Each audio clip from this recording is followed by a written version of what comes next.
just a moment because I want to do some double checking that we even exist as a stream.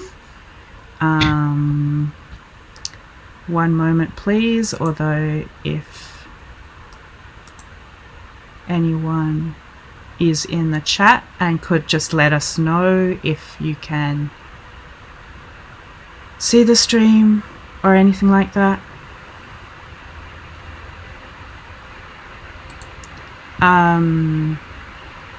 That would be good. So we're just double checking. There's an image at least. Yeah, I think we're streaming. Okay. Let's hope we are. Good start, I like it. Sorry, I had my calibration testing up. And now I would like to welcome people, as they'll probably come, to the APAC Continental Championships for NISEI Netrunner. And we're doing the Top Cut today, and my name is Ginevra. I live in Sydney. I'm a newish player. I just started, I really started playing November last year, but I did watch the APAC Continentals last year and I really loved them, and I wanted to make sure there was some streams for people to see of this year's championships. I'm not by myself though. I am with Brandon the King. Would you like to introduce yourself, please? Hi everyone, I'm Brandon the King on Discord and JNet. I started playing the game early 2018, yeah, glad to be here. This is going to be exciting. And I also have Chris Chickenslayer with me. Would you like to introduce yourself? Yeah, absolutely. Hi, my name's Chris. I'm actually also from Sydney, funnily enough. I, on the other hand, I don't remember when I started. Well, okay. Does anyone know when Creation and Control came out? That's when you started, yeah? Yeah, that's when I started. That's a long time ago. Yeah, it's Netrunner's always been a great game, just to if not, you can pick it up and drop it and come back and it's a fresh game. You see familiar cards and with new faces on them. Yeah, there's a couple of decks here where you'd look at these cards and they're going to have one or two includes that just blow your mind.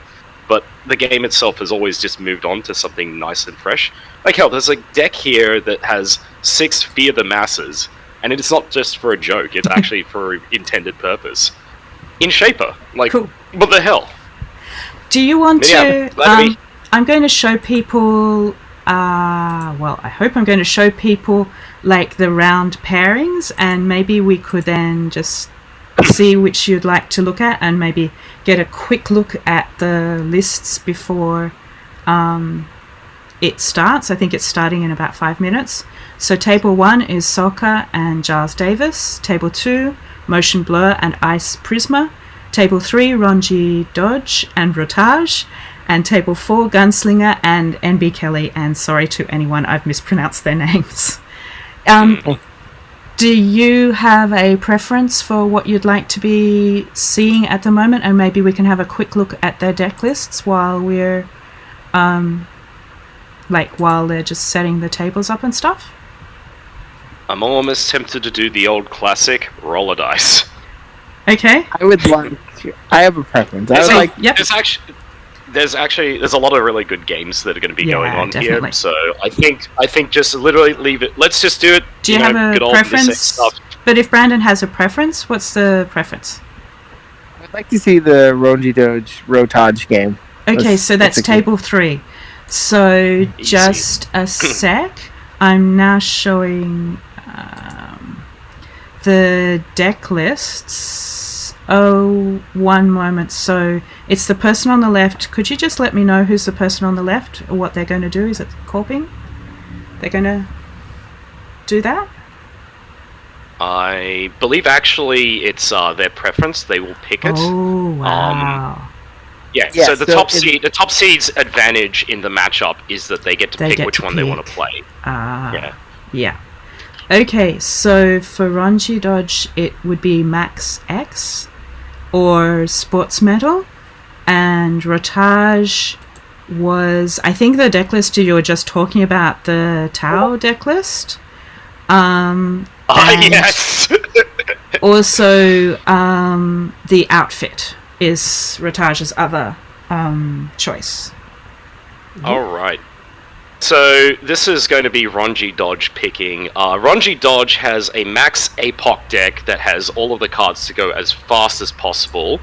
And a classic sports medal. This one with, just briefly describing it before we go into it in more detail.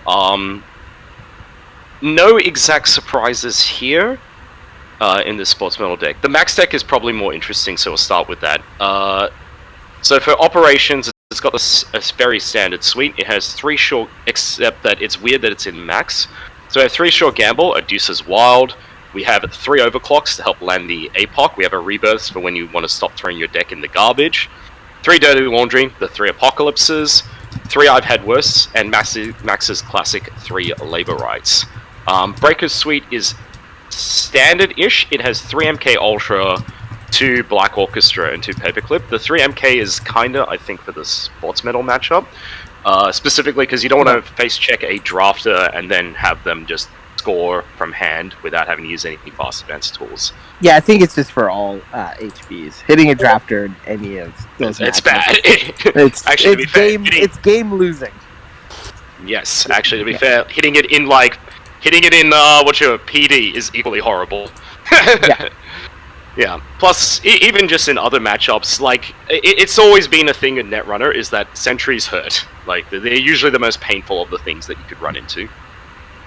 Anyhow, just continuing. In terms of other programs of note, our player here has 2 Clots, definitely for the sports medal matchup. A Stargate for multi-access on R&D, and specifically to get around Project Vacheron. Is it Vacheron or Vacheron? Who knows? Vacheron. Alright, my pronunciation is pretty horrible, so here we go. We've got 2 Botchers, Botchuluses, and an Imp. Now, rounding out the list, let's see. Resources is just, looks like 3 daily cast and 3 liberated account. Yeah. Pretty standard, yeah. Pretty standard. It's just interesting that's in max, but I guess it means that against like whatever you're facing into, you can land a very early thing. There is a similar max deck from someone else here that has... Oh, actually, that's right. This has moshing as well, yeah. Mention What's up? That I think we're going to be starting very soon. It looks like people are in their tables. I sincerely hope the password is similar to yesterday. Yes, I need to share that with you. Oh no, you know from yesterday, don't you? Yep. It is. Excellent. So I am just going to at least get ready to stream that when it starts, and I'm going to rely on you, Chris, if you could give us updates on what's in each person's deck, because I won't be able to see that without taking the stream to it, so they which will be annoying, I think. So I'm going to rely on you if you want to just update us on what's available to the players in their cards. Well, I'm not gonna lie, I sincerely hope that he does actually play Max, just because I spent all of that time talking about the Max deck. We'll possibly hold off on it. For what it's worth, if I'm Ranji Dog here, so I have Sports Medal, and so the first thing to think about is basically, if anyone saw the stats, and this probably isn't that surprising, Sports Medal is kind of, at this point, I'd say, one of the strongest corp. And the reason is there's a couple of reasons why. One is it's insanely fast, and 2 is it's very, very consistent. Like, Sports Medal is very comfortably able to score from 0, 1, or 2.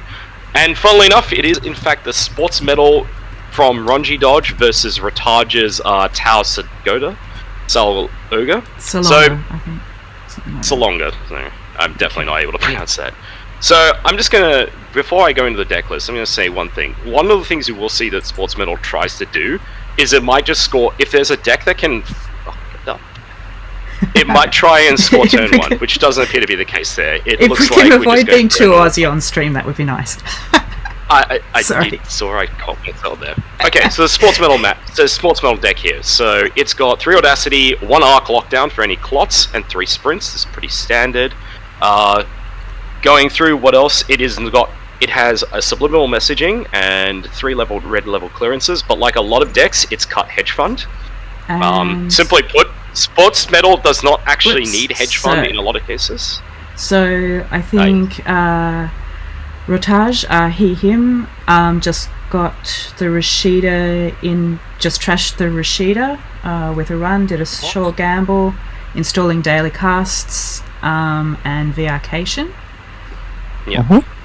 Standard opening. There was a naked Rashida. There was a naked card out there, and it was in fact a Rashida. Yeah. That's a very good start. Yeah. HQ is iced up, 1 deep. Sports Metal has 6 credits, and it's a oh my goodness. Salonga has... Just say Tau. Tau, yeah, okay, we'll go with Tau. Tau has 4 credits and a daily cast ticking away. And there's another server's been put out. Yep. Clicking for credits, and now it's 7. 7's a magic number. It means you can score with just the biotic labor. Although, as I was getting into, Sports Metal has a really funny way of, funnily enough, because of its transaction operations, especially lateral growth, as I was getting into. Lateral growth means that you could say score on turn 1 with a biotic labor. If you biotic lateral growth out the agenda, then biotic labor, you have enough to score, and because it's Sports Metal, you even get refunded. This is not the case right now. It looks like because we're in the top cut is actually having a think. Beth Kilrain Chang there on the board. Draw a card, slam down a Beth, slam another down more daily cast, and a creative commission. Yeah. So one of the things is top cuts are always open deck, and that means that Ronji Dog knows that Tau has 6 Fear the Masses and is probably go for some kind of Fear the Mass, throw your entire deck in the garbage. Alright, you sneak out a Hyperloop. So, Ronji Dog triple advances a Hyperloop.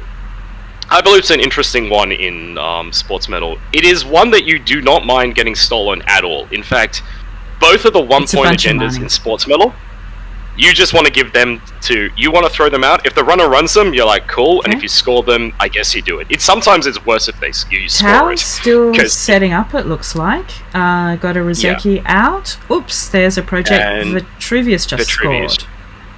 Yep. Yeah, and he uses the Sports Metal trigger to gain more money. So we have a naked R&D, by the way, which probably makes sense because he knows that the multi-axis on R&D, there's no multi-axis on R&D apart from equivocation. SMC and an Echelon gone out there now. So now the game's going to change. Try to get some digs here. This is good. We need to get those axes now. Because it's a sprint? Ronji Doge is pretty far ahead right now.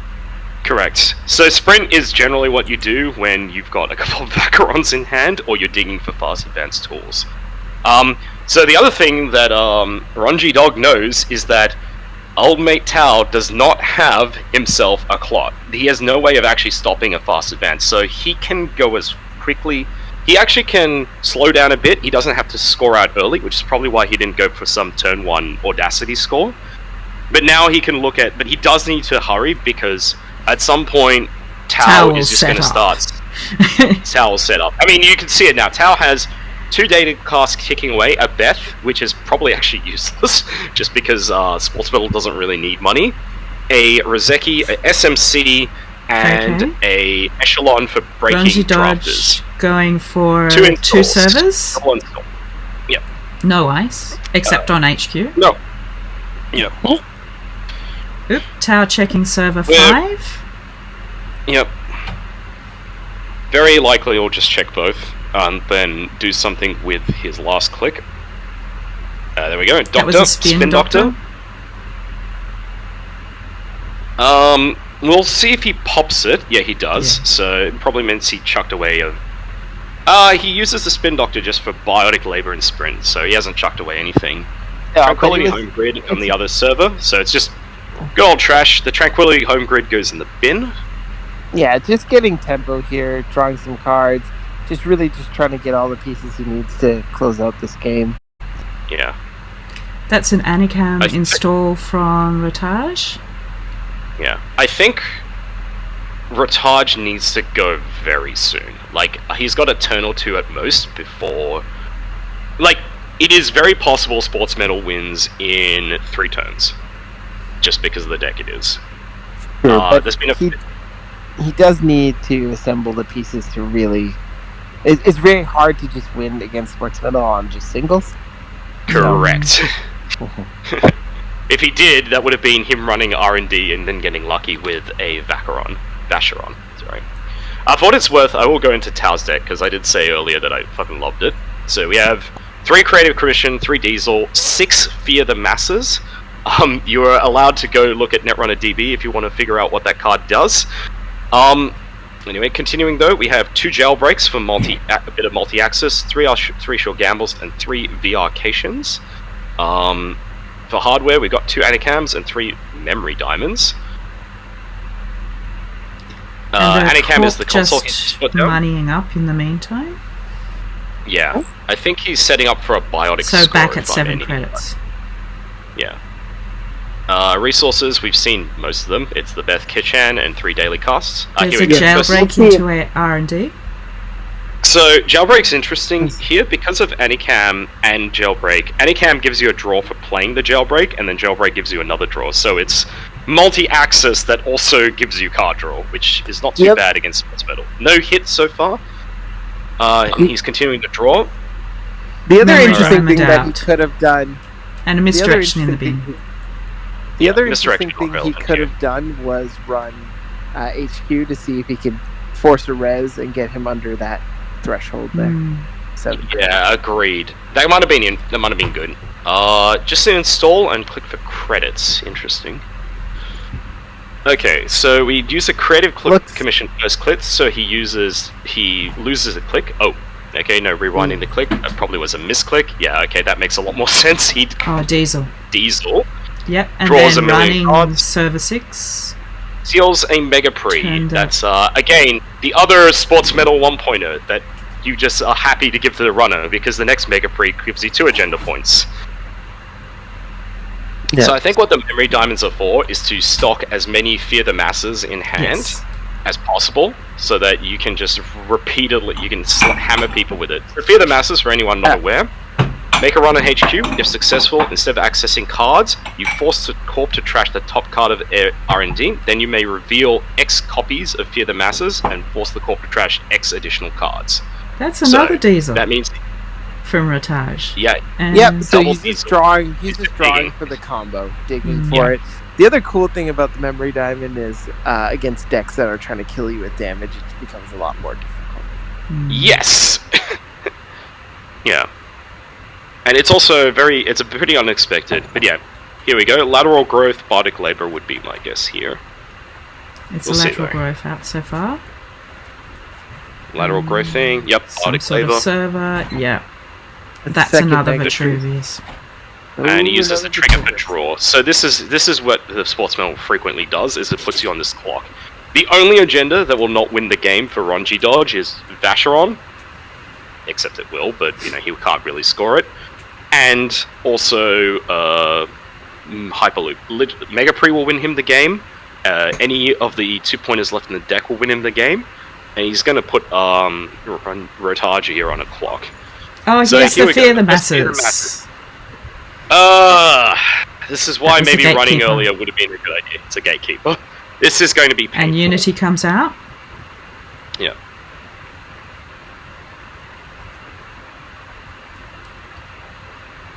One of the good thing is, as you said, Brendan, this does put Ronji Dodge at 3 credits, which means he has to use Audacity. Now, to be fair, he's been drawing a lot.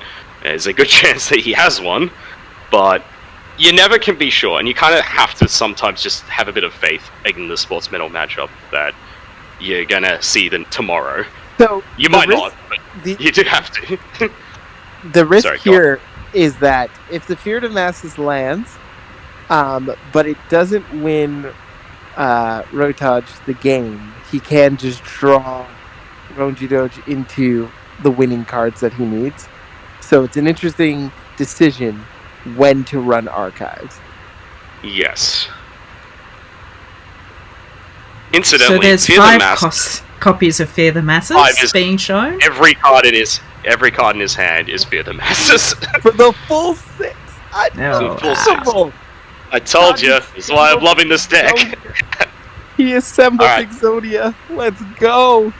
I think so. He's got enough to get 2 runs, which, as you can see, he's doing it. So he's thrown 11 cards in the bin. If I'm any judge, no, he's going to make the run on Archives now. So here we go. Is this it?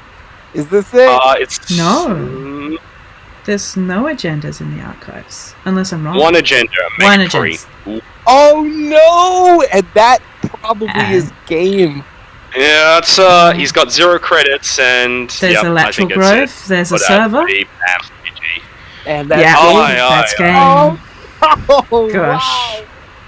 I think if he'd able to force a Gatekeeper Res earlier, that might have been able, because then he could just like walk through that 3 times and get 4 more trashes. Now, yeah, but also though, what the Gatekeeper does is if you bounce off of it, it can draw more cards, and there's a potential to help the sports. So it's very tough. Plus, drafter firing is indeed. Okay. Well, what a great game. Violent, and actually very well played from both sides, I'd say. Yeah. Yep. He knew it. Tao knew exactly what he needed. And Ronji Dodge knew his opponent very well, so he played exactly according to Sports Medal's strengths. One actual thing to note here is that there is only 1 ice period, and that's pretty deliberate because one of the reasons Tao does is his ability is that whenever you score a steal on ice, you get to swap it around. So what you frequently do is if they res multiple ice, that 0 strength Gatekeeper is 100% going on HQ and getting blasted through. Shall we see if there's any other games available? One more thing I just want to add before we get into it. So this is tournament style is double elimination. So Ronji Doge winning will mean he'll go to the winner side of the bracket, and Rotaj will go into the loser side of the bracket. And if he does lose again, he will be eliminated. So he has a chance to redeem himself. Yeah, he does. We have a chance to see more Tao Fear the Masses in action. I'm looking forward to it. I think. But shall we pick another game to see? There might be another stream on table 3, so how about we try table 2? Easy. Do you want to ask them actually if they'd be willing for us to stream, and then I'll get into the game if they're all okay? I think everyone has lifted their... Yeah, there were a few yesterday, but I think everyone's lifted their not wanting to stream. But I mean, I guess they could be... Yeah. Just one sec. It's fine with one of the players. The other player is busy running HQ, so I'll let... Yep, it's fine with both of them. Cool. Do we have eyes on the chat? I do a bit, but I am really sorry, chat. Sometimes I'm thinking about a whole bunch of things. Okay. So there's 2 IMSA, 1 each. There's also a Consume out, a Nob Curie, and a Hippo. There's an awful lot of things have been removed from a game. There's 1 ice unresed on R&D. There's an Ansel on the HQ. 2 ice on a server. 3 ice on a server. The Tranquility home grid, and 2 other unknown cards in the bottom of that server. Okay. And both players 4 agendas. 4 agenda points. Yeah. It's Precision Development versus Loop. The cards removed from the game, incidentally, are because I've seen this Loop deck before. It is a Consume Loop that uses gachapons. Gachapon is a hardware that basically allows you to look at the top 6 cards of your deck, your stack. Pick one to install that's either a program or a virtual resource, paying 2 less, and then shuffle 3 back in and remove 2 from the game. Hippo the Ansel off the top of R&D. Is that right? HQ. No, it's HQ. It's very important. HQ. So what loops? This loop deck is a virus deck with Nobkiri to put counters back on imps, and it's exploiting Loop's ability that whenever he trashes a card that he's accessing, like imp, he gains a draw and a credit. And it's also exploiting the fact that a lot of these combo decks are really vulnerable to having their combo pieces trashed, and imp is very good. Like HQ pressure. So, for instance, if he goes in and he smashes... Did they just get rid of another NGO, was it? Or?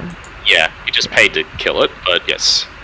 And then, in order to fund this, you use the Virus Consume, which is a 5 influence Apex card, which is perfect for fishing with Gachapon, because it is a program, and it does cost 2, and it has actually 0 memory. So another ice replaced on HQ and something else in server 1. Correct. For what it's worth, it looks like all the breakers are in the bin for all the flavors. So Ice Plasma can loop in, but the danger here... So he's not in danger of losing because Motion Blur, our PD player here, has 2... There's only 4 points, right? And it's extremely unlikely that both the cards there are going to be seamless launches, which would threaten a win with GFI, incidentally. So the response here is to take the $6 he gets from Consume. Ice Plasma then plays a Hippo. We're going to look at probably HQ more runs again? on HQs. Gatekeeper has been raised. Yeah, he's got the Black Orchestra, so he can just slam that down.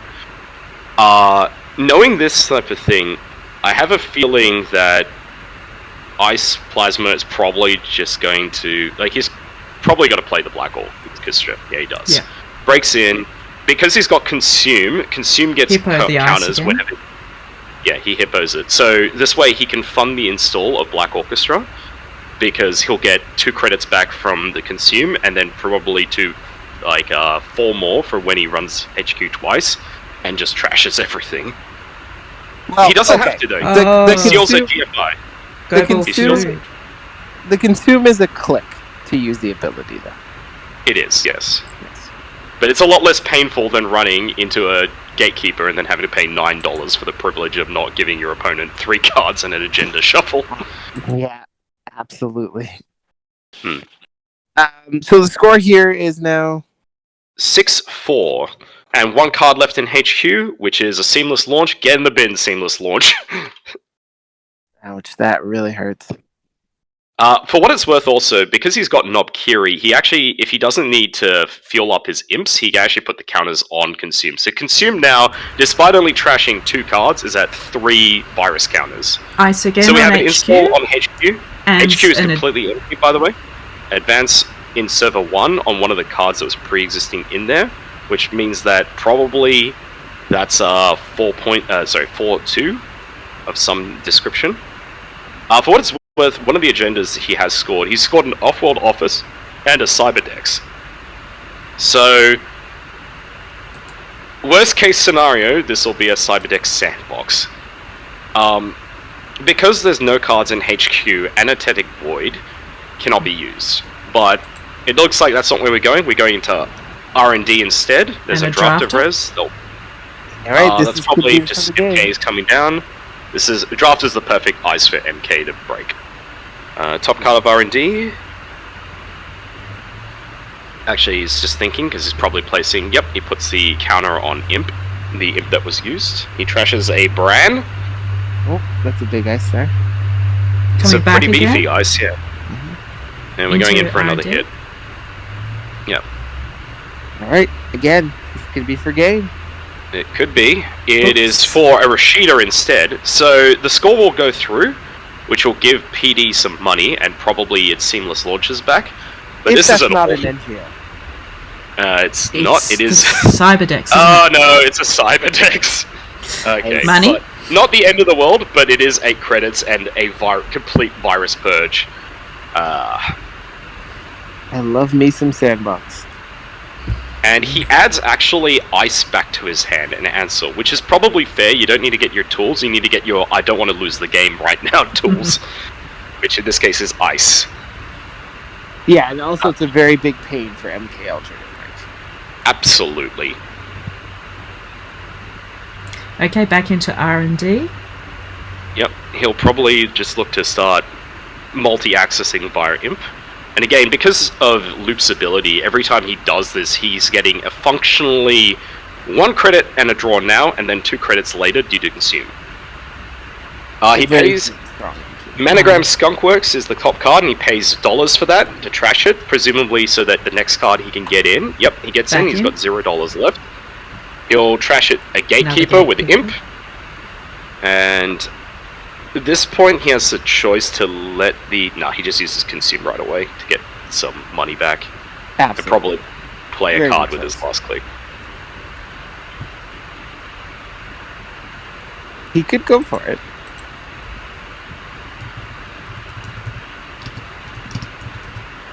Simulchip.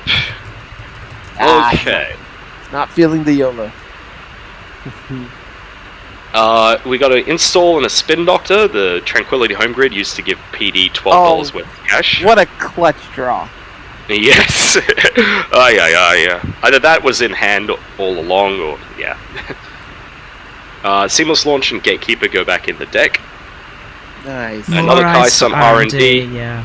Alright, we're gonna slow down. What it's worth. We can guess like, that's an answer.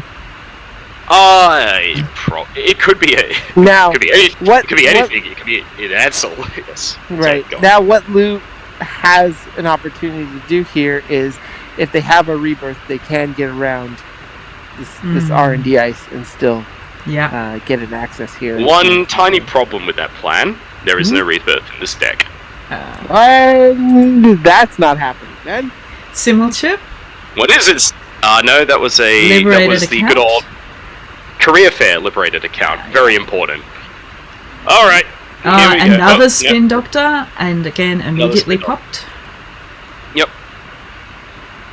My thinking here is Motion Blur is definitely... Well, he's trying to he's putting operations, he puts 2 hedge funds back in R&D, and he's threatening to score this turn. One with a counter on it. Now, it could be a ruse, but don't feel it. It's a ruse. What's the remote look like? 3 ice. 3 unrest cards, and 3 ice, and something with advance. Classic precision design stuff. Now this deck, I do not believe... Nope, it does not have APOC. This is very much like a face deck. In your face deck. Yeah, with the consume you could pretty much count. Yes. Consume an SMC to fetch it. I tell you, this deck is really fun. Yeah, I think he's got to pick a server to hit. I don't think he can hit that remote. It's not feasible. One of his cards is inevitably going to be either Skunkworks or Void or both. Right? So what's probably going to happen... Having a moment about the race. Sorry? Aren't they? They're having a moment to think. Yeah, it must be a beefy eyes. It could be a brand, actually. Because if you res a brand there, then you're in a bit of trouble with your remote there, because you... if it's too big, Brand would put him down to 5 credits, which means that he won't have enough to actually res all the fun tools I was just talking about. So... Yeah, it's a border control. Interesting. Okay. With... Gonna try to click tax him here, maybe? Possibly. I think there is, actually. I have a feeling that means that there's an agenda in HQ, or he's trying to rep that there is an agenda in HQ. Go for the classic ruse there. And Ice Plasma's having a think about this. What he's thinking about, realistically, is that he has a Simul chip, so he can either use the Simul chip now, install a paperclip and break it, which will set him back to 6 credits, which is painful. he could actually just let it fire. That paperclip comes out. Well, here's the thing: if he does this, pops the border control, then he can't go back in, consume, and then run the remote. I don't think he has enough clicks for that. He accesses a skunk works. I think he's thinking about trashing it. Yeah, this is an interesting problem to have. Because there's already one in the bin, so... The deck... I'm going to double check if I say that the deck... it should be 3. Yes, it is 3 skunkworks and 1 void. Ice Prisma's still thinking of it. Oh no. Yeah. Well, this is the last turn of the game, possibly. It could actually be an NGO in there. That is something like Precision Design does like to do from time to time.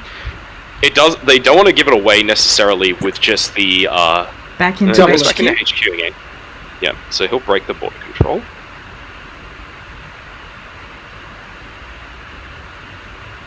Now the tell here whether this is going to be whether that's an agenda. So Ice Prisma, cannot run HQ for his last click this turn. Because if he does, well, actually, if he does, he gets a very quick answer as to whether that is in fact an agenda in server 1 or not. Because he'll just pop the border control immediately, and then just go, okay, cool, game over. Right, score out in server 1, victory dance. Okay, that's the end of the run. Control. Yeah, he pops it right now. Interesting.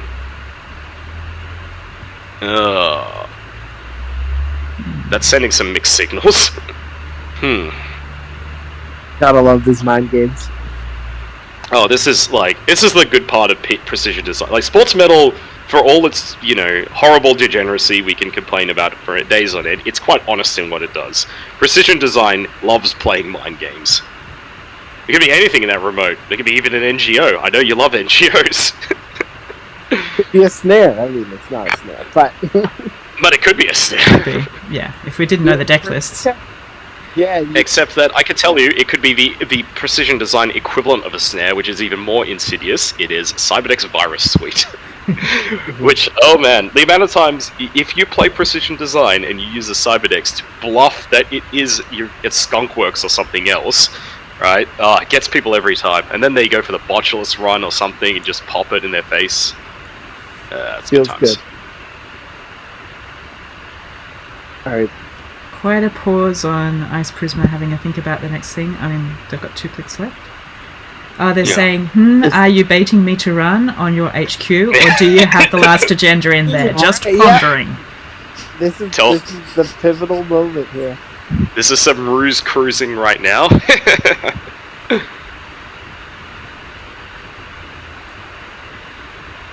The also danger is that, let's say you pivot and they're like, oh, I'm just going to check R&D instead. If that is an NGO, Ansel gets frozen really rough.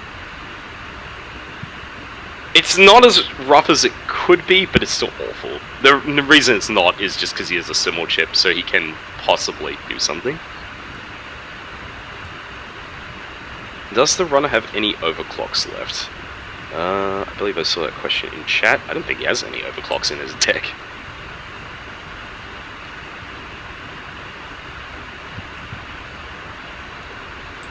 None in the bin, so...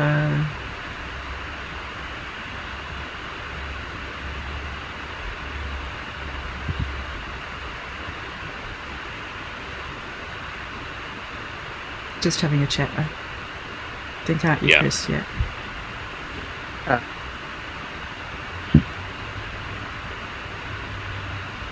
many credits do each player have? 4 credits for Ice Prisma and Motion 7 Blue, for Motion Blue. Yeah. So 7 is a good number if there's a border control on the remote. Yeah. Because you res for 4 and you can still score. Yep. Although I would saying thinking. Yes. and with good reason. This is functionally his last 2 clicks he may have in this game. So, yeah.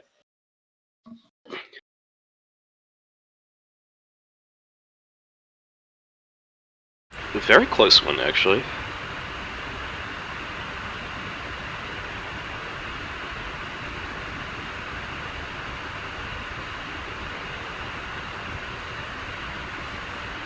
So thinking about it, there's if he goes in the hand, he'll get 2 imp trashes. So there's basically 2 lines. I don't think he can challenge that remote, functionally speaking. 4 credits and a symbol chip. Oop. He gets money. Liberated. He's going into R&D. Interesting. Okay. No res. And That no means res that's after. that's a agenda in that's agenda in server 1. This is going to be interesting. This is for it. This is the YOLO run. Let's do it, boys. Oh. He trashes the tranquility grid. Oh no. 1, 2, 3. Game over. Yeah. Oh no. That's it. Another side That's of all it. she wrote. Purge for 12, baby. Let's go. Oh man, purge for 12. Yeah. No, it's life. It's life. That's the way to go. $16. It's 12. No biggie. No, 16 is what he'll end the game with, is what I mean. Mm. They're asking, do you have the last agenda in HQ or R&D? Last agenda is in R&D. So it was actually the correct play. Mm. He had a 1 in 10 chance of getting that game over. Yeah, because all the agendas are now accounted for, apart from the last one in R&D. We have 2 GFIs on board. Ugh. So, Ice Prisma with the correct play, but it was going to be a long shot. This is one of those issues with this precision design deck, is frequently you hit their HQ enough times and it sort of doesn't matter. They can keep drawing, and as long as their remote is safe enough, they're able to just, like, weather through. Yeah. But it was extremely touch and go. Yeah, the math is really hard because usually against these decks you have to score half their agendas in their decks. I think Anyway, that's I think this all the games of the round finished up for the moment. Looks like. Okay. Updated standings. One moment. You have them. I think the standings are looking like a lot of question marks at the moment. So I think it's not finished yet, the standings. Yeah. But in the games that we watched so far, the HD decks again showing their power. That's an interesting point. Someone in the chat made is basically you could pop border control to have available for Ansel to have 2 ender runs on R&D, which I don't know if that will work, but popping the border control early was an interesting thing. I think I would have possibly just left that, but I guess he didn't. I guess he didn't want to. Yeah, especially if the agenda isn't in HQ. Another Mind set games. of pairings coming up. Okay, so it looks like we know that Ronji Dodge and Motion Blur won. It looks like Soka, our top seed, and won his game, and he's playing Corp versus Motion Blur's runner, and Ronji Dog is playing against NB Kelly's Corp. We have Jarl Davis and Ice Prisma as Corp and Runner respectively, Rotage and Gunslinger, who I'm pretty sure is a Smith account. Okay. No naming there, but yeah. And they're playing Corp and Runner respectively. Yeah, we know who it is. I played against said person in round 1. Yeah. Said person. Said individual. Can we, shall we go for table 5 Soccer's game? Soccer? Yes. Soccer's game? Yeah. Alright. I'm happy with that. So soccer is on Max and Sports Medal. Game's just getting set up right at the moment. I will try to be as unbiased as possible because Sokka's in my testing group. So I see. This is big. Also, Sokka undefeated in the round, so continuing that streak. Yeah. So I will just say, I mean, you kind of, in that case, you probably do know at least some of his like sports medal decks. Assuming it's here. Sorry. Yep. Anyway, sports. So there's one of these includes. I've seen it a couple of times here, and it's a Bass CH1R18 blah blah blah character. Yeah. So we wanted to obviously get a remote threat, as you you can see what's different about soccer sports is it has a little bit more ice than, or it has quite a bit more ice than, the Blame Changer deck. And so just another threat to put behind the remote, but also another fast advance piece. Yeah, I'm loving it because, there's a couple of decks, my own deck included, that were just running Miriam campaigns, which I think they can go. They can very comfortably go. Because they don't threaten anything. Even if you res them, you just gain $0 that turn. Well, the threat is actually that when you're playing the Sports Spindle deck, the runner is on a clock, right? Yes. They only have a certain amount of clicks.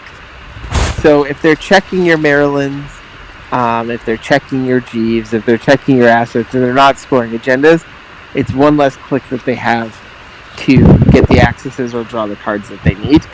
So really, you're forking the runner, right?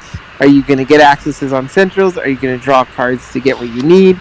And are you going to stop me from, having my board state get out of control? So that's essentially what they help do, what they're there for. Absolutely. As well as if they don't get trashed, well, then you start dripping money in. Mm. Then you can do really awesome stuff like, score Vacherons from your hand and things. That's why I love Jeeves in the deck, but I could see, for instance, a Miriam campaign getting cut for that reason. And I love the Bass idea. Especially because you'd see it, it's just such an awful card to do I trash this? I should trash this, right? Do I have to trash it though? It's 4 credits or something to trash? Yep. One of the cards that I would like to say that really stands out that's different is there's a fast break in this deck. Yep.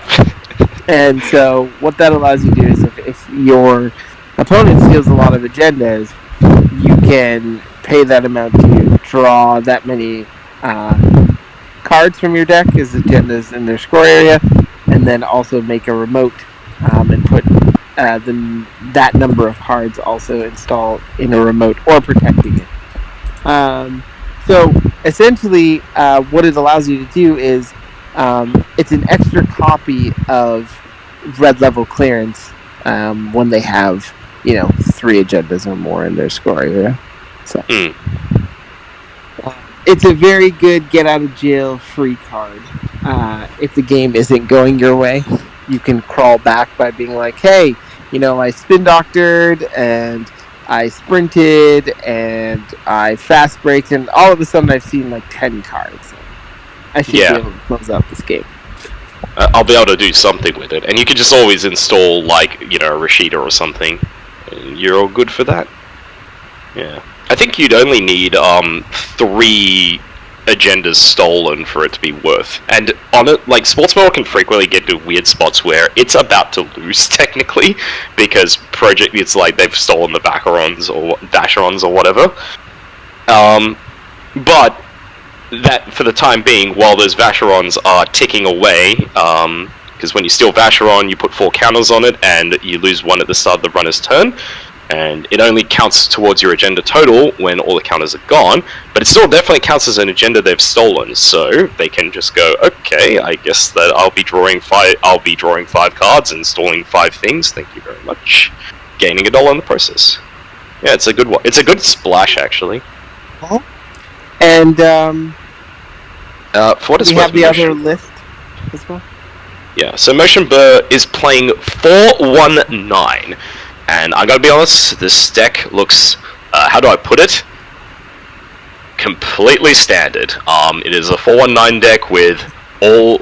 I'm not sure how Criminal ended up this way, but Criminal is standing up for good, honest, old-fashioned Netrunner, efficient breakers, stealing the corpse money. Okay, so maybe it's not that honest all the same. But yeah, for what it's worth, your definition of wholesome and mine are probably a little bit different. Oh, absolutely. But it's funny, it's just it's not playing any of this apocalypse nonsense. There's no imps it will pay money to trash it, and really most of the money will come from Miss Bones, but don't even worry about that. Don't even worry about that. Don't even worry about it. So we have event heavy as always. So we have 3 Bravado, a Career Fair, 2 Deuces Wild, 2 Diesel actually. The Diesel is a kind of interesting splash. 3 dirty laundry, 3 DOFs, diversion of funds, 2 falsified credentials, 2 inside jobs, 2 mutual favors, and 3 short gambles. Hardware is 3 boomerangs and 2 penny shavers, which is actually pretty standard. We have a turtle and Makua, Bagata, a paperclip, 2 Rozekis for cash, and Unity for code gate breaking. And then finally, resources wise, we have 3 dirty daily casts, 2 Earthrise, 2 Mrs. Bones, 1 No One Home, which is for tag avoidance and net damage avoidance in the event that you run into a Jinteki player in the cut, in the Swiss. 1 or tags. Or tags. Well, I mean, tags is the real thing, but you know, it is the meta card you want. 1 class act only, and 2 turning wheels.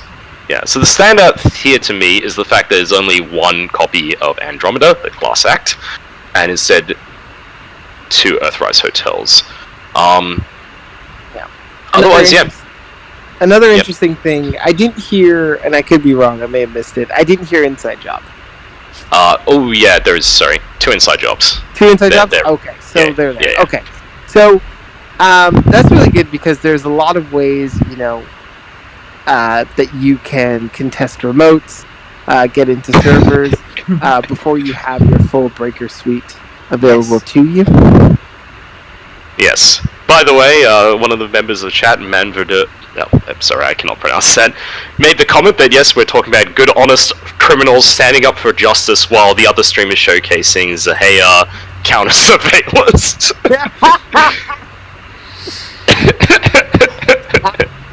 You got us. I mean, you know who is playing that deck, so... Yep. 419. I mean, I'm not sure why 419 something like that. Yeah, no, I saw it. Yeah, I saw it a couple in the Swiss. Yeah, it was tagging decks are super fun. It's an extremely good meta call right now, and one of the things it does is with counter surveillance, you have equal parts HQ and R&D pressure, which is rare. Like Conduit, amazing R&D pressure, right? Actually, in fact, most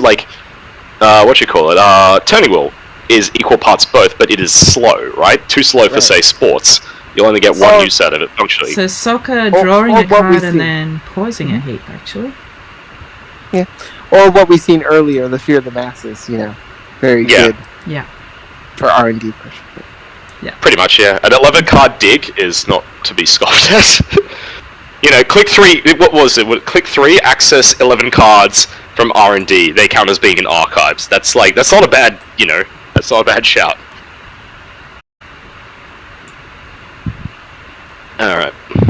Yeah, so Soko actually tanking on his click 1 draw. For what it's worth, both players did take a mulligan, which means that Soko... I have a feeling he has a shit hand. Sorry, a bad hand.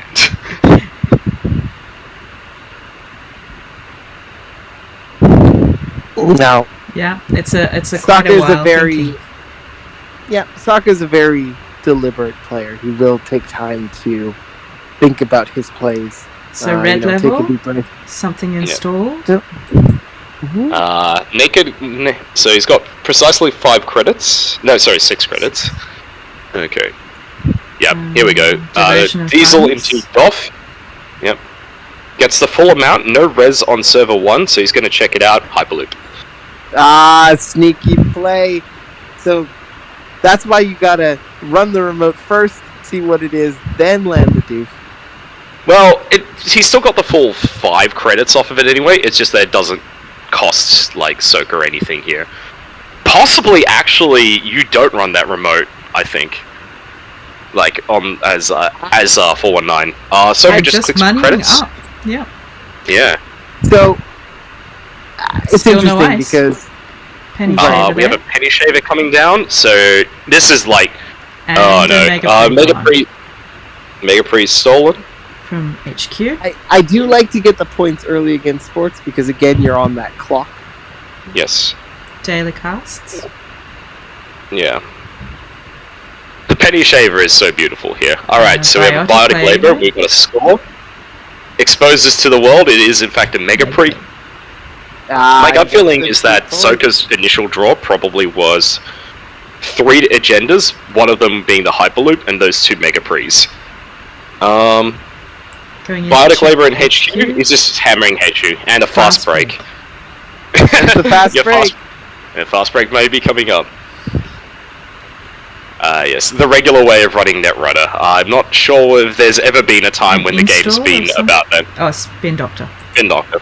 Thanks to 419, you always know what it is, because he's, at this point, there's no total on the table, so there's no reason that Soko has to spend money not showing 419 what he's got.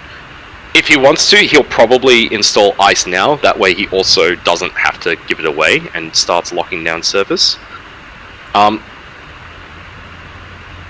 It's interesting, so when the 419 versus Sports matchup, as I was alluding to a little bit in jest, to be fair, that Sports, like 419 is a very honest deck doing honest Netrunner things like running and stealing your money, but what 419 realistically is doing is like 419 doesn't have any direct tools to actually stop any of the scores apart from diversion of funds.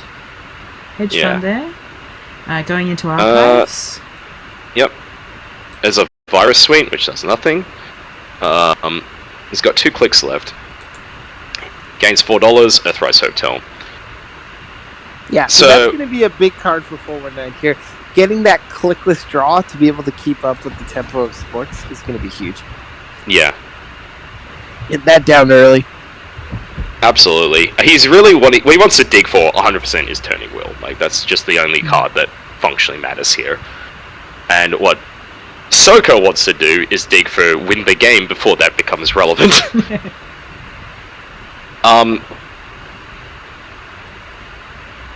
The thing is with 419 is with that amount of card draw, I would be very unsurprised if there's a boomerang in his hand, or some kind of cheat. So it's possibly why Soko is just not bothering with the ice right now. Is just trying to go fast. There's another server install. Yep. It's actually exposed already. It's a Spin Doctor, so he's going to use the first Spin Doctor. One used. Yep. Some more operations go back in. Red level and sprint. I'm going to flip it to draw more cards. Gotta go fast. Yeah. Gotta go fast. Gotta go fast. When you think about it, for what it's worth, Mega Pre is kind of like having 3 GFIs. It's so bad. It's a reverse GFI in some respects, but the fact that it's 2 for you functionally when you score it under most circumstances, and 1 for the runner is just such a kick in the teeth. Especially if you get those stages where you're on like 4 or 5 points and then you steal 1, you're just like, oh, sake. Yeah, it is. Is definitely a very neat agenda. I remember when it was spoiled, I was like, whoa. HB has more 3-2s, more agendas. Let's go. Oh, there's an ice on HQ now. Yeah. Yep. And as I said, because he installed the Spin Doctor first, he doesn't need to pay to stop him from seeing it. And that's literally the only time. Alright, we'll see if this Earthrise does its magic here. Going into R&D. Don't know motion blur the cards he needs.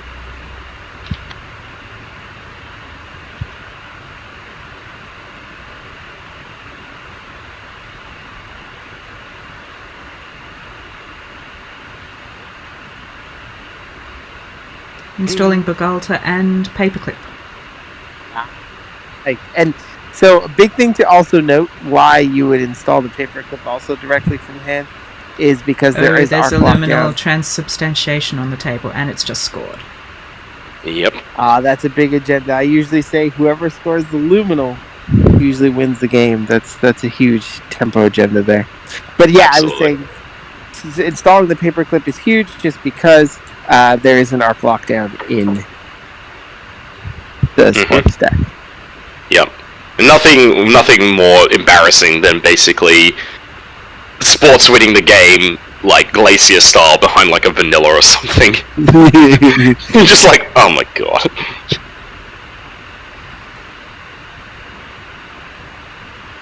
What's worth he's using the clicks to draw, chuck an ice down, again doesn't need to pay because he's done it in the proper order. He's already shown the world the Luminal, and now the Luminal's in the agenda pool. So, we're starting with a Deuce's Wild. Game 3, he exposes a magnet on server 1. He gets a run out of this. So this is one thing I love about Deuce's Wild, especially obviously. Magnet on the R&D, and then going after the Spin Doctor. Yeah. I'm a little surprised he isn't just going into R&D itself, but I think he just wants to avoid actually stealing agendas. And that's a fair cop. A lot of times you wouldn't be, it is actually not a bad move for Sports Battle, just chuck away a Hyperloop and just allow you to get in. So he throws a Boomerang. Something or other. Back, Boomerang, and then a Bravado into HQ. Yeah. He's Boomerang the HQ ice, of course.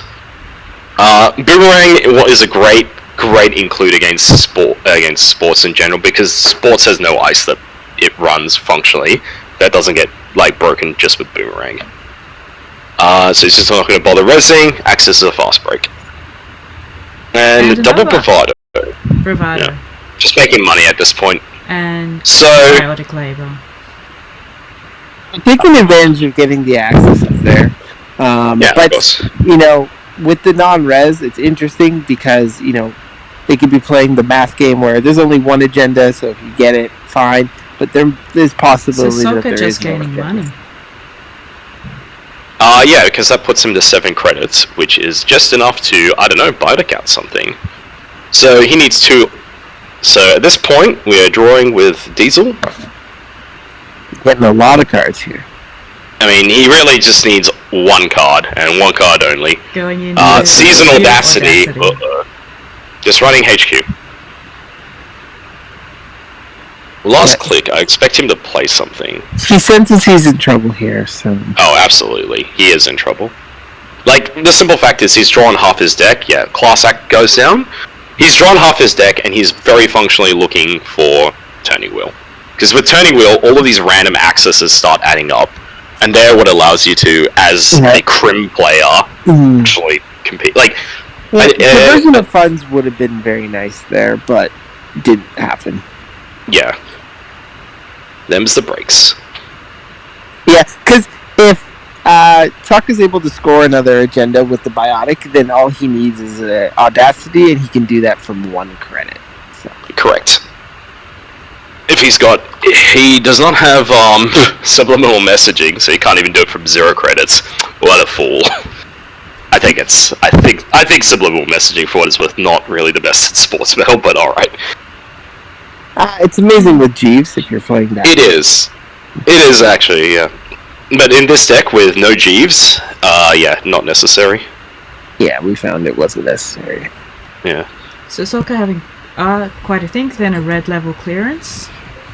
Yep. Trying to dig. So I have a feeling he had the chance to score, and he's gone instead. He possibly wants a more secure board state, or he's looking to draw into a score.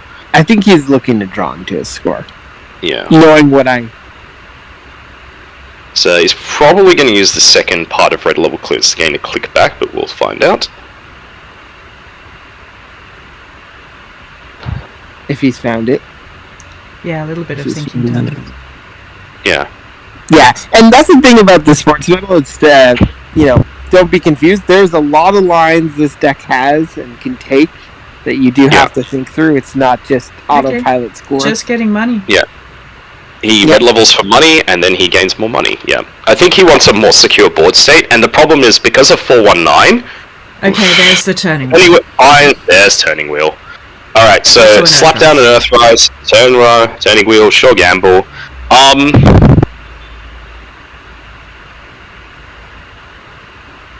I think this is fine, but he's going to need to wait to break the magnet. Inside chop? He does. He uses inside chop. The best way of breaking magnet. One on Penny Shaver, sees nothing. Although, yeah, I think at that point he was actually contemplating whether to lateral growth's card, probably going to be Vitruvius. Yeah, well. Score out. What did we score? Yeah, Vitruvius. Oh, nice. And yeah, that... Now any agenda will win. So what must have happened is he must have drew it off the red level, but only had 6 credits, so he credited up so he can do this. Yeah. And I assume that he top decked the lateral growth.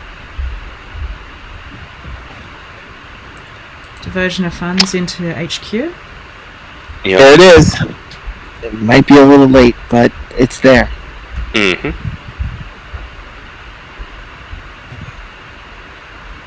Oh, fucking lovely. Yep. Slaps down a Unity. And getting Unity. Yep. There it is. Okay, so he has access to all his breakers. Audacity.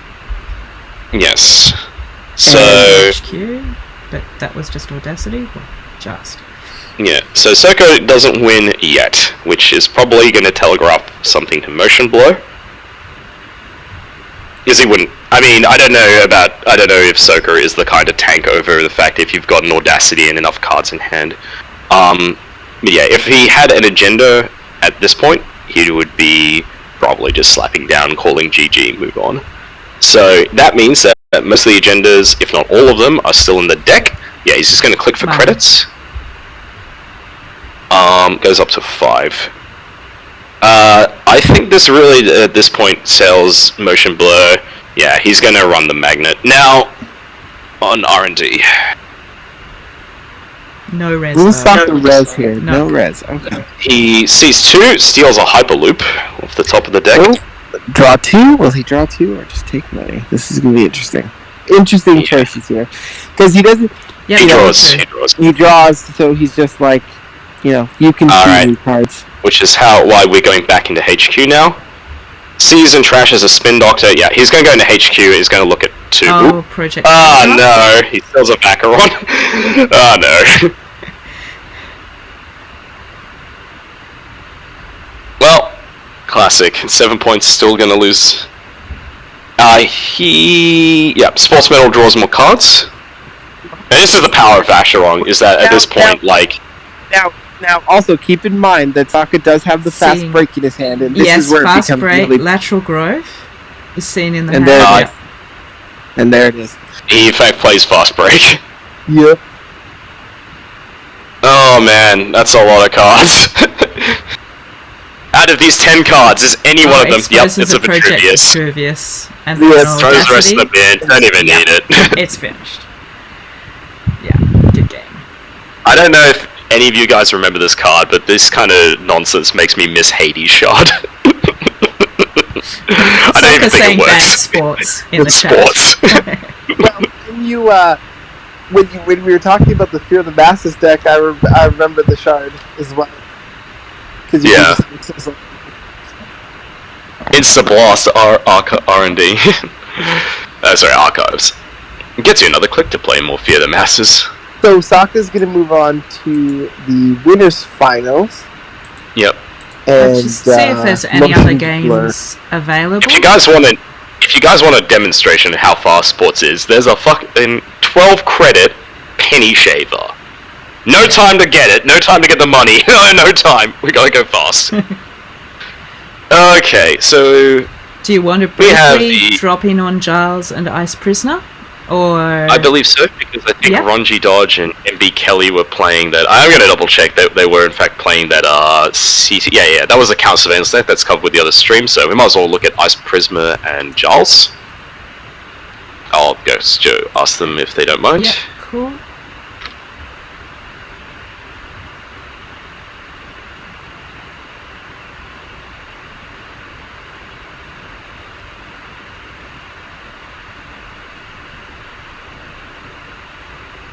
Yep, fine to stream. Yep.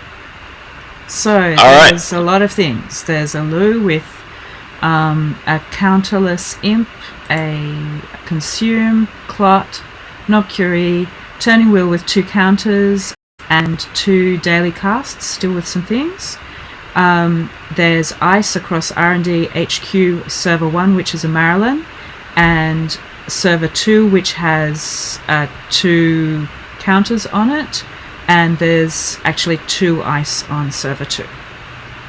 So the matchup is Asa versus for Lu and 4 agenda points for Asa. Yep. Giles. Okay, so what's happened is it looks like Interesting. We came at a very funny time. So, last turn, Giles, who is our HB player here, installs a card, advances it, Bidec Labours, advances again, and then, as I was asking about it, slaps down the clot. That clot was there. That clot comes in there, right?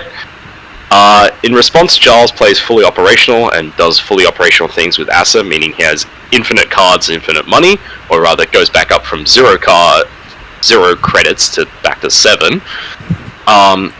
Ice Prisma's response is to use Gachapon to... Oh, I think he whiffs with the Gachapon. He's trying to find stuff. He's thinking that the card... Gachapon now. Yeah, he's gonna try and look for stuff. 10 credits. Because 3 clicks. His read is server 2 as an agenda and not an engine. Yeah. Yeah. We'll see if it gets raised. Yeah, it's a vanilla. Mm-hmm.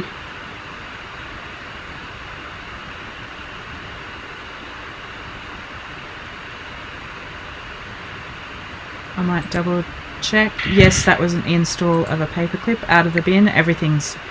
All the bin breakers are available if needed. And then a gatekeeper resed. Yep. So he might pop Gacha here to look for a Botulus. But oh, actually, that's a bit awkward. I believe the 2 Botulus is already in the bin. Never mind.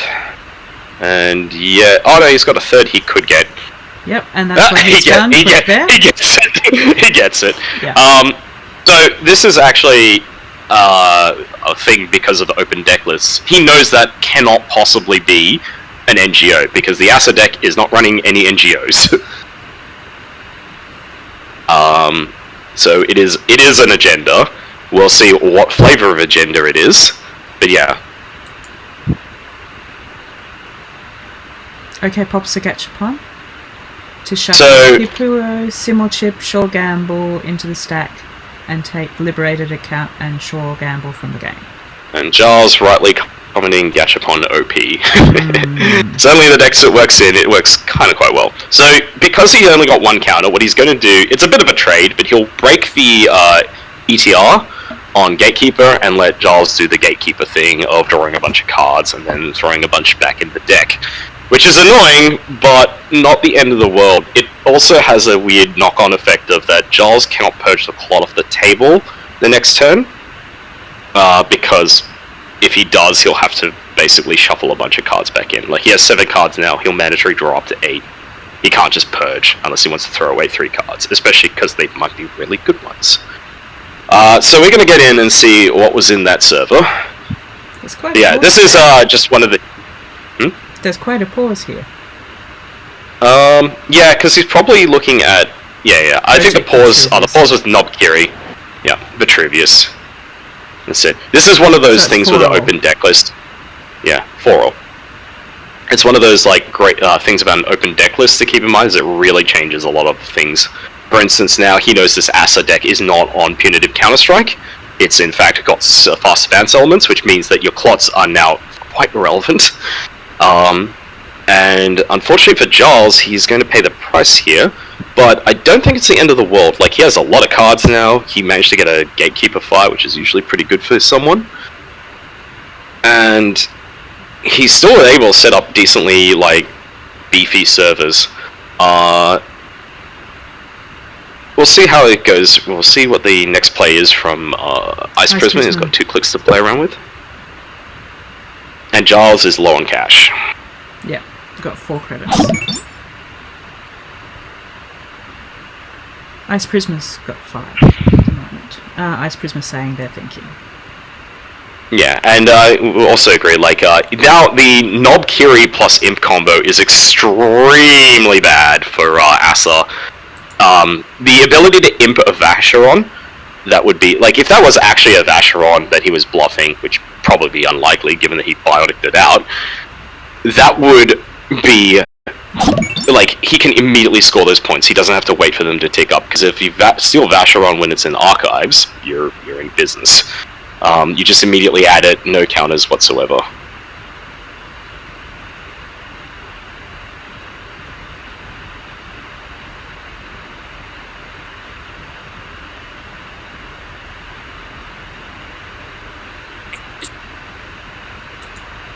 Are you there, Brandon?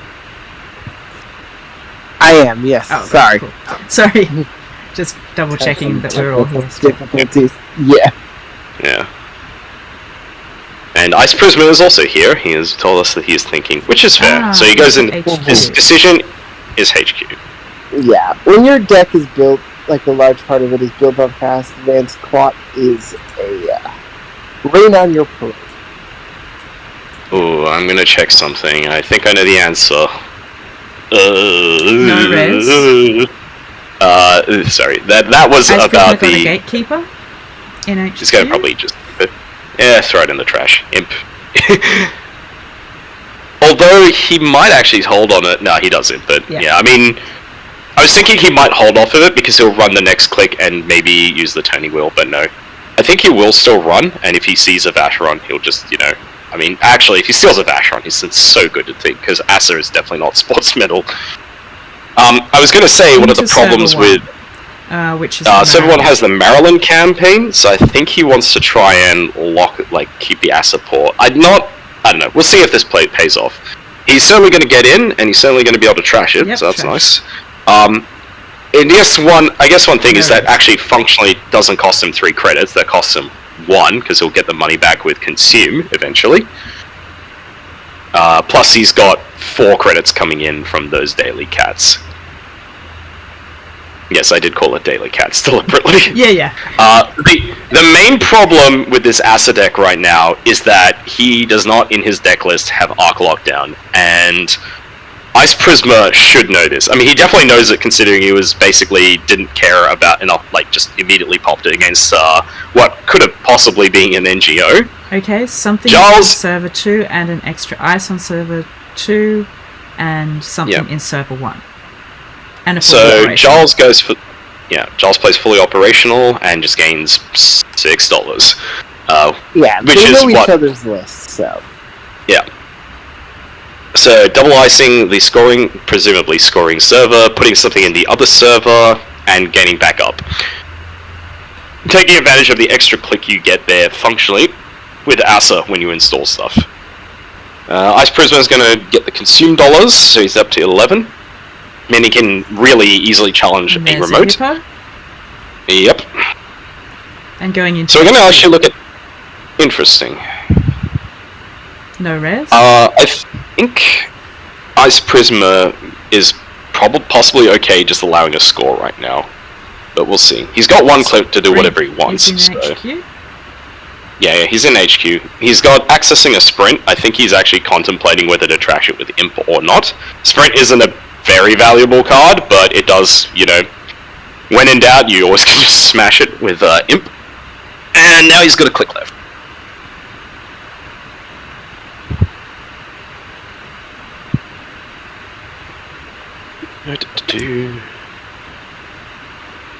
Yeah, these endless Imp decks just wreak havoc on cards you need in hand. It's amazing that Giles has actually been able to get those fully operationals through. Because if those go, it's really hard. It's a very big hit on the econ of the deck. It's so bad. I remember I played a good chunk of this kind of style of deck. Although admittedly I played out Maryland. Yep. Giles. Server 1. Are we contemplating the score or not? Actually, I think if you're Giles here, this is probably a good time to consider purging. The virus. There's an imp there's a fresh imp that can dig in. Agenda. Then I think clot won't apply at the moment. So. It won't apply, but I think, Yep. The thing is, is that you just, when you think about it, you kill 2 cards. You kill the imp that's fresh, and you also kill the clot. You technically also keep your scoring server a bit fresher, because the botulus that is on the gatekeeper goes back to, 0 counters, and it gets 1 at the start of turn. Yeah. Also, that does not necessarily have to be an agenda. Yep. So that was in hand for a while, meaning that he probably was just waiting for exactly this to happen. Yeah, the difference between having arc lockdown and not having arc lockdown and in going these into clock HQ matchups. and a res of a drafter. Yep. Right. So this is MK Ultra comes out. Due to Nobkiri, he has all the memory in the world, and he just that it sure did. Yeah. So this is pretty classic imp style. This imp style of deck, I remember as I was mentioning earlier, I remember playing this actually before Loop came out at all with Hashiko a hedge fund, a Maryland. And he's just hard trashing the Maryland, and there's another hedge in HQ. So there's no agendas whatsoever, but he does get 3 consume dollars, 3 consume counters, which is $6. Anyway, this style of deck Just of saying, having maybe if that first Gachapon didn't find Clot, I would have had a chance. yeah, I mean, I really love Gachapon. Knew I had to go fast. Yeah. It can pull out anything. I mean, well, you know, if it's in the top 6 cards, and so you can use it as offensive and defensive, which is really cool. The moving from the game Ice stuff Christmas is saying Clot was really nice find. Yeah, 100%. It's funny, the remove from game part, which is ostensibly a drawback, is sometimes it doesn't have to be, because you can use it to remove dead cards in a matchup. Like, let's just say you had misdirection or something. Completely unimportant in, I don't know, a sports medal matchup. You can go like, get out of here, we don't need you. So they're discussing, and I think it's 10 minutes left. It's actually... Or less. I've got to count, yes. The other counter is saying 4 4 minutes left, so I am not certain which one is right. Yeah, me neither. I'm guessing, I wouldn't be surprised at the 10 minutes, and that there's like, they might have started the game early, but then had to wait for the round time to actually start. We'll see. Because that gets me the feeling that Server 2's card is actually a Sansan Citigrid. And yeah, the fact that he's got a symbol chip and... Okay, Inactivist, our boss, said it's a 10-minute call, so it's actually just 10 minutes, so the clock there is wrong. Cool. Anyway, yeah, So that's probably a let's see, Sansan in Server 2. Charisma drawing. Yeah. He gets to chill for a bit, but he does need to eventually, like, look for a win. This game is his now to lose, so, you know, we don't want to just accidentally draw it. Maybe we can take time to also reset after this in terms of standings and rounds and who is still in. Yes, we need to look at who is still in. Yeah. Okay, ice onto HQ.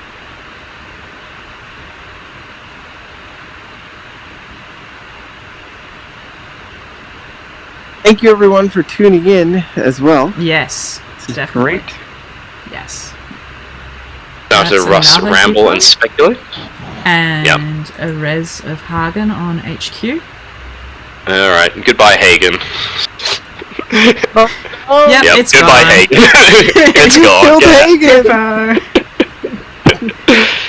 Hagen. As I was trying to say a couple of times, so this style of infinite imp deck was actually designed in the era of when ASA was like the best HE ID. So this was pre-system gateway, I'm gonna say. So you didn't have IDs like Loop. You didn't have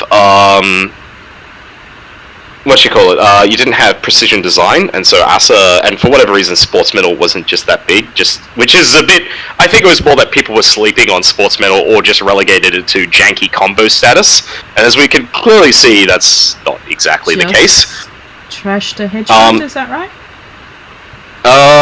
It looks like he's accessing the first card, so presumably he has a choice. Yeah, he trashed a hedge fund on the previous run though with Imp. He's going in with 2 counters on Turning Wheel. The fact that there's a pause here gets me thinking that he's simul chipped it back his Imp. He's like, which is And it's a Project Vacheron. Oh man, game over. GG gets called, because that, with... Oh, actually, it's not entirely the end of the game yet, but it's probably awful. Just saying that was a mandatory draw, which was brutal. Yep.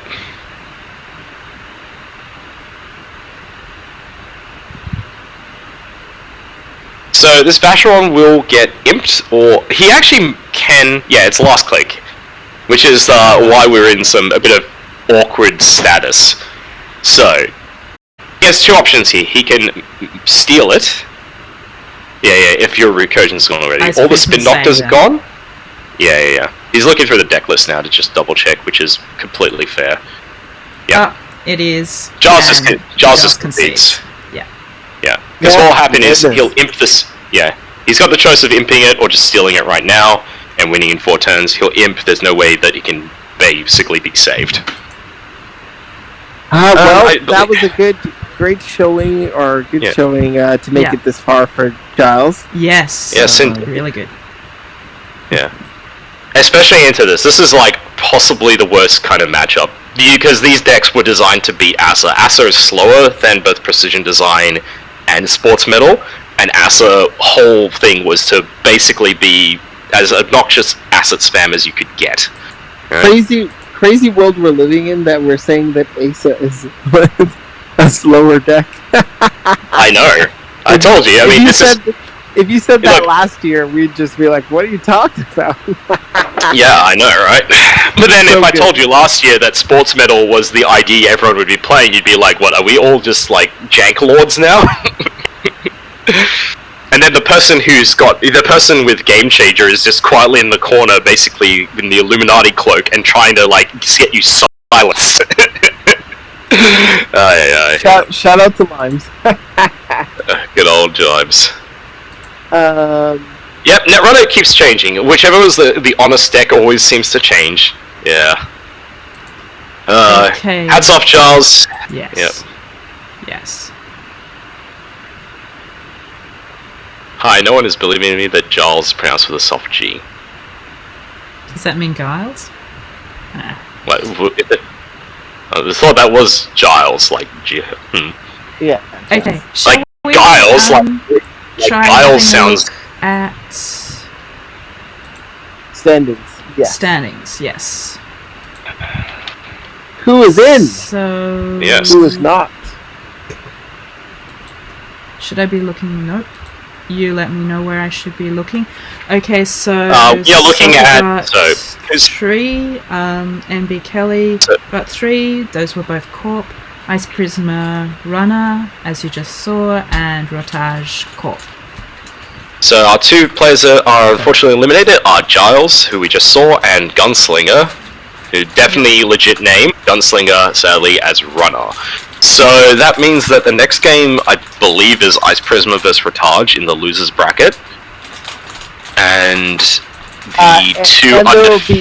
there will be another game as well. Yeah, the 2 undefeated... Well, actually, Soka is completely undefeated, or am I crazy? Yes, so there should be the winners finals now. So the versus NB Kelly, right? NB Kelly, yeah. Yeah. Who I think we should attempt to see on screen if we can. Yeah, of course. And Motion Blur, Ronji Dog, Ice Prisma, and Rotage are all in the losers bracket, and they'll all play. The winners of those 2 games will then play, and then the final. Yeah. Yeah. We're not quite in the choke yet, where we just get to 1 game at a time, and we're like, it takes forever. We still got time. Yep. This is good. Yep. A lot more Netrunner to come, folks. So. Yeah, definitely. Yep. Get your food, get your drinks. Stay tuned. Yes. Indeed. I might actually get some water, actually, guys. Yeah, do it. Sure. Do it. Water, coffee. I'll take 5 if you guys don't mind. No. Absolutely. All right. Yeah. One thing that I wanted to note is how many HBIDs are left in the tournament so far. Okay, so this would be... so I need to look at soccer... Oh. Soccer's 1. I know Ronji Doge is 1. Motion blur... Is another yes. Yep, okay. Motion blur is another... NB Kelly... I don't think so. I think they're... He's on Reality Plus. Reality Plus. Ice Prisma. Did we just see that? And then we've got Rotage. And Rotage is on... Oh, so 4 out of 6. Okay. Looks like... Okay.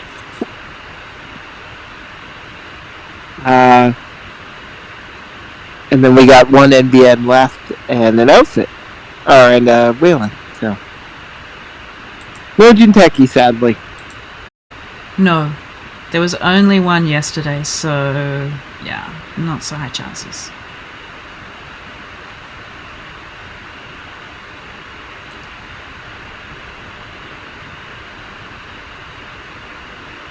How much time until the rounds start up again? Let's have a look. So I think the time to the end of the round is around about, 1 minute or so.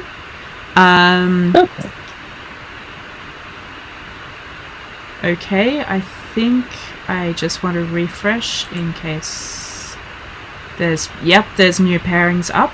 So table 9 is Sokka versus NB Kelly, and I would quite like to try that, watching that. Table 10 is Ronji Dodge versus Ice Prisma, and table 11 is Rotage versus Motion Blow.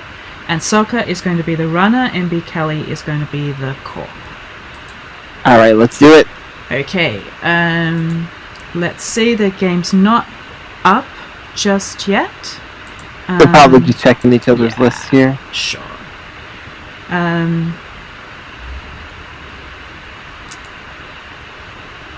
So they're just having, I think it's a 5-minute, get ready time. Yes. Mm-hmm. Yeah. It's just going to be very interesting to see what NB Kelly has in this Reality Plus that has gotten him so far. I mean, if you ask most people, they wouldn't necessarily put that on the list as, one of the top corps. But obviously, NB Kelly seems to have found the secret sauce.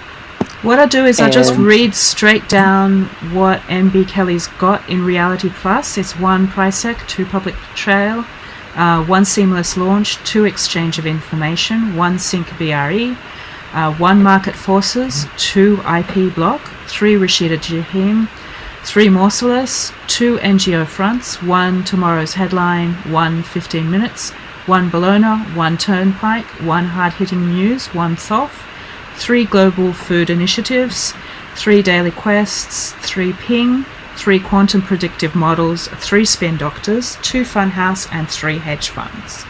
I hope that made sense being relatively fast there. Yep. No, that's all good. Seems pretty standard. Has a lot of ways to punish you if you do get tagged. And is probably looking to... What I say is, when you play a lot of these type of decks, you want the runner to do the work for you, so steal those agendas so you can exchange them back, your 1-pointers, and take the GFIs, which are 2-pointers for the runner, the 3-pointers for you. Sounds like a fair swap if you are the corporation. If you're the runner, you feel very, very sad. Yes. So, he's gonna, NB Kelly's gonna have to establish some sort of economy lead.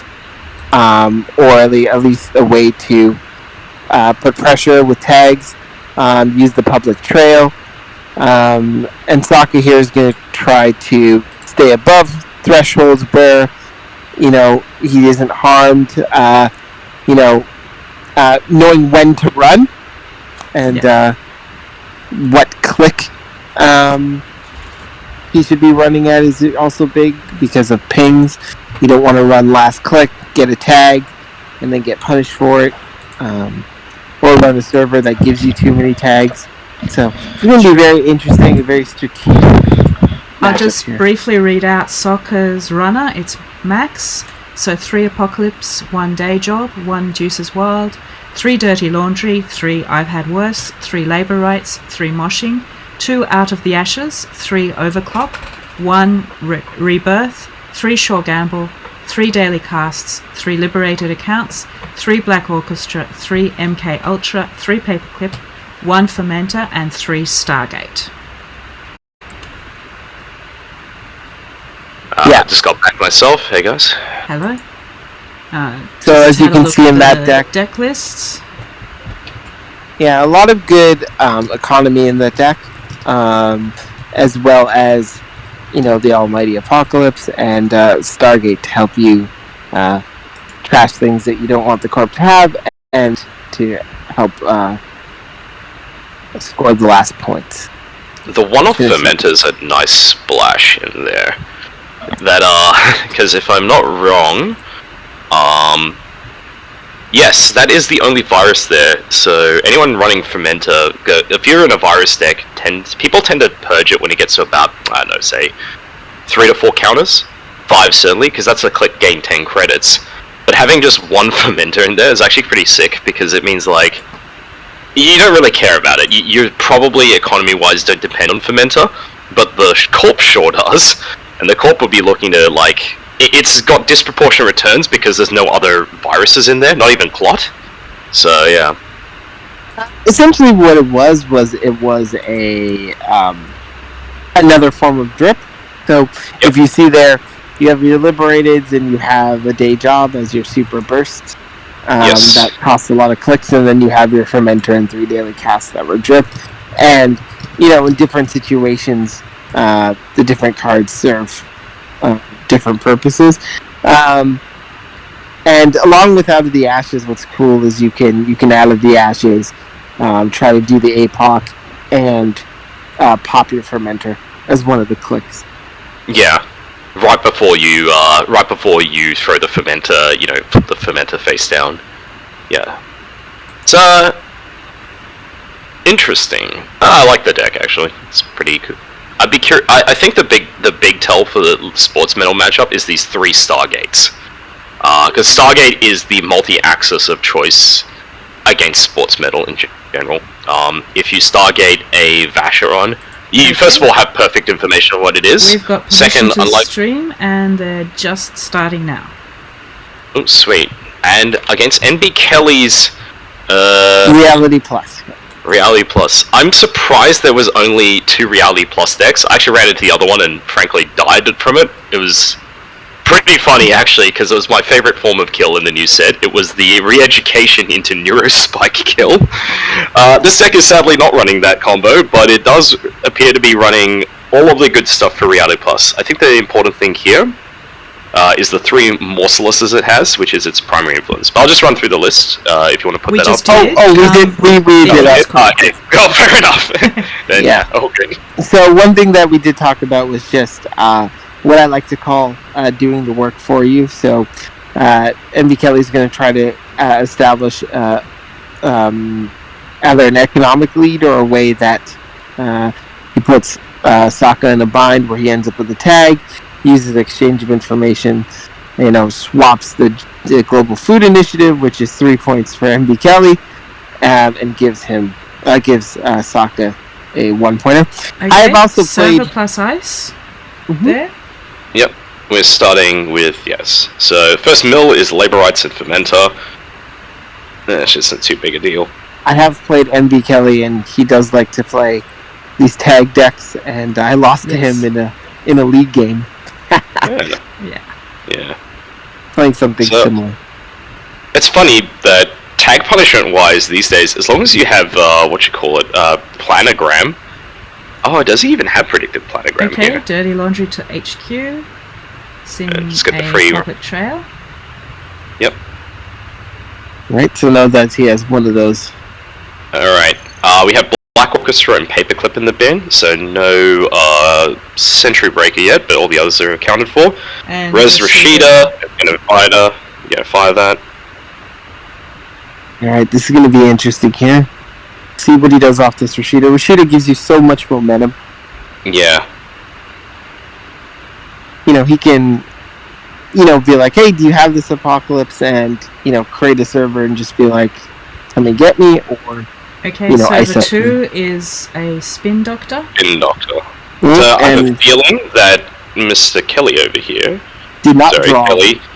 Kelly is probably going to be looking, if possible, to try and get. Yeah, sorry, I looked at. Pronouns for NB Kelly. Soccer is he. Yes. And yes. Well, that was the problem. I looked at Soka's one. I'm just like, yep.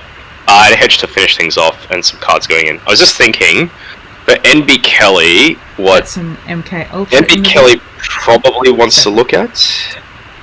Yeah.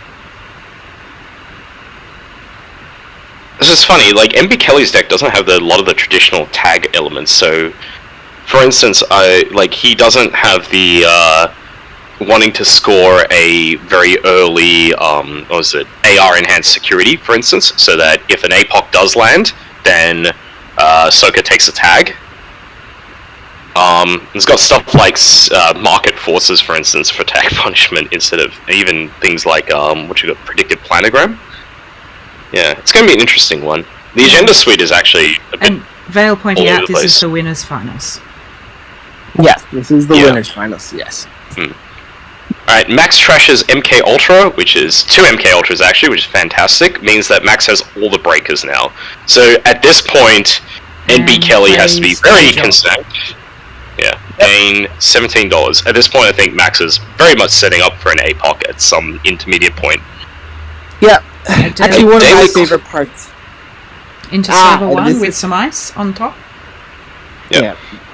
And so, if MB Kelly can get this to stick, the daily quest, he can get quite a bit of, or they can get quite a bit of economy. And be able to then threaten the tag punishment that they do have. Yeah. Okay, some lost an random overclock and a short gamble. Not really that big a deal. The overclock actually is kind of annoying, because overclock is perfect for landing APOCs. The ideal APOC turn is actually if you can triple overclock into APOC. So good. Or out of the ashes, double overclock, gain money, blow it up. Instead we have using a lot. Liberated. And a daily cast. And daily cast. So we're just more setup. So that means that the daily quest gets to stick.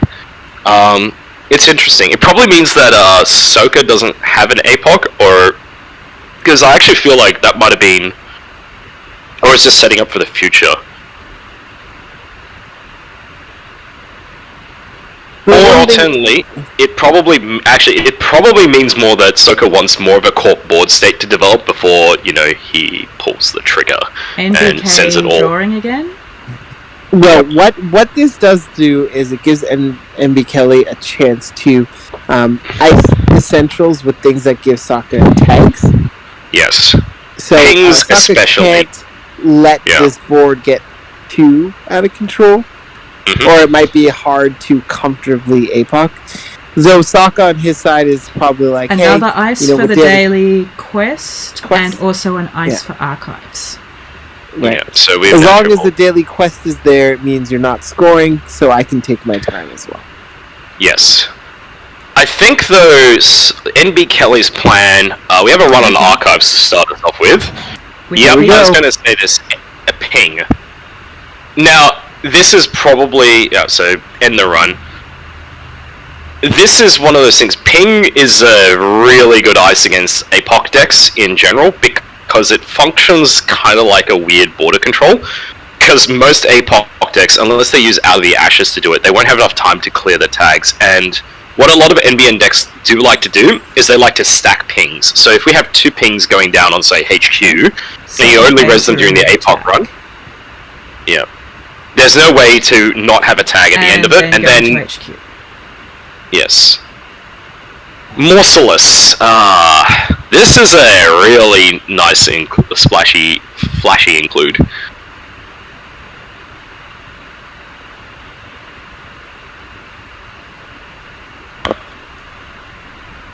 Sorry about that, anyone who heard me just drinking coffee.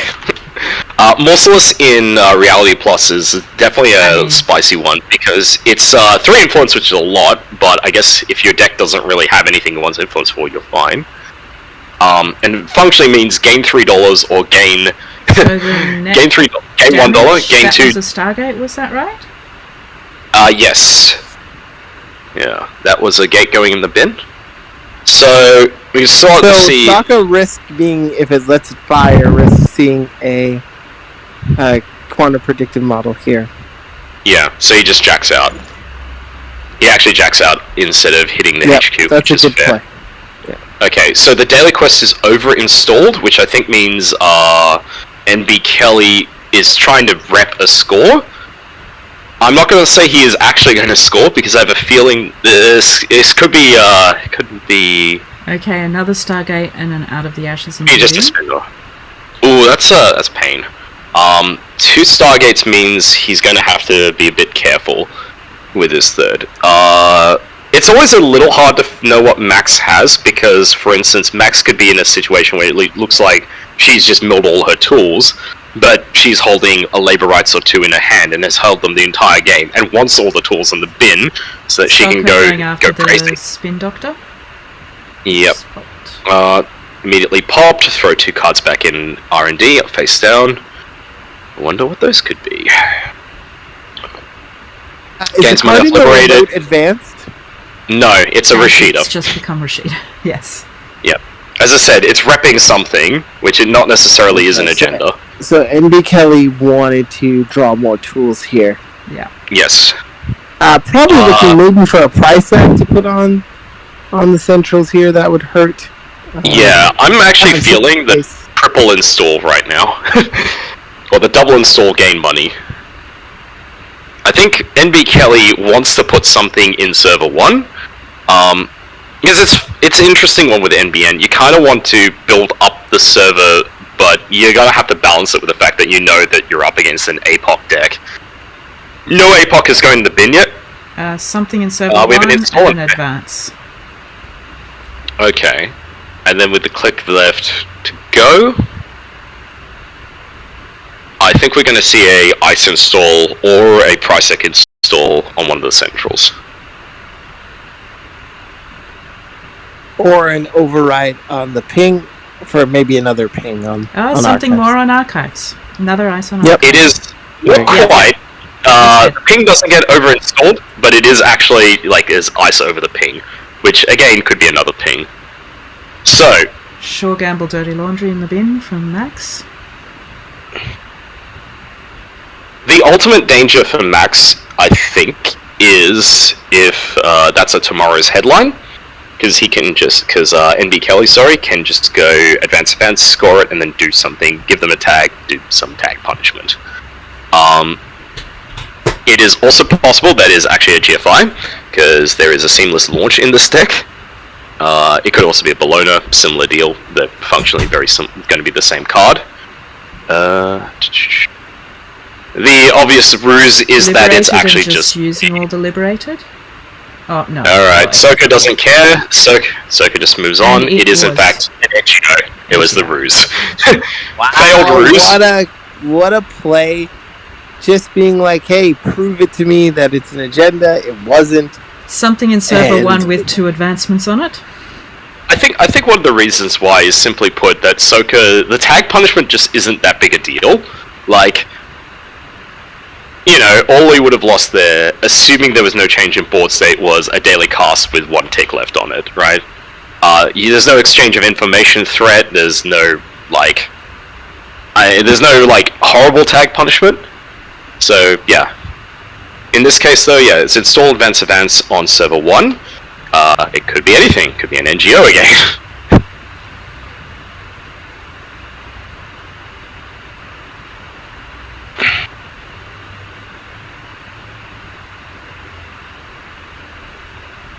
So the other issue here is that NB Kelly is running Market Forces as a tag punishment, and if you only have 1 tag, that means lose 3 and NB Kelly gains 1, which is nothing. It's like not that big a deal. So I it think could mean the difference between landing a hard-hitting news that can't automatically be cleared. it would, except for the case of Soka with Soka's $35 dues, less of a big deal. But yeah, Now, don't be mistaken by that credit total. That can go That can go fast if those are two bosses on the centrals, and Sokka still hasn't installed his breakers yet.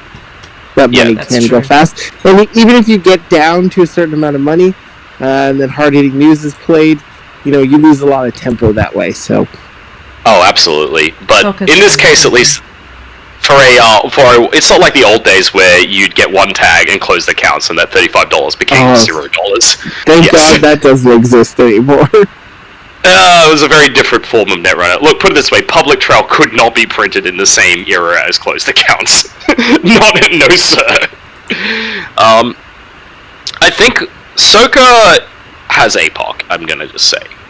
Soka has probably had APAC in his opening hand, if I was any judge. What he's really thinking is, as you said, like, do I pull the trigger now? And it looks like Out of the Ashes is being used, which is usually a good sign. Alright, and the first res from MB Kelly is a funhouse on R&D.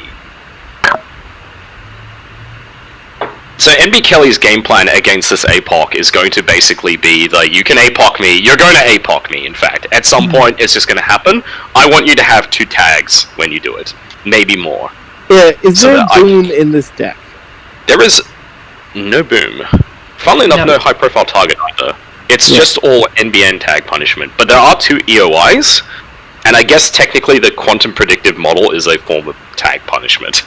Correct. Okay, so he knows he doesn't have to worry about the kill. Yes. So maybe he can go in, take a couple of tags, but get rid of the board. Yeah. As you said though, the issue is that if he takes 3 or 4 tags, the market forces will hit him for 12 damage, 12 credits worth of damage, and give him 4, which is, when you think about it, 12 damage. It's not great. So, I don't think Let's at 5. Well, he basically has to take a tag or ETR, and I think we're looking at just a 4-credit access. Because it's Reality Plus, he gets to draw cards or gain dollars, and he chooses to draw cards, so he's at 7. Alright, I think Soka's going to take a bit of chill for a bit and think about his life choices, about whether he wants to go for the APOC or not. As well? It's Deuces. The Deuces, I love Deuces, so good. So good, I agree. I think he's contemplating, like, he can still... Yeah. Because what he's going to do is he can either use it to just, you know, be boring and gain money, or he can expose an ice, like, say, the ice on Archives, and then make a run through, say, HQ. Yep. Expose this Merciless on Archives, and now, at this point, this is a thing, he has to run. He can't just, like, jokes, I don't want to run. And unfortunately for him, all the ice is kind of annoying. I guess he could just make a fake run into R&D and immediately bounce off the funhouse. But why waste a good run at this point? So he does know that 2 of the ice he's dealing with are Merciless. It will cost him, let's see. Oh god, I don't want to even think. It'll cost him 15 if he lets the MB Kelly gain a credit. 3 to install Black Orchestra, 6 to break the relevant subs. So 15 for the Merciless, and he also has to 5 for ping. So 20 credit. So you're kind of right. He's doing it on HQ. The Merciless on HQ. Alright. Fires all the subs. Okay. Loses off the ping and APOC, which... Ooh, that's interesting. And steals a Tomorrow's Headline. Yeah. Oh wow, okay. So he gained a... So this is interesting because it either could telegraph that he has another APOC in hand. I was thinking exactly that. He 100% has 2 APOCs in hand. Yeah, because he's overclocking now Archives, and he's going to force a Merciless res. Oh, fire all the routines again. He loses the second APOC. Okay, but does he have a third? Does he have a third? Yeah. Oh my god, he might actually have 3 APOCs. He has them all in hand. Okay. Do you have the third one? NB Kelly asks. I think we are definitely about to find out. Ooh, 15 minutes.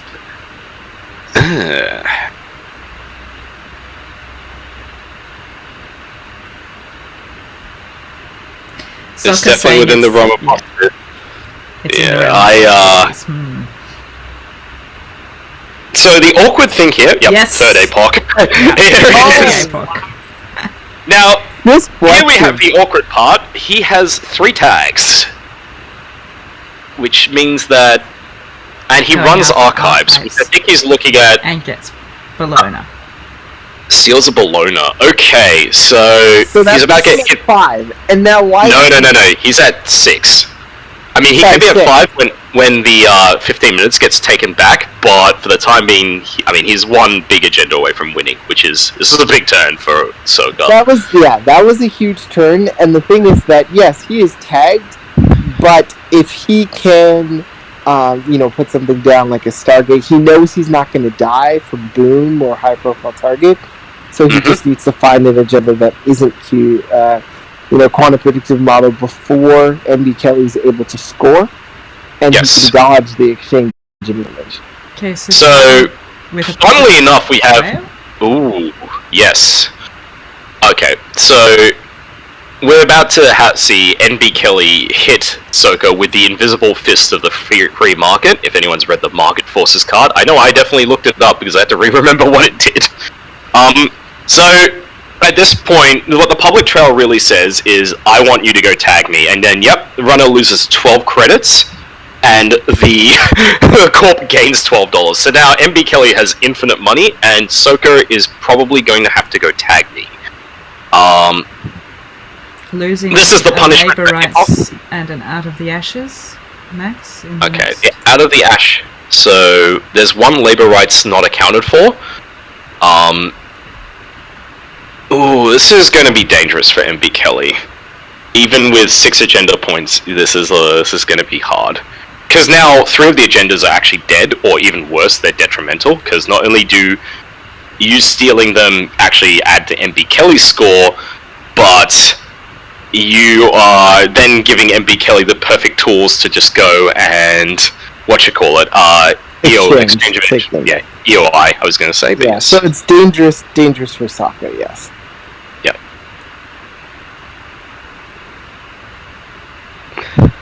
So what's the credit totals right now?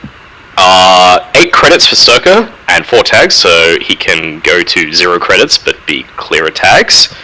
MB Kelly has $25 and an ice on R&D. 4 cards in hand. This is this is where you've got some choices as Soka, because all the apocalypses are sadly gone. This would mean if he got a little bit lucky on RNG, it is actually possible that he would be able to go for a double APOC, like just APOC this turn as well, just get it back in the bin. But that's not going to be the case. I think. Yeah. Really, Soka needs to figure out where he wants to pull. His win condition at this point, under ideal circumstances, is obviously going to be Stargate. He draws twice, 3 times. And it's just not clearing the tags. Okay, this is interesting. No, I don't think it's worth clearing the tags. Well, the thing is that if MB Kelly can get Market Forces back into his deck and use it again, it's going to create a lot of... yes, Mellolint, sadly gone, quote unquote. Moshing. Oh, we are moshing. Oh my goodness, he moshes a Stargate away. Okay. That's all the Stargates gone then, is that right? Yes, all of them are in the probably bin. Trying to either search for the last labor rights. It's labor rights he's searching for, yeah. I think... Because I guess it actually does make sense. Stargate is not useful at the moment. Stargate will be useful in a second, right? But if you got the labor rights when Stargate is useful, you can just play it immediately then. And I reckon that means, like, Do you want a Stargate or do you want money? Because you need money to actually do. One big thing to note, I don't remember seeing in... Soka explaining how to win at Netrunner. Ready for it, guys? Step 1, install Spin Doctor, Res, pop just for Market Forces, click 2, draw Market Forces, click 3, play Market Forces. Netrunner is easy, boys and girls, and others. And be really saying it's all I gotta do. I have some cards to count. Yep. I just finished saying that might happen, and bada boom, bada bing. Yep, fair enough. Exactly. Great minds do indeed think alike. I mean, you did say that this gentleman here, Soka, was part of your testing group. Clearly you've all tested the same idea. Yeah. So, NB Kelly, you're in an extremely enviable position. You have a sick ton of tempo, but you are also on match point. So we're installing 3 and an advance. I think this is the world's most obvious NGO, except it's not an NGO, it's probably going to be a QPI. QPM, yeah. And Soka goes for the interesting play, clears all tags. Yes. Yeah, he's got to start clearing tags now because because he can't let what just happened there, where there was a a quantum predictive model installed naked, and he was just like, okay. Yeah, well, which leads me to believe that he didn't have the labor rights already. As if he did, he could have just cleared tags. And yeah. Another thing to note, I don't remember seeing psychographics in Andy Kelly's lists, which is a piece of tape. No, there's no psycho. No. I think actually this NB Kelly deck list kind of relies on implied tag punishment that you don't actually need to run. Now you look at this, right? Like it is a rare NBN deck that does not feature at least one Wayland Green murder you in the face card, right? So everyone tries to play around it, right? Like, if you were in Soka's shoes and you didn't know what was in this, you do have to respect that there is 100% possibility that top guard could be high-profile target, and then you explode into 1,000 pieces, right? But because we're in the top cut and we have full deck list information, he can make an APOC run like that and not feel like he's just dead. So, yeah. And just a server 4 sitting out there with no ice, no advancement, nothing. Feels like a Rashida. I think NB Kelly is drawing for tools. Or it could be a Spin Doctor, and funnily enough, if it is a Spin Doctor, I wouldn't be surprised if it gets res and some other stuff gets thrown back in. At this point, obviously, it can't be the Market Forces, because Soka has no tags, but it could be something like, say, just ice. Good ice. Merciless, for instance. Good ice. So, Max has one card left in the deck. Let me have a look at... I have a feeling Soka was probably going to wear the tags until, as you said, like, got the labor rights to ensure that the game would continue, but we'll see. Yeah, there are 2 labor rights currently in the bin, so, Yeah, there's only the one left. Yeah.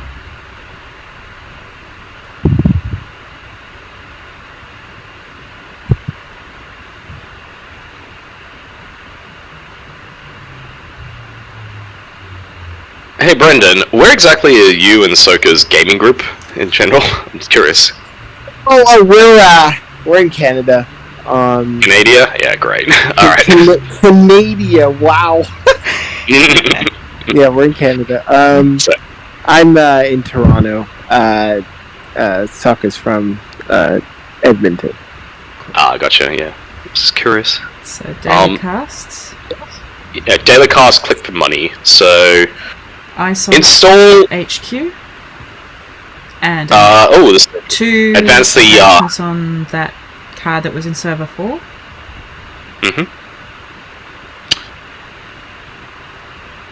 Oh, this is very interesting. Is this the winning agenda? Is that a bluff? Is it an there's a lot of questions here. And are we about to take Soka on the ruse cruise? On a scale of 1 to... Oh, okay. This is what Soka's saying, yeah. On the scale of 1 to 10, how crazy are you? Exactly! That's what it is! NBK says 15. That's what it is, because if that's an agenda, he's just giving, potentially giving the game away. Yeah.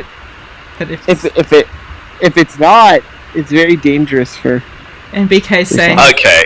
I came to every game this tournament pre-tilted. Prepping for the tournament. Okay, so there are some things to consider right now. If that is an NGO, which it Valen probably Jar very much... supporting NBK's opinion of themselves. Oh, I love it.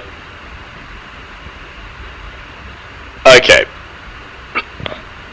Yeah, it's the issue is hard-hitting news, or even like if you want to see him be even sicker, that could be an NGO, and he might just not pop it and allow Soko the successful access in order to hit him in the face with a public trail.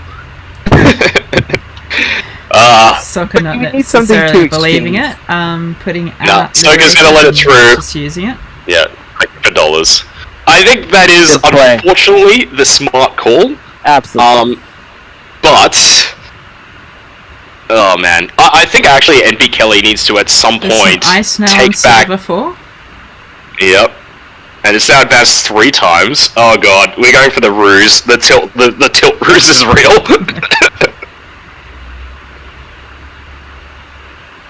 He really wants Soko to run. I'm pretty sure it's going to be a public trail into hard-hitting news somehow.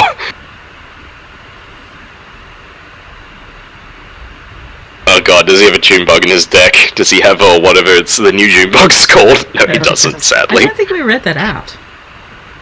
Did we? We read MBK at least once. Yeah. Yep. I think actually what MB Kelly should do is shuffle the 15 minutes back in at some point, because it means that's that a little dangerous. Yeah, because it's currently like he will lose if a QPI gets stolen without a tag, which given QPI is 2 of his 3 agendas left, it is of course hard to find the click to shuffle back in 15 minutes, so often it does just sit there and you're okay with it. And frequently what you actually want to do is you want to combo the 15-minute shuffle with something to your advantage.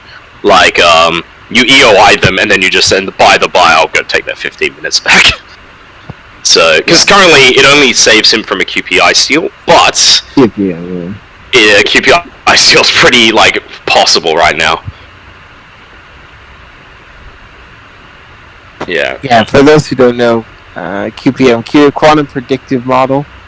I keep calling it QPI for some reason. Yeah, if you are tagged and you, as the runner, if you're tagged and you steal Quantum Predictive Model, instead of you stealing it, it goes into the runner's, the corp score area, and it's 1 point for the corp. So a nice little safety blanket if you are able to stick it behind, ice that will tag. Omar. Oh, here it comes, the Omar run! Getting into R&D? So, some things we now know with 100% certainty that Soko has labor rights in his hand. Because all the cards are out on the table. Yeah. And 0 cards in stack, so... Okay, yep, here comes the public trail. And Soko pays 6. I can see Soko considering, maybe, yeah. I actually think the better card to play is the second public trail. Not hard-hitting news will be. One of the great things with Reality Plus is that hard-hitting news costs you less functionally because it gives you 2 credits or 2. Yep. So even though this is technically a net negative for the corp, it's still, it doesn't cost you nearly as much just because you just gain the dollars back. And so that's, NB Kelly leveraging that money. Now, Soko's forced to take a turn clearing all 4 tags and goes down to $4. Yeah, triple advanced NGO, classic. NGO. Another ice going on that empty server and something in it. With he is crazy. He is crazy. Well, he is. That one That play made a lot of sense. That was a super ruse. Yeah. I like it. I quite enjoy that ruse. I think what we're looking at, MB Kelly has basically just bought himself a scoring window, because Soka has $6 and NB8K still has quite a bit of bank. Right? Especially if any of those ice are pings, like, oh my goodness, ping would be such an incredible pain to deal with right now. Okay, I'm going to the archives, which doesn't have ice, and then into R&D. Yep. Nothing there. We're getting the labor rights. So one of the other labor rights will be shuffled back in. For what it's worth, I actually feel like the agendas are in HQ. And just could be, yeah. Yeah. So he wants money. So I get the feeling, given he drew for click, click 3? That he didn't get it. Yeah. He drew the second labor rights as his first click, yeah. Which is a bit of a shame. Ooh, he's had 0 credits, and he's made a run. This is a bit dangerous. Well, he knows the list, and he knows that there's only one hard hitting in the list. Yeah. Oh, yeah, true. Damn. But how many public trails are there? If MB Kelly doesn't have anything scored. He draws? So public trails doesn't do much here. Yeah. Well, he doesn't even have access to it. And yeah, he finally shuffles the 15 minutes in. So, gut feeling is server 4. Leads me to believe that there was an agenda in the mix there. Yes. I'm thinking server 4 is a QPI. And for Soka's part, Soka does the Anarch day job, the old school Anarch day job, and gains $16. Okay, seamless. Oh! It was Scorza GFI. It was a ruse within a ruse, because the agenda was not actually a QPI, it was a freaking 3-pointer. Buys himself the scoring window. It does, but also, it takes a non-QPM agenda out of the game, which is huge. Yes. But it doesn't turn on exchange of information here, so... Well, you could exchange 2 for 3, but, it's not really worth it. Well, he still has a QPI to exchange, and now that the 15 minutes is back in a 9-card deck, there's a good chance he'll just slap it down and score it out. I think what you could look at here, if NB Kelly scores the 15 minutes, 5-minute warning from our boss. Yes. So if NB Kelly scores the 15 minutes, and NB Kelly on 4. So I think what Soccer probably tries to do here is probably liberate it up, get some money, and then maybe get Stargate to try to close this game out here. Agreed, yeah. NB Kelly is trying to probably jam as fast as he can, get that 15 minutes scored, and present that threat. So the credit totals have swung back. NB Soccer with the I'm gonna liberate it for days play has now $16 to his name. NB Kelly down to 10, but what will probably be the case is... So Sokka's got a lot of ways to play this one. He knows his draw is liberated. There's actually a good chance that he could just labor rights that away, which is what I think he's thinking about. NBK is saying, and Sokka, sorry. Yeah. Yeah, that could be considered a form of stalling. Yes, it's true. Although I can respect why he's going through the motions. Yeah. So one other funny thing is that Sokka does have access to a Out of the Ashes, which means he does have a surprise bonus click. Yeah, and he's using it right now. R&D. He goes on R&D. This to me screams that he's going to try to set up for a Stargate run. Okay, and that's it's a big one. Toth. Toth. I think that's Toth at least. Toth. Yeah. So Toth, for anyone not aware and not scrolling over, when the runner encounters Toth, he gets a tag, or he or she gets a tag. So Trace 4. Sorry, yep, go on. No, go on. Yeah. I was going to say, this is an interesting one to see if Sokka pays or tries to pay, because the net damage could hit a labor rights here. Yes. So what actually, it looks like Or is he going to pay the trace? He paid to block the net damage trace for steals of 15 minutes. Oh, he got it back! Yep. Yeah, he gets it back. And then the Omar run into HQ, I assume, is coming here? Yes. We have a clear, we have an Omar run, yes. Okay. It might not be HQ, it might be R&D again. I don't know. I think I could see R&D. He hasn't checked HQ in a long time. It's true. Really. Oh, and a ping res. We have a ping res. Yeah. Oh, that's a good res. Bounces. Yep. Probably clear tag. And draws the liberated in the deck. That's a good play. Yep. So Andy Kelly probably has to click this again, which delays him even further. Yeah. Or he just... Kelly's in a real bind, actually, because of that. I think he actually needs to take back the 15 minutes. Like, he hedges instead, fair enough. But I think he needs to, within 2 turns or so, click back the 15 minutes and try and steal it, score it, because currently he is going to lose on points, but at least if it's a tie, then they will go a bit longer. Tie goes to the top seed, by the way, so even if there's a tie... Omar going in. Taka would win. Paperclip. Still win. R&D. Trash is a spin doctor. Oh, that's a huge hit. That is a huge hit. Yep. It clears another card out of the deck, but it also stops, MB Kelly from recurring harmful to it. That's okay, because there's another spin doctor hits the table in a new server. We're not protected. Which is fine, really. I think with 2 credits to his name, to Soka's name, but a liberated account, you might just try and go for some weird score here. Like, I could see a slap down at QPI in server 4 and then clear the 15 minutes, and the next turn, assuming there's a ping in that server 4, you could go for the score. Yes, but time is winding down. He is going to need a 2-pointer here. Yeah, what 2-pointers does he have access to, really? The unfortunate thing is one of them is in Soka's scoring area. He instead installs Ice on Archives. I'm not sure if this is correct. I mean, I guess playing not to lose, but you gotta go if you're MB Kelly here. Yeah, I definitely think he's thinking of that. The Ice on Archives is fine. He basically has a click to play around with, and as I said, apparently he doesn't want to take the 15 minutes back, and fair enough.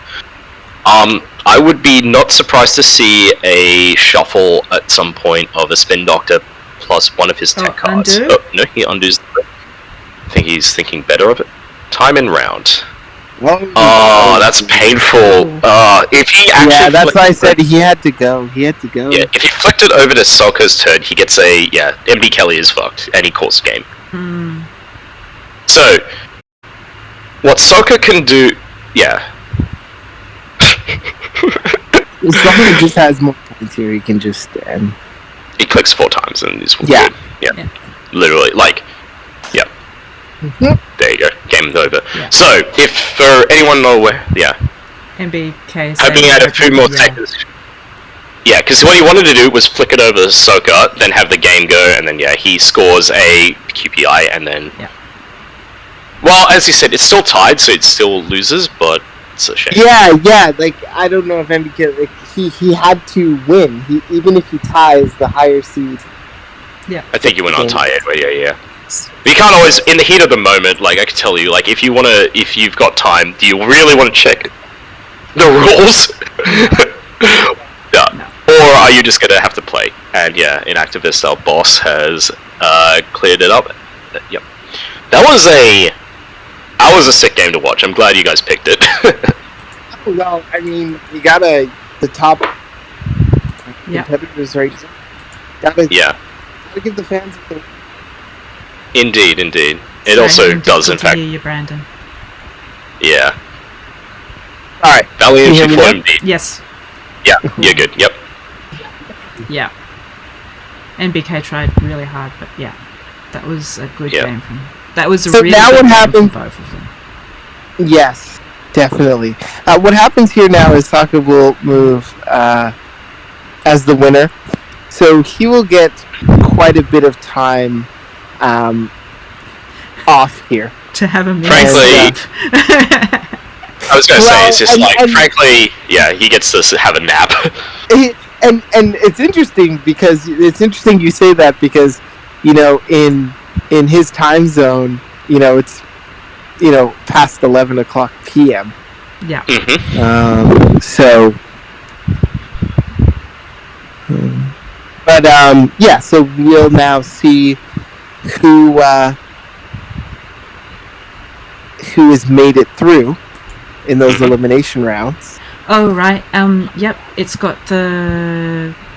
So, Circle obviously wins. Rungy Dog knocks out Ice Trisma, and Motion Blur knocks out Retard. So, the next game, I believe, is Rungy Dog versus Motion Blur.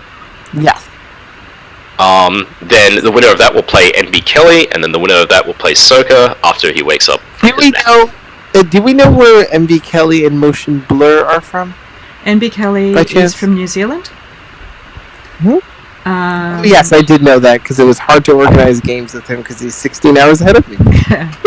Motion Blur, I'm not New Zealand ahead of the meta. Sure. I'm sorry. Oh. UK, people are saying in chat. Motion UK, Blur. okay. So we got one from the UK, one from New Zealand, one from Canada, and one from America. Yeah. So. Mm-hmm.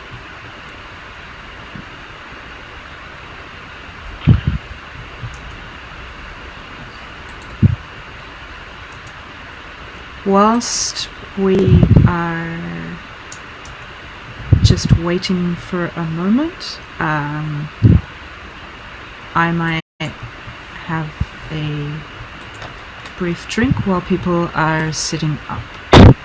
Just setting up, if that's okay. Definitely do that. I already went through that, so yeah, go for it.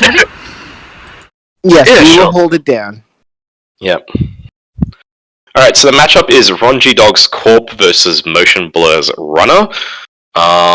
So Sports Metal, and this I is guess this is 4-1. 4-1. Yeah, 4-1-9 again. Against Sports Metal here. I believe so. Get used to this matchup, people, and throughout the Continentals. You're going to see this one a lot.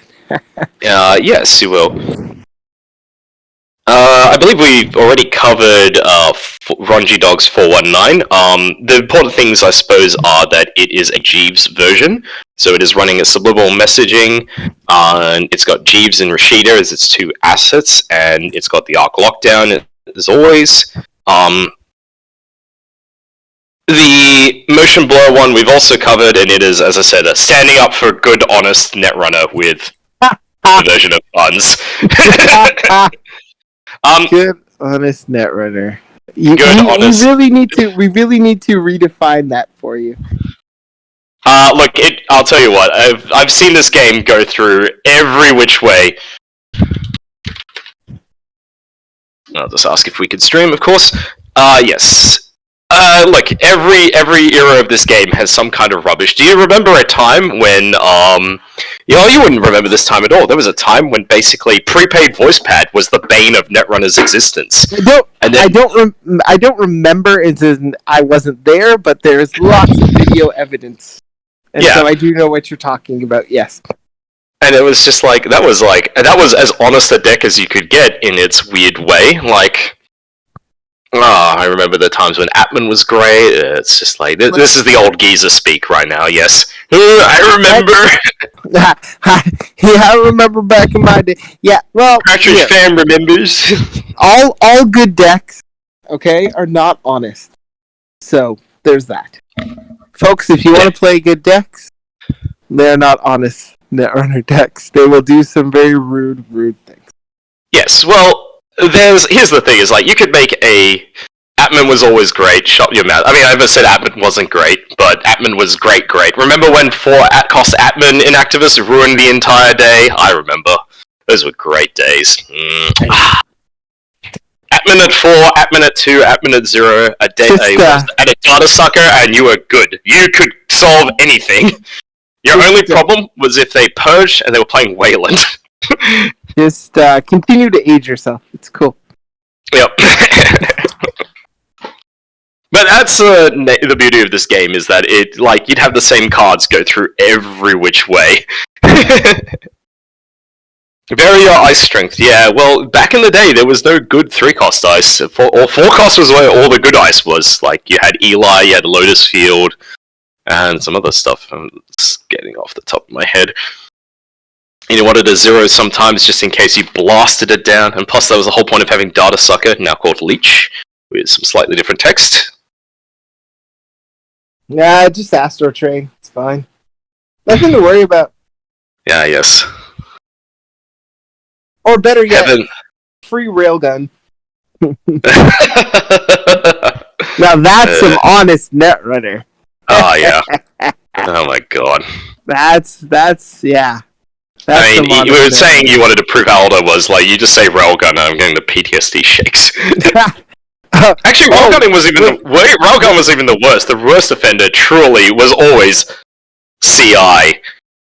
Melina, Tyrant, really? Really? No, but like Railgun, it's just like, what did I do wrong? Oh, you ran. Oh, you didn't just ran, yeah. Oh, God. Oh, sorry. Now you're dead. Yep. Oh, did you think that Plascrete was gonna save you? Yeah. What a fool. One word around here, death. Mm-hmm. And then there was always the CI combo decks, and they were just... Yeah. Those were Doctor. Those were great days, Now you'll be lucky if you don't, hard-hitting news 60% of people on JNet without them conceding. Yeah, exactly. Railgun, I remember when we came by our kills, honestly, with Cecil Scorch. Yeah. Oh, dear. Now you print Cecil, so what is this card? Did you find this in a museum? Is this an original Netrunner card? We're in welcome back, Ginevra. Indeed. Smart Vessel versus 419. Honest Netrunner versus dishonest scummy HB, perhaps. We have a triple install, a Tranquility Grid in Server 1, a whatever in Server 2, and a Ice on HQ. And Motion Blur's response... Tranquility Home Grid. Such a great card. I think it's decent as well. I think it's better in HB. Alright. We have our Hyperloop extension. So Hyperloop was just slapped down turn 1. Yeah. Well, that's the one I said. It's ooh, interesting play. Alright. So Motion Blur is just going for the money up approach. So he's got a Daily Caster Rezeki on board. He's played a Deuce as well to draw cards and gain money. He then played a Falsified on the Tranquility Grid he knows is there. Sure gamble, ran it, smashed it. So now Ronji Dog has $5, 5 cards, and a service scored.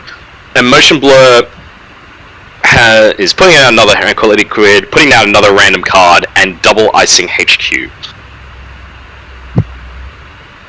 Penny Shaver goes down. We have a run. That's a Rashida. So getting Penny Shaver early, I mean, it's not quite getting the turning wheel, but it does mean that it's so much harder for Sports Metal to just smash down, random remotes, because you're now, he can take a look at R&D, and he gets rewarded for it still. So Sure Gamble going down, he'll do that run on R&D. Steals a Mega Pre. Yep. And then slaps down a Bagata. Yep. Mm-hmm. Galta? Oh, I don't know. Galta. Alright. Server 5 exists and has become a project Vitruvius. I'm gonna have to commentate this we're basically doing actual sports ball because it's so fast. Yep, we have the Vitruvius score, we have a Unity slap down, running to HQ, accesses Jeeves, smashes Jeeves, clicks to get Penny Shaver. Back into HQ. Yep, red level clearance. Yep. This is all action, this is all action Zero Chill here. This is credits and card. Gaining money. Yep. Sorry, the king. This is going to be real fast. All right, we finally have a breather. It's intense. Do it. Double ice R&D. Okay. So Ronji Dogs identified the problem, which is that there's going to be a turning wheel at some point, and his solution is basically to just double ice everything. However, into R&D now. No that's money. A drafter on the Let's have a drafter. Fortunately, a Bogado is one of the best counters to drafter. And going Get through in there. Res. Sees a Spin Doctor. And Career Fairs and Earthrise. Yeah. Rungy Dog, triple click, pass turn. Triple click, pass turn.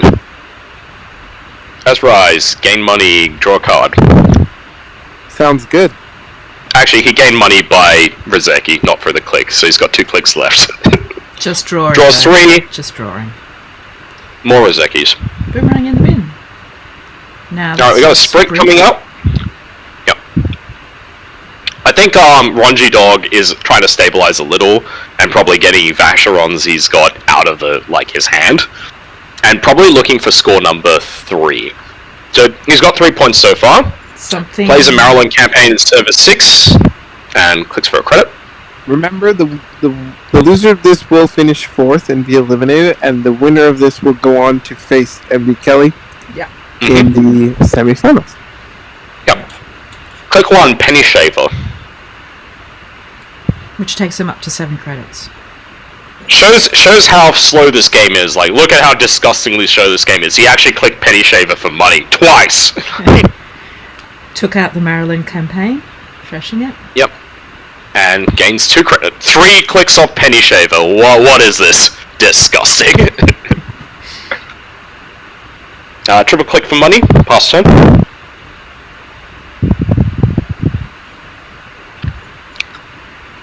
Okay, that was a juicer. Not really where Ronji Doge wants to be.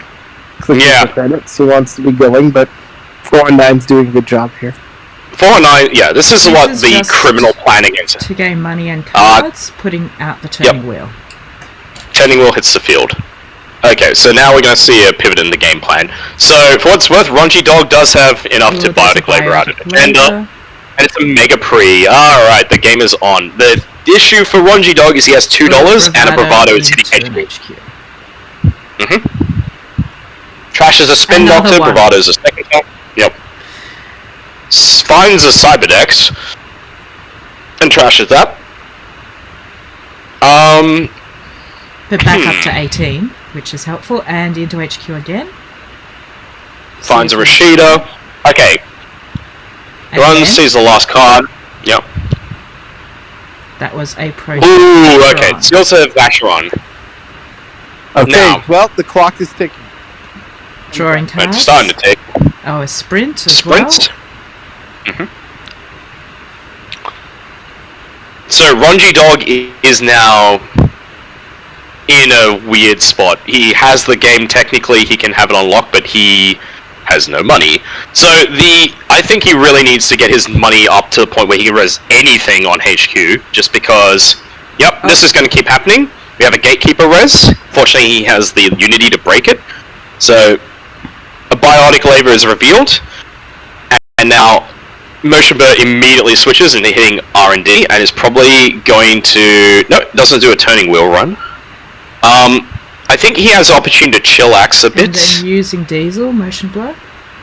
And puts out an Earthrise. Alright, I think he's drawing into more run economy and running G-Dog, or a Doff. As if he's got so little that he can actually play a Doff now. Dirty Laundry into HQ?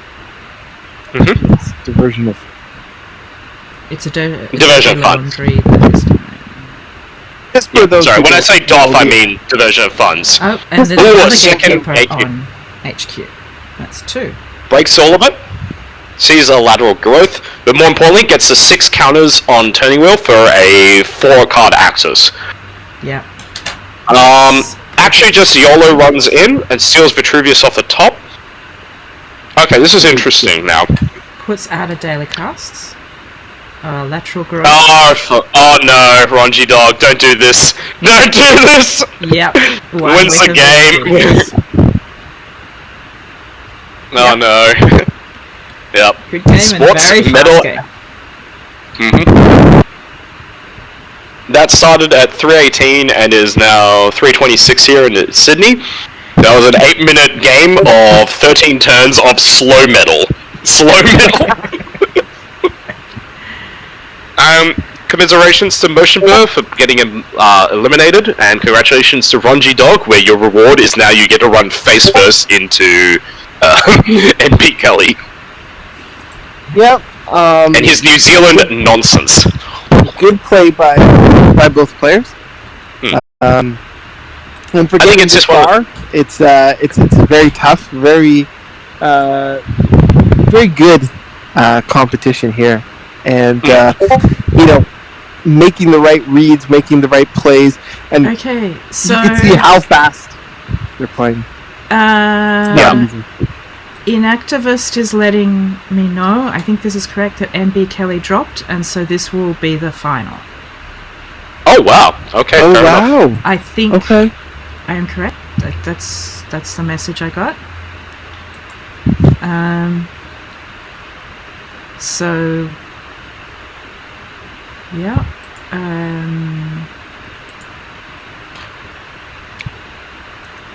Okay. So does that mean that is over, or how does that work? So someone who's got more tournament experience, please let me know. It just basically means that Ronji Dog counts as winning the next game. NG Kelly will drop in 4th, and NG Kelly will be in 3rd. Yeah. And we have to go straight into the finals. Soka, funnily enough, doesn't get the chance to rest. This tournament might be over quite quick. There's sometimes just like in these top cuts, you sometimes just get like the 40-minute Glacier versus slow deck 40 card thing, and like the person in Soka's shoes, like it's actually you just gets 2 hours where he's just waiting for like a game to happen, and it's like trying to get games in with friends, or like avoid going to the bar and getting drunk kind of thing, right? Not the case this time. This is the Soka. It is basically Roger Dog's taking a bathroom break and is back, and I think Soka is about to play him.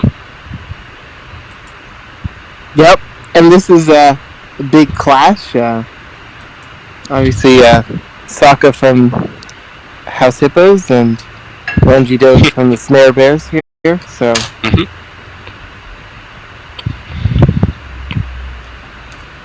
This is for it all. This is now again.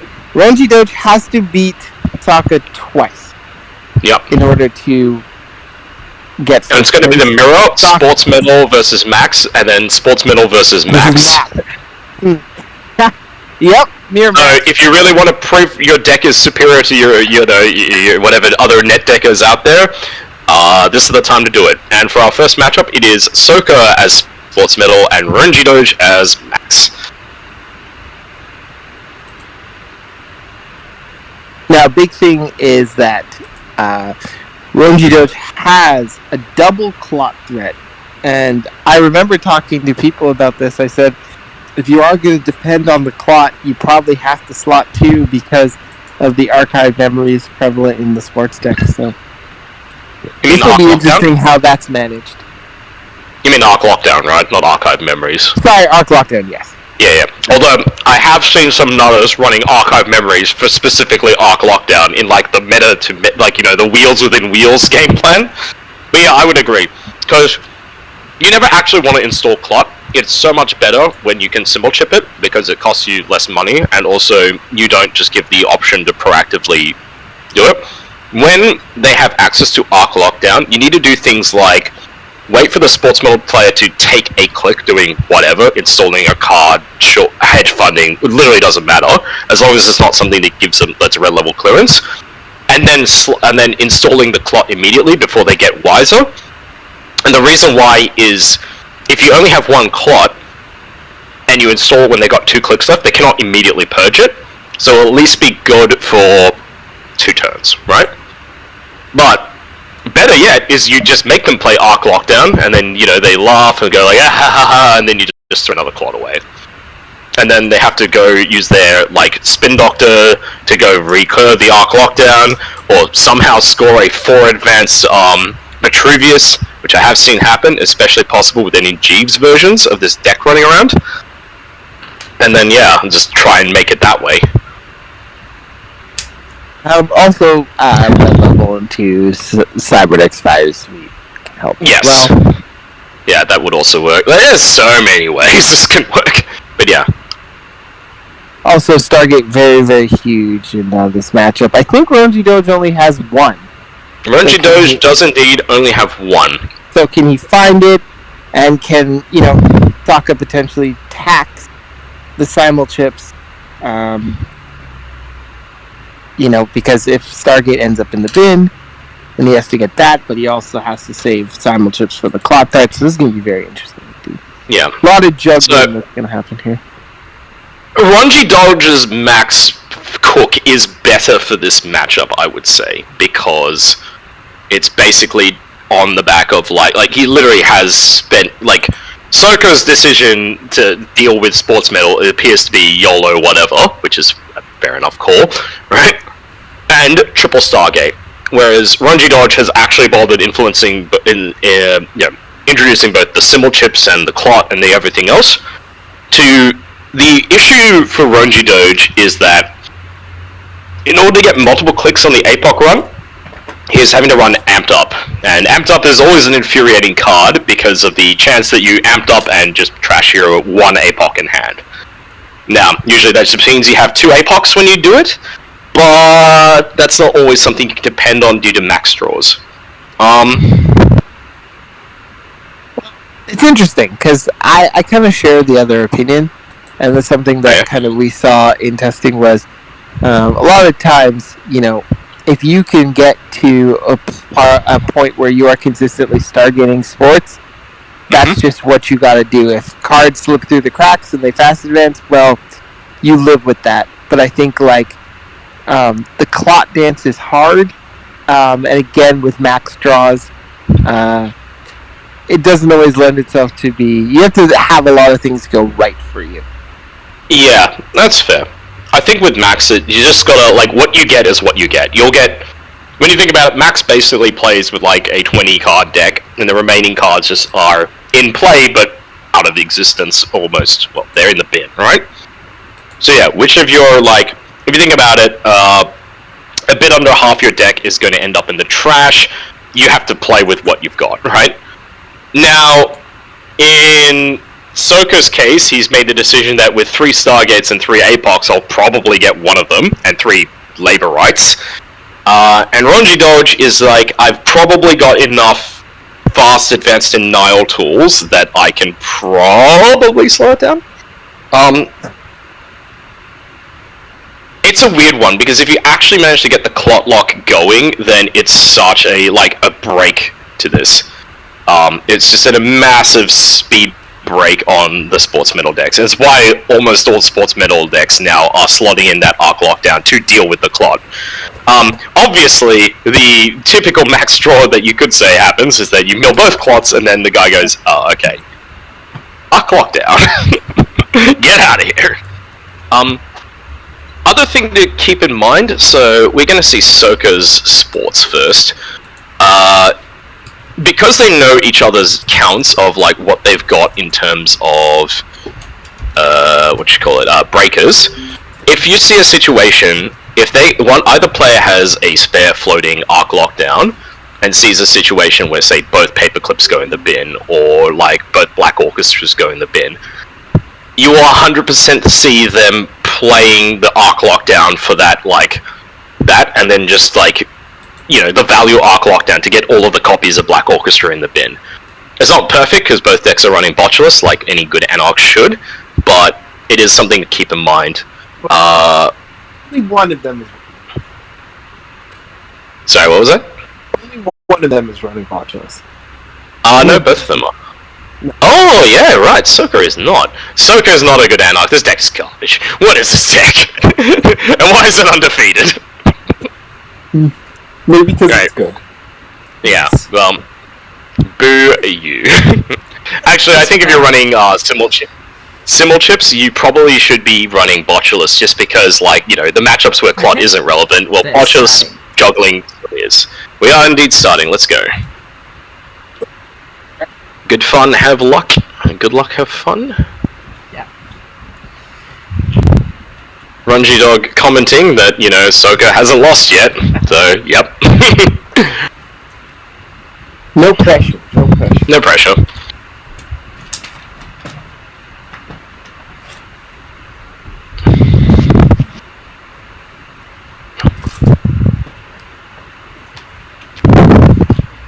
Okay, apparently this is a China versus New Zealand final, thanks in activist.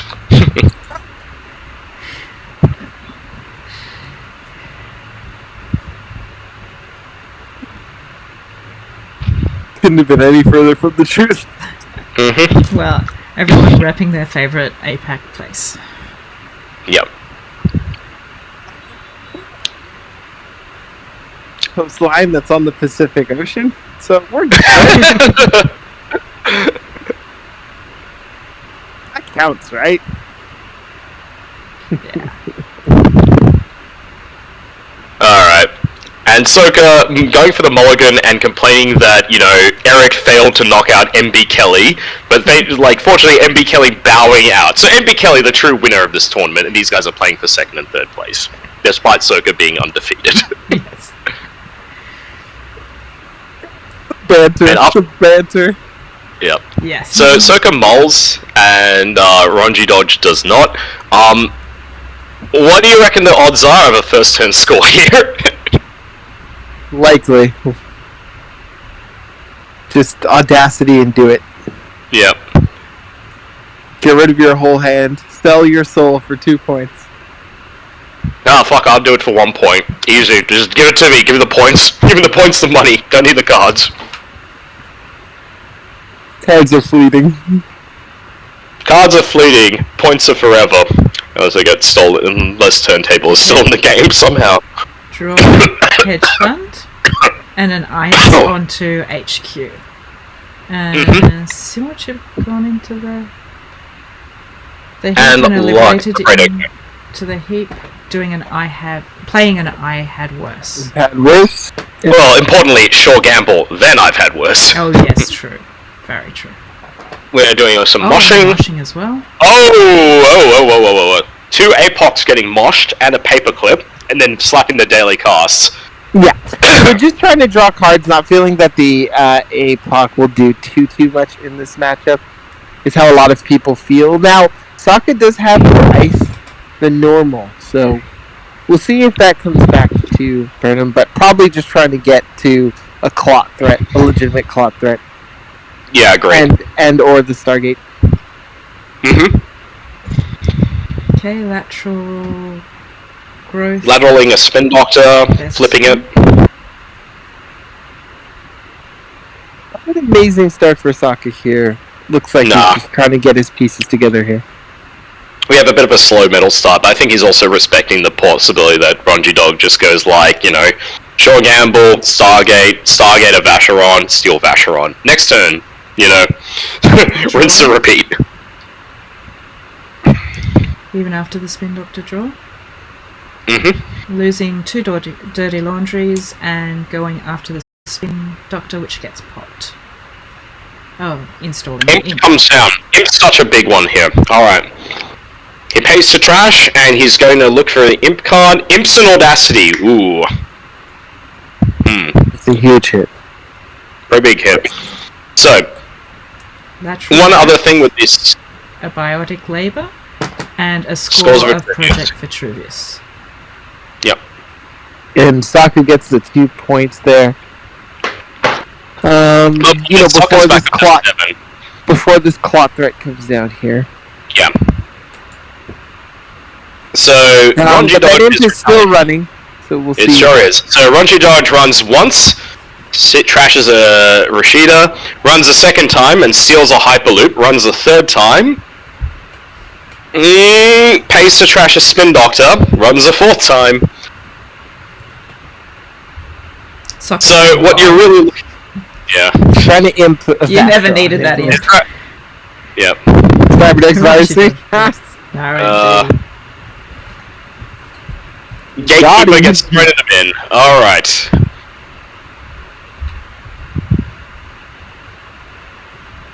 So, annoyingly, Soko has probably got enough to just score a game, but we shall see what happens. So, for Ronji Dodge has trashed both Simul chips due to Max. which is unfortunate, because one of the things you love doing with Symbol Chips is recurring IPs, which means that he can keep up this pressure even though he doesn't have a gate. But also, more importantly, the clots, and if the Stargate goes in the bottom, or in the bin, he does have to get to his labor rights, and then labor rights them back in. So. Correct. For what it's worth, no labor rights have hit the bin yet, so that's probably going to be the game plan later in the game. That's promising for Ronji Doge here. Alright, so Circa, after some deliberation, Biodex at a Vitruvius. So, fast advance-wise, there are 2 Biotics in the bin and 1 Audacity, as well as a Spin Doctor in the bin and a Spin Doctor out the game. We see Ronji Dodge starting off with a mills a paperclip and I've had worse, and then plays I've had worse. Then moshes away a labor rights and amped up in a black orchestra. I mean, he probably has 2 labor rights in hand. Slaps the Stargate down. There it is. There it is. Oh no. Stargate reveals Drafter, Hagen, and to quote Soka here, it reveals a Rotro. Project Vacheron. In the bin, get in the bin. Trashes Project Vacheron. Yep. Discarding the Alright, so all the APOCs are in the bin, which is, I think, fair. Not only is Soka not showing any inclination of trying to build any servers up, but I think you playing Vacheron at this point sets you back on account of, frankly, getting rid of your APOC and your breakers. Soka is going to sprint. Let's be real, what is Soka doing? He is digging for a Spin Doctor. Yeah. Failing that, if he has a Gatekeeper, he can probably look at icing Archives with a Gatekeeper, or icing R&D with a Gatekeeper as well. Now, we have talked about this, in this sort of situations, is really just putting the ice to protect further Stargate damage. If the Vacheron's gone, it's gone. Yeah. It's not actually the biggest deal, because it only gets him to 4 points, which is still 2 agendas, or the second Vacheron away. And look, if you die, sometimes you live by the sports, and then you die by the sports. One thing to also consider... Sports take it. Let's take it away. I lost the one game I lost to sports is when Vale, who was, I think, meant to come on this thing, anyway, when Vale inside jobbed me for 2 cards and managed to get the Vacheron early enough, and then had stolen 2 2-pointers, and then I was on a 4-turn clock. Okay, it's like, god damn it. Yeah. Ice on R&D and a new server, which is being checked immediately. Which is a Spin Doctor. He got the spin. Pity no Vacheron, but oh well. So I expect Vacheron and the other Spin Doctor to go back in. What a clutch. Yeah. There. That was huge. And that's what's hard is Ronji was looking for the Stargate, but, got it on the 3rd click and couldn't just run immediately steal the Vacheron. Yeah.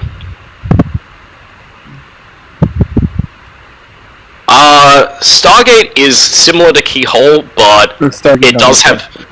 Yeah, Stargate, there's one of the guys here is commenting about Stargate. Yeah, it's similar to Keyhole. You can't use it multiple times, but it's way less of a pain to use, in real life as well. At least on Jinteki auto shuffles, but believe me, when you've seen a 20-click combo deck, which basically aims to APOC, blow up the entire board, and then Stargate the rest of... Oh no. No, sorry, I thought that he just gated and... Vacheron and an Audacity. Interesting. He's not actually going for the Spin Doctor, the second Spin Doctor. Stargate. Oh no! So Stargate shows Cyberdeck's Virus Suite, Project Vacheron, and a Drafter. Yep, Rotro. And he daily launched in Archives and gets his payday. Yep, the Project Vacheron. Yeah, I think this tournament has certainly shown me is that a 7-card conduit dig, get in the bin, not good enough. A single Stargate, yes please. I mean, I'd say that at all, but a conduit dig with Imp accomplishes roughly the similar thing, but you want to, against a sports deck, make Vacheron feel like a fair agenda as opposed to an unfair agenda.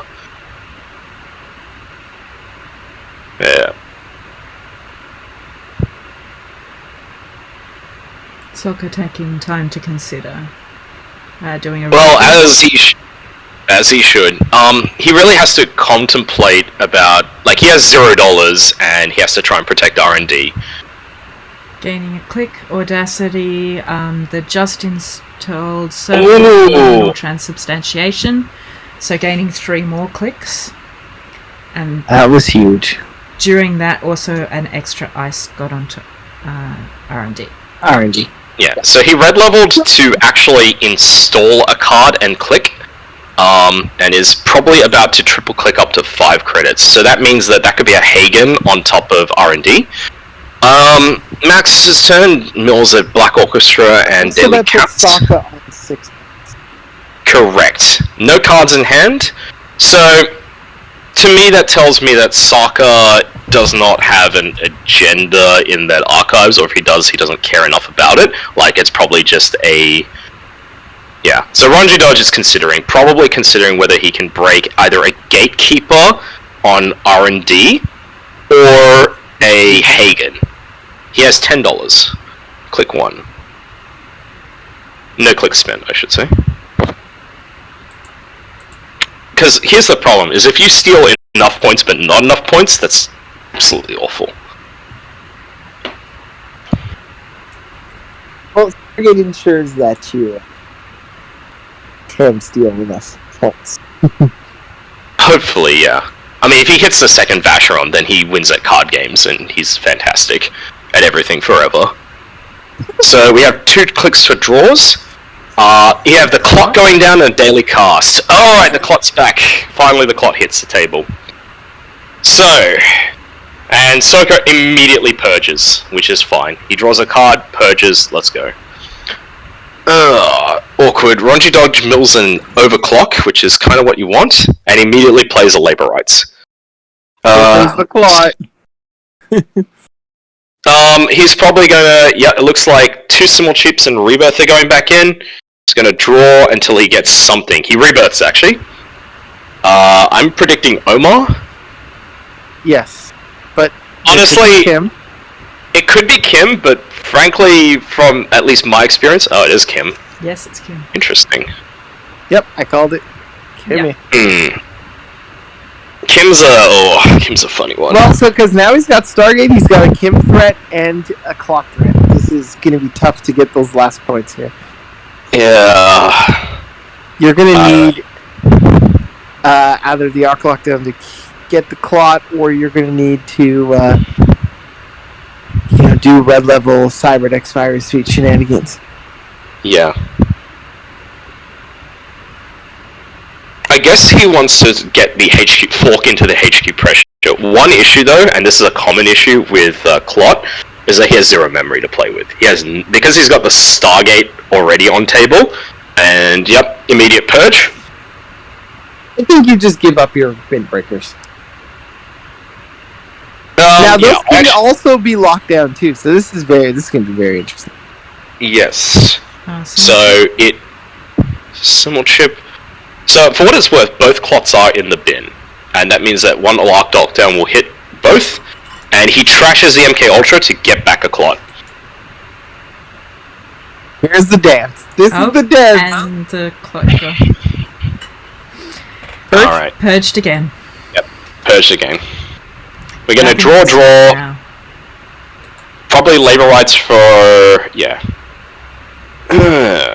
We're doing it again. Yeah. Yes, there's a Simul Chip. So this is why I dislike the rebirth in Eddie Kim, is that you have to actually run. You have to run HQ.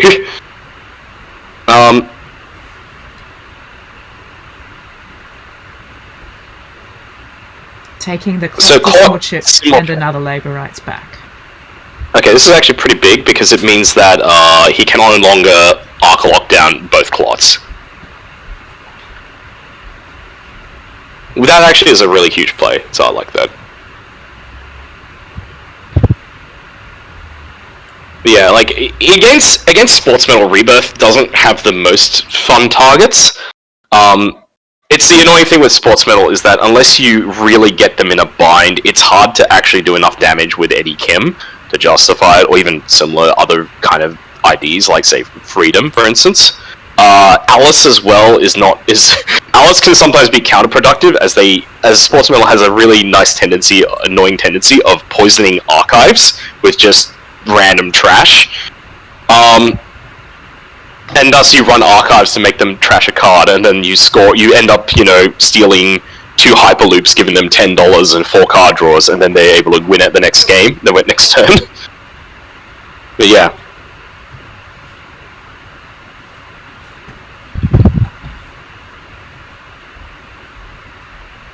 Can we see archives? Yes, sirree. So, in archives, the important thing is we have the Bass going in.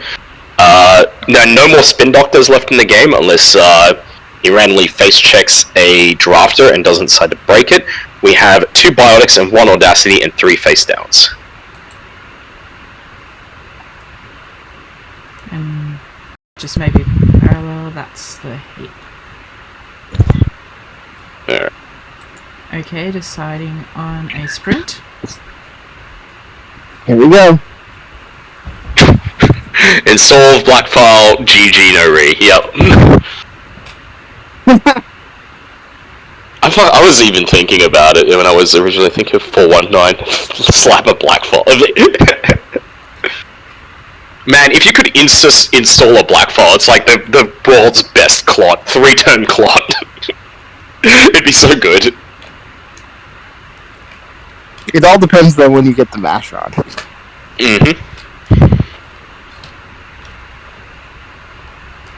Maybe you sell a Vacheron with an artist colony to get black file. There we go. We did it, boys and girls, and everyone in between. Or otherwise, we solved Netrunner.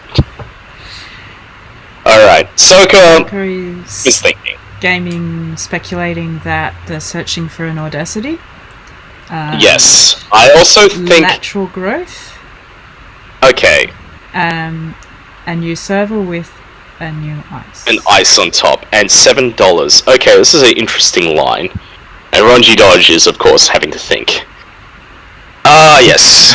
Is this a ruse? Is it the Ruse Cruise? Or are we going somewhere different? So, we are taking money and overclocking the server, which is probably a good call, and good thing he has that overclock. I mean, it's no sim hack, but overclock is still quite good. And that was Rashida.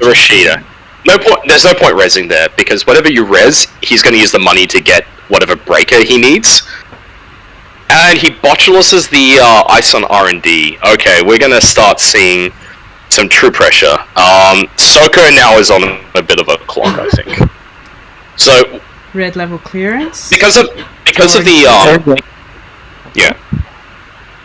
I think Soko recognizes the trouble is in. Because of the clot in hand and the threat of a clot in bin, he actually probably needs 2 turns to win. So he's going for like a try and make remotes play, and just feed garbage in that just distracts the runner.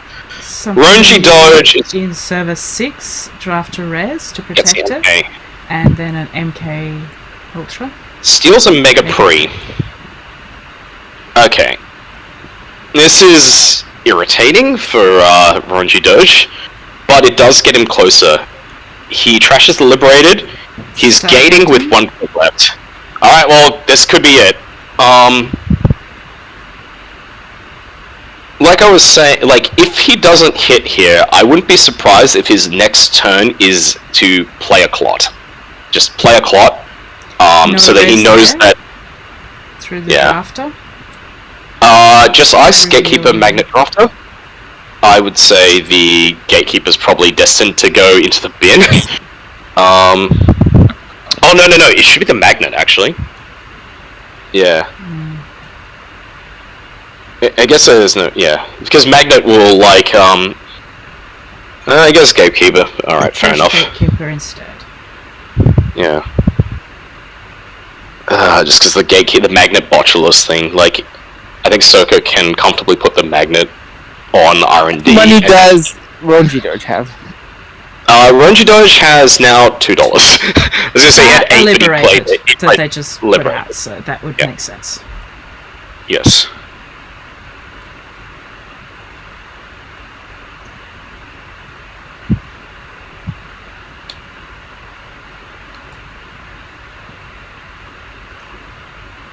Tense.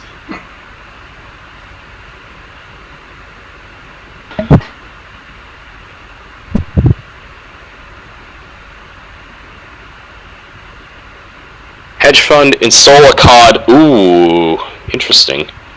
We are not running R&D. We're instead, sorry, not icing R&D. We're instead icing our remote and playing a card in it. It can't be a spin doctor, so now Ronji Doge again has to think. Fair enough. Yeah. One of the issues is if that is a magnet, he can break it, but he'll have to, well, first of all, like, he can break it with, if he clicks twice for credits. Yeah, the math checks out on that one. That might be... Liberate it twice for credits, which it looks like he might be doing. No, he liberates 3 times, runs server. Magnet sucks up the botulus. Yeah, so that also might be a Cyberdex virus suite in that remote. Yeah, I guess I think it could be a tranquility as well. I think it's just whatever it is, it's clearly not an agenda, or if it's an agenda, it's a hyper loop. I mean, if it's a virus suite, it was there so that he can score through a clock. Yeah, agreed. Soka... Oh, I think either Ronji Doge or Soka appears to be thinking, which makes me feel that... It's a Vacheron! Oh, wow. Oh my goodness, okay. Well.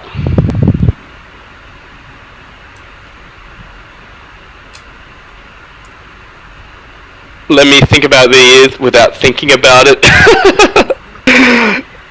Oh, that's actually a clutch play, because with sports metal with its especially at $7. So now he has the fast break play available to him. So if he can fast break, get a virus suite into the remote here, he can. It's funny because it's actually ingenious. That's I love that Vacheron play, because Vacheron is just a liability in R&D. But funnily enough, in HQ or in like your remote, it's just like, you know, the runner doesn't have time to get like an imp out or something like that. He doesn't have the tools.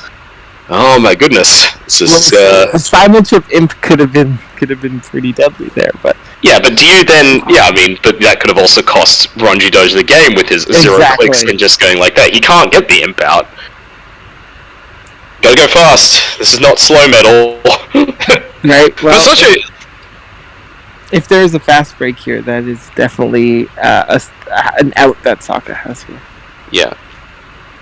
Sokka has to continue the pressure. Agreed, yeah. He's nearly got him. It's on the ropes. Because he's got 5 credits with access to 9.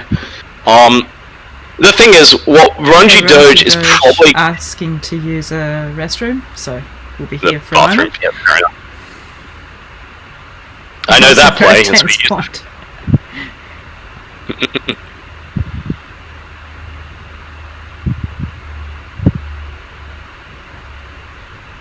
Mind games, yes, the best part of Netrunner.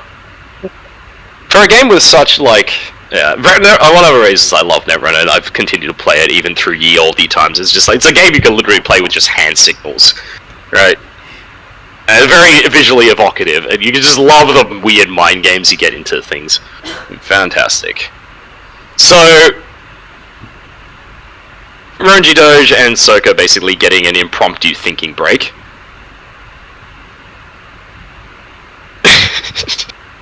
When your opponent pauses to install the imp that would screw you, not suppose you need a toilet right after. Yep. Anyway. At some point, Ronji Doge can just pull the trigger and go ham. Because there's only 5 cards left in R&D, which admittedly it will be 7 cards by the time of it. What Soka has to think about is basically, there's only one 2-pointer left in the game. But it is also possible that Ronji Doge, all he has to do is not lose for 4 turns. Which will be 3 turns by the time Soka's turn is over, so... it's not great. This is the power of the double clot. Like, at this point, I think... we have to account for where the Cyberdex is, and it's not. No one knows. It could be in archives, actually. Yes. How much money does Sokka have? 7 credits. How many audacities are in the bin? Just the one. Yep. Yeah. So he doesn't have the ability to. Oh, I'm sorry to say, the fast break's also in the bin. There will be no fast breaking this game. Wow. Then this is going to be rough in terms of health. How many red levels are in the bin? 2. Right. So he has one chance of red level. We might actually be seeing a game of fair metal going down. Something in server 6 and also an ice on top. Okay. Oh, just going for the jam shot? Interesting. Jam metal.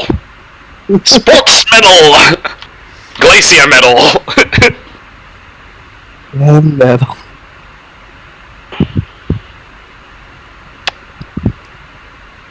CVS is apparently in the bin. It was on a Stargate run with Audacity.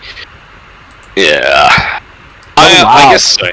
Apparently so. I don't know. I'm guessing. I see, but yeah. I feel it would have been in Audacity the bin, but I can't say for sure. Alright. So, Ronji Doge, again, has this annoying problem of, like, I'm going to have to infinitely run this forever kind of thing. Mm-hmm. So, yep. He labor writes in 3 overclocks and then immediately runs the overclock, yep. So that was actually a drafter on server 6, just raised.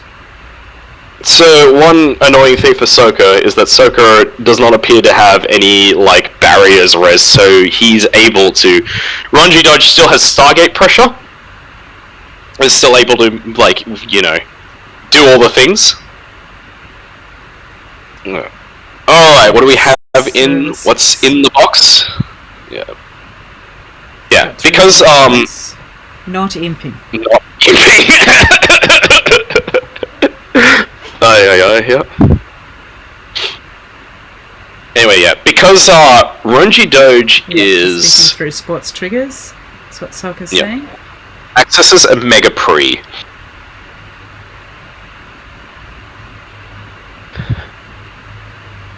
By the way, the triple labor rights for Overclock, you'll love to see it. Because now it makes it so much harder for Sokka to actually keep putting trash in that remote.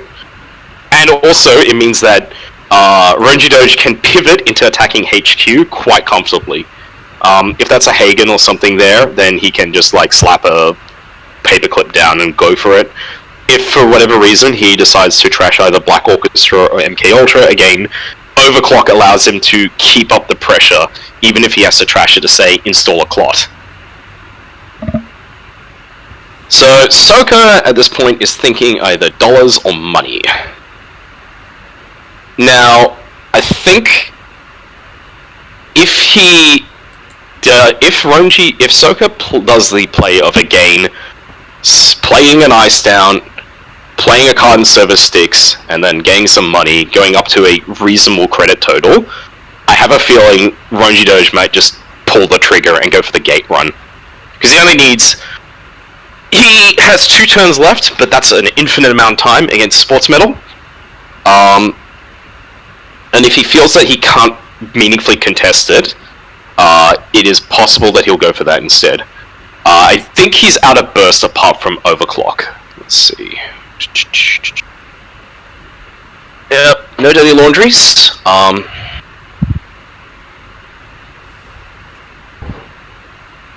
Okay, Sokka choosing to gain dollars, sitting at 4 credits.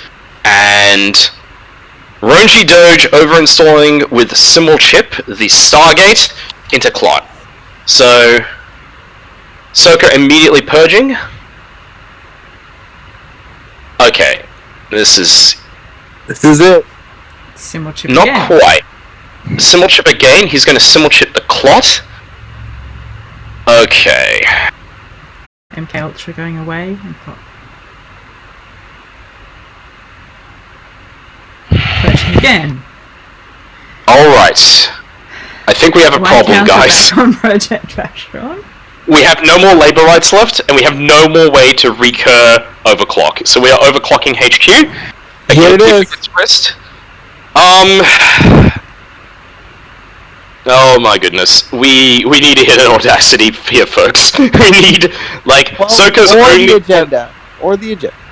Yeah, sure. The boring way. Not the Eddie Kim way. Alright, we hit a hedge fund. Uh-oh. Okay. Ooh. We're overclocking for our second last click. Here it is. Okay. Yes, it's an... Oh no! He finds the Audacity! Uh-oh. Uh-oh, Spaghetti-O. He's gonna run archives for the check.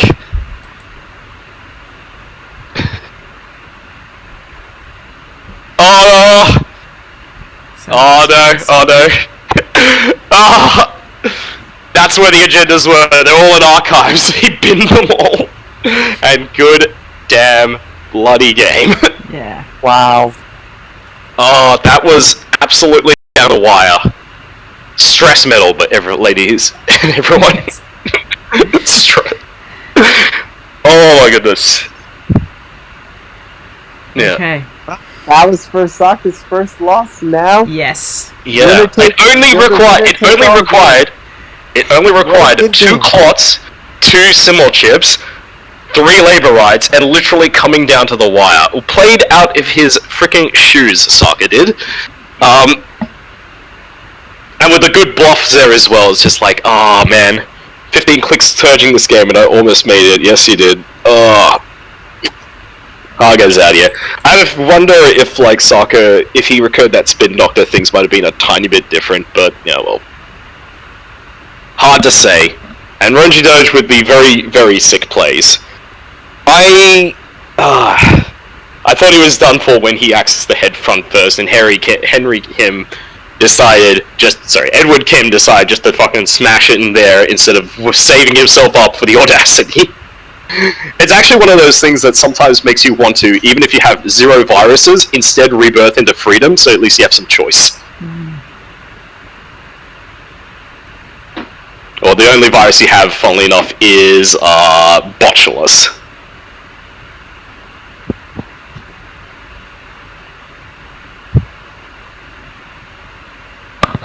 Okay, so do they now play the reverse game? Correct, they do. Yeah. So we're getting into the... Yep. We're going to see what happens when you are, you're not a coward slotting clot and simul chips, and you instead just slot in more APOCs and more murder. And we'll see how Soka plays this matchup. It'll be fun. So that's Soka's list? If you want to just double check or... No. We have covered this a little bit before, but yeah, this is cuts out all of that annoying, boring stuff, like, clots and clots and simul chips. Yeah, there is definitely a rebirth here. The clots and simul chips are gone, and instead we have 2 out of the ashes for the 4 influence that gets freed up there.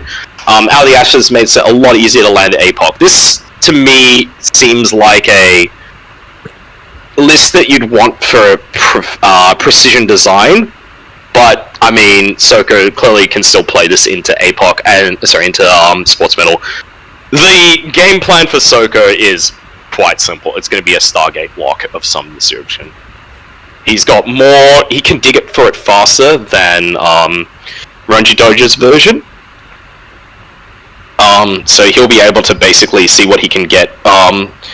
As you saw with that game, like, even hitting 1 Stargate with a, even hitting 1 background with a Stargate really is massively upsetting for Sports Metal. And no 2 ways about it. The Sports Metal. Yep. Again. Roji Doja's Sports Metal. So, some similarities. Where would I see? It's still got the, there we go. So, Ronji Doja's version has Tranquility Home Grid as one of its cards and is running Rashida. It is also I'm just running going to just double check. I think the next game is up. One moment, please. It's not quite yet, but Not yet? Yeah. Are you sure? No, they're actually asking if we're ready to stream, so I tell them we are. Yep.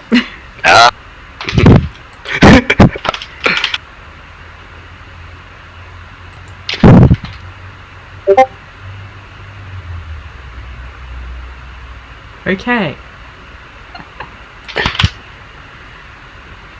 That's another thing too. Is Ronji Doge is in my time zone, if I'm not mistaken. So it's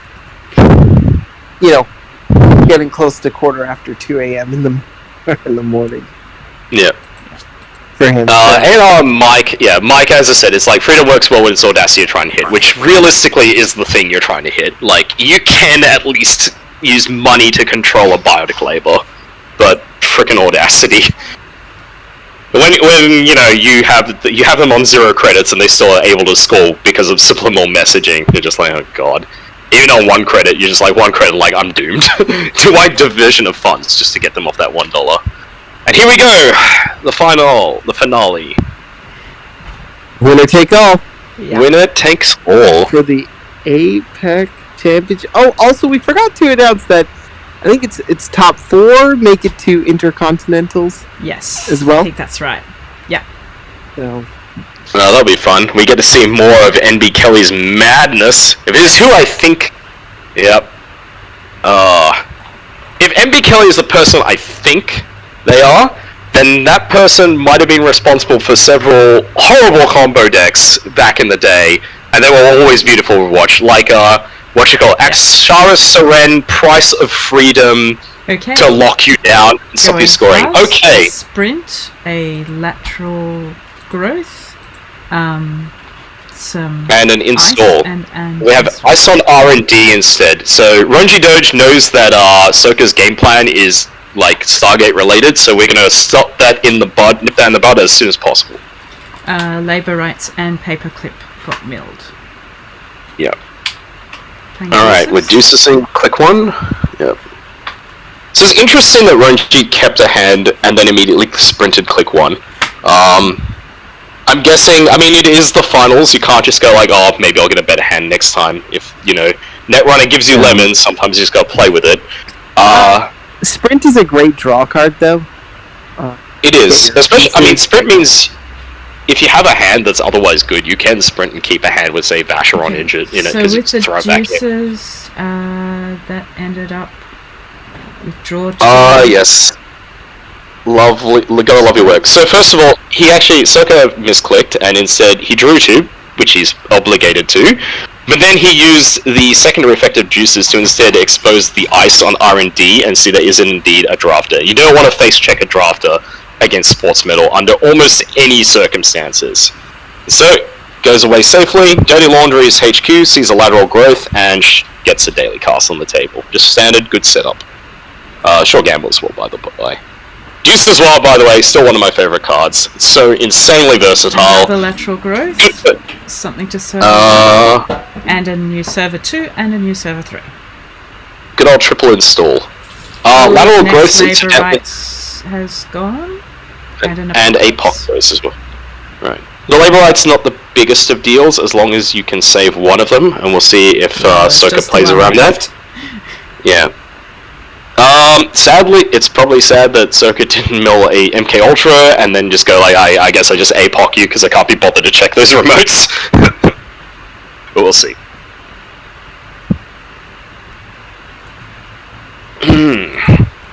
So with this triple install, I have a feeling, well, one of them probably is an agenda, but all of the agendas are probably going to be the one-pointer types that you want the runner to steal. So Hyperloop or, never mind, we have an MK Ultra Stargate install, click 3, Stargate, reveals Audacity, Vitruvius, and Gatekeeper. Oh, does Ronji Doge's version have overclocks? It has 3. Okay, so we can... Sorry, Soka's version. Oh god, does his version have it? He has also 3, okay, good. Soka, if he has a overclock in hand, he can't do it. I was going to say that he could throw away the Audacity. Okay. No. and then just steal the Vitruvius. And stolen. Yeah, just take the points. It'd be nice to get an Audacity out of the way, but so be it. No need to be fancy this time. Okay. So one of the cards is Rashida. Give you some. Oh, that's a big res there. That is huge. You can see more protection with the Gatekeeper on R&D and some installs or a score. Yeah, because Soka has $0. He'll have 2 at the start of the turn, but that's like he's in the hole right now. Alright, Okay, so Jeeves Model Pyros. The card on server 1 was, in fact, as I said, it was a Mega Pre, or, one of those servers you don't care about, and he ISIS HQ. Interesting. That could make you believe that there is stuff in HQ that, like agendas in HQ that need to be protected there. Possibly. I think also it's just like, at this point, Soka, the overclock threat from the Stargate threat from Soka isn't as big a deal. Lost the rebirth. Overclock and rebirth go in. Yeah. Click for credit, get through the Stargate. Ooh, that's an annoying one. Hyperloop and Maryland. Maryland, yep. Correctly decides not to actually steal it, and throws a Black Orchestra in the bin, prepping for any future nonsense involving gatekeepers.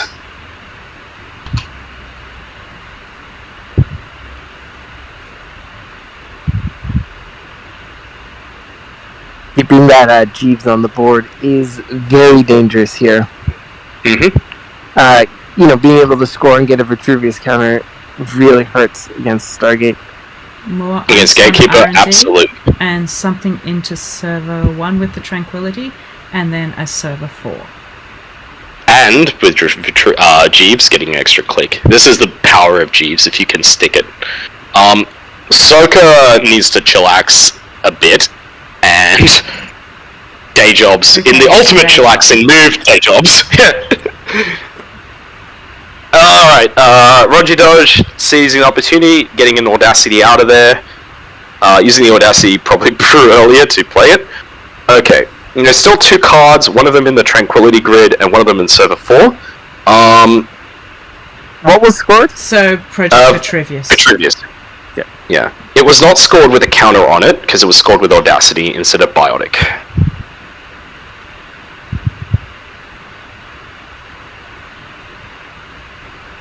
Soka in a bit of an issue here, because it's entirely likely one of those cards on the table is a Spin Doctor. So he probably has to clear that before resuming the Stargate Righteous Fury against the Sports Medal deck. Also, of course, the Jeeves is an issue. We are instead seeing he gets Liberate on the table, clicks twice, install Daily Cast. Subliminal Messaging added back in. Gain $1. Advance the card on table, it's a Hyperloop.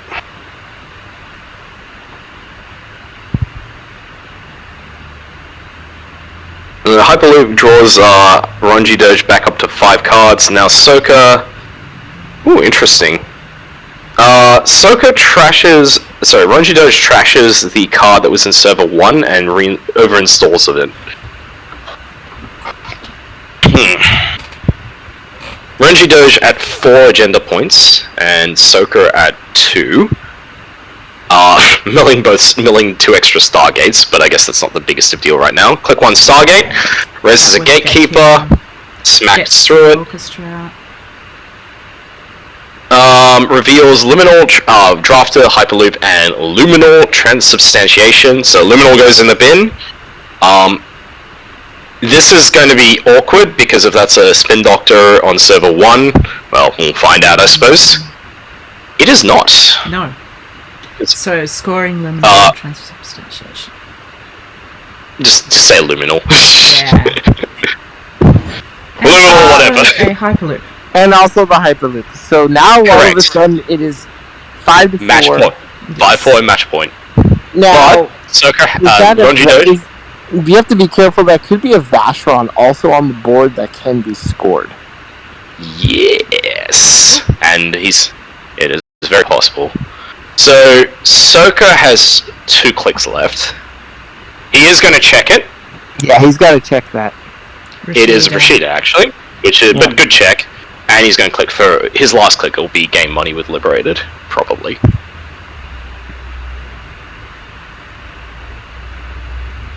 So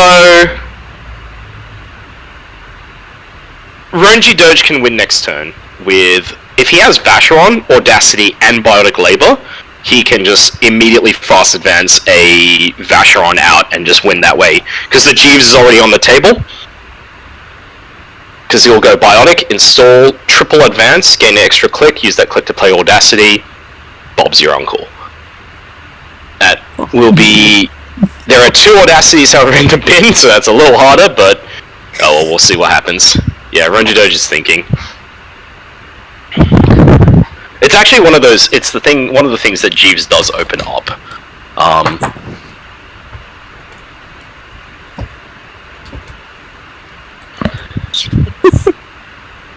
What a good game.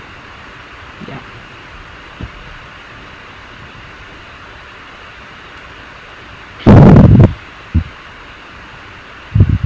Yeah. Curious to see what Ronji Doge does here. Yeah. Tank is what he's going to do, and with fair call. So he probably can't win immediately, or if he... Yeah. Because otherwise he probably would be taking less time. And that's fair. He probably has the tools, though, in typical sports medal fashion, to win or enact some kind of, disgusting play.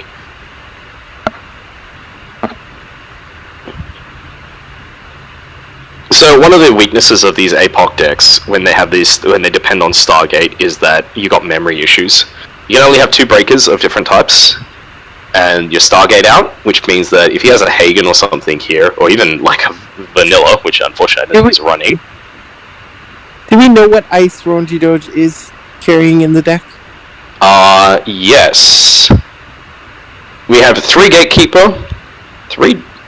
Oh dear, hang on a minute. Okay.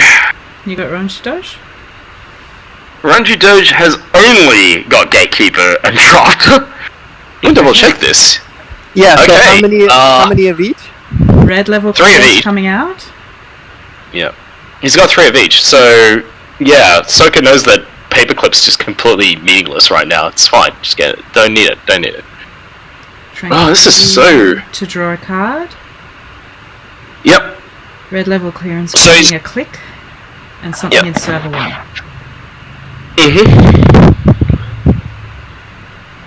Red level clearance, it's the Corpse Deuces Wild. It does a similar amount of just crazy flexibility for what it does. Especially in a deck where you don't need raw power, like Sports Metal, where, 9 credits is $1 million. That was a Spin Doctor?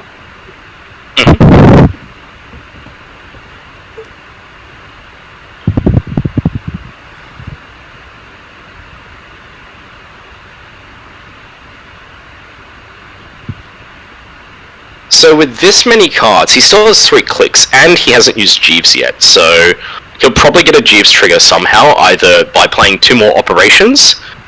That many operations, he's probably got something he'd do. Or he's going to just triple install stuff or do something of that effect. Probably it is a bit awkward that he's played all the lateral growths, but well, we'll see. See what he's got planned.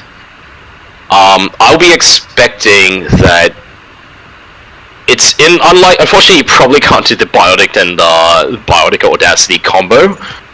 Ooh, he's sprinting. Okay, so I think we're gonna try and load up R&D with some more stuff. Or also get Vacherons out of the deck. Oh, absolutely. The thing is, as I said, Vacheron is the fast advance play to win here. And Max doesn't have the... Yep, so he's going to get the click from Jeeves by playing a red level. He uses it to install a card and I think gain a click back if his go... Nope, he gains dollars instead.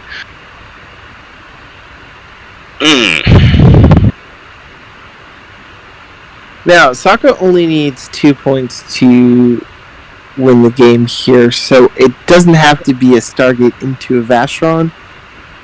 There is... The problem here is that 3 of the 4 2-point agendas are counted for. Yeah, exactly. So yeah, it's going to be hard to find that 2-pointer. He only can win off of Vitruvius. Only thing that will get him the win. And Another server's been created. Yep.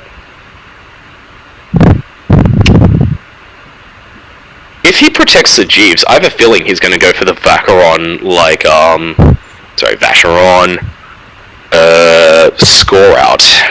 But we'll see. Okay, just money. He does mill. Max Mills liberated and moshing. So, Soko knows time's running out of some sort.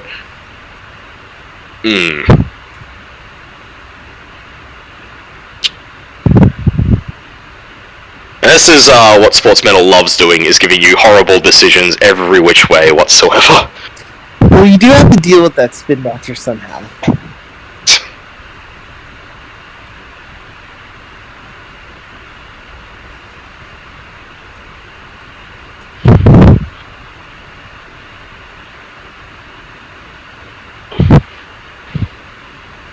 Okay, check. So we're making a run, checking, finding Rashida. He's contemplating not trashing it, which means that he's probably done his click collection. He's probably looking at doing the Stargate run or keeping money for something else. Because normally it's just such a windmill trash for Rashida.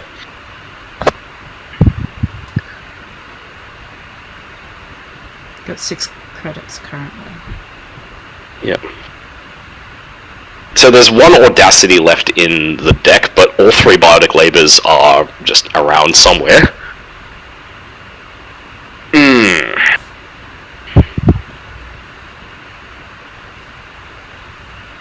Yeah, by the way, and then as I said, weirdly, actually, all Ronji Doge has is Drafters and Gatekeepers. No magnets. All you need.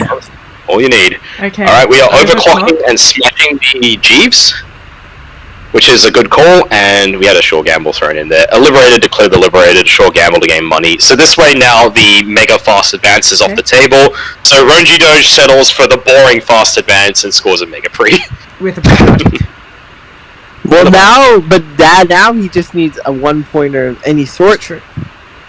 Correct. So this is coming We down to couldn't the go for wire.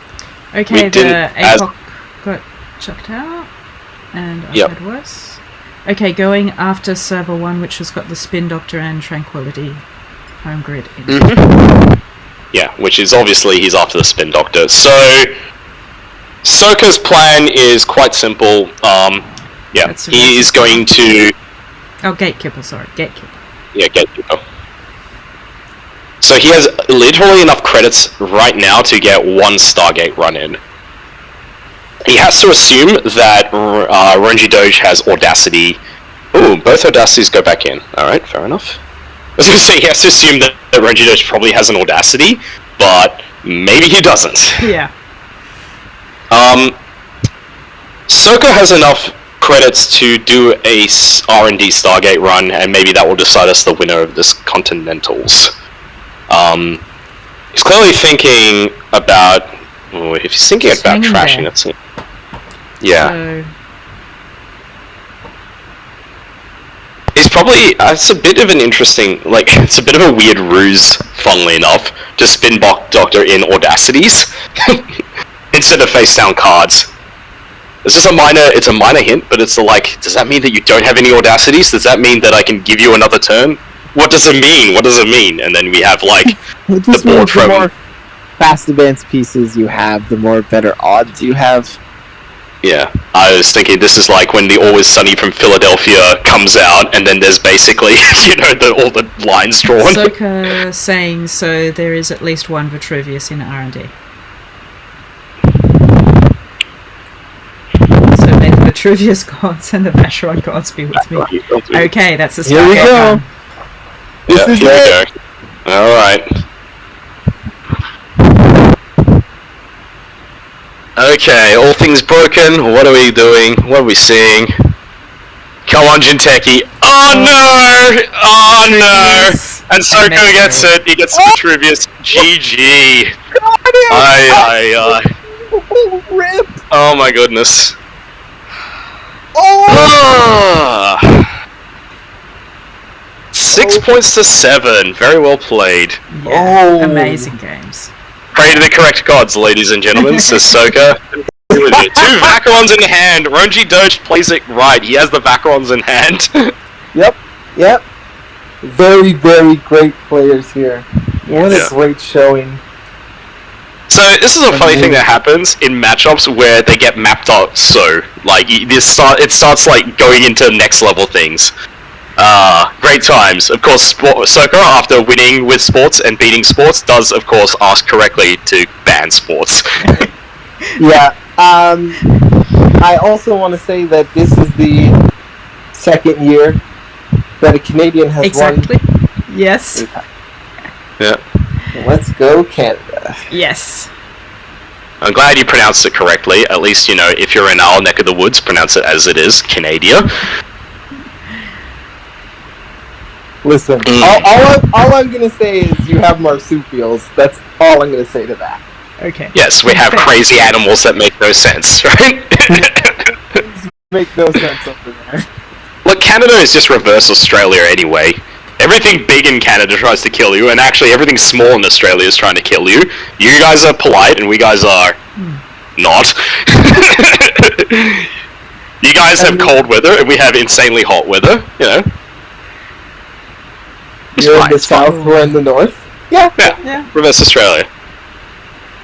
You have amazing skiing. We have... less said about that, the better. You have beaches that are freeze you, and we have beaches everywhere that are awesome. Yeah, it's just things. Wait, whoa, awesome? At least step foot in there. Those jellyfish? Those great whites? No thanks. I'm good. The great whites, the jellyfish are following up the bigger problem, but yeah. It depends where you are, though. There's so many beaches that, don't worry, you'll find one that isn't jellyfish infested. It's fine. It's fine. It's fine. Yeah, it's fine. Just like sports metal is. It's fine. Okay. Sometimes you don't steal the jellyfish. It doesn't sting you.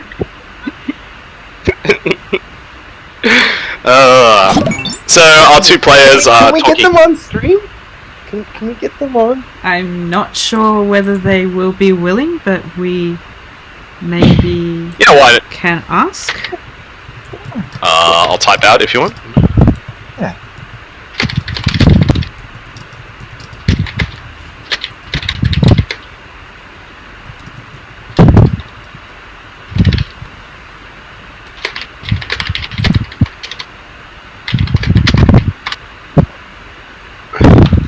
Okay, yes, looks like they are. Yes. Sweet. Excellent. Oh yeah. Get them on stream. Alright.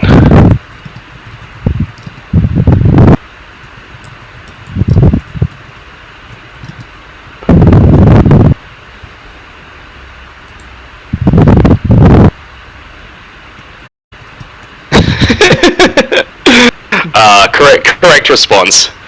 Sports Metal lost both finals games. The deck is bad. Please ban Anarch. Yep, we've been advocating that since Lunar, actually, banning Anarch.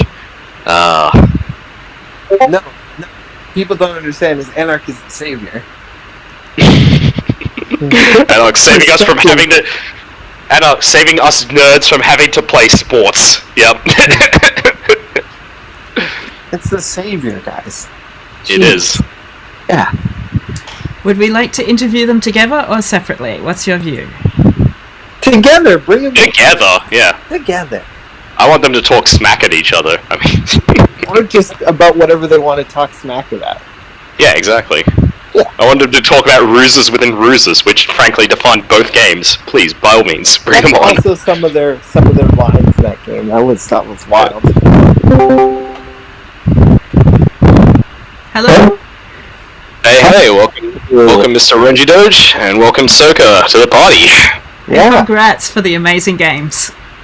That was this last two games, especially the one where Ranji, you won playing Max. Like that game was insane.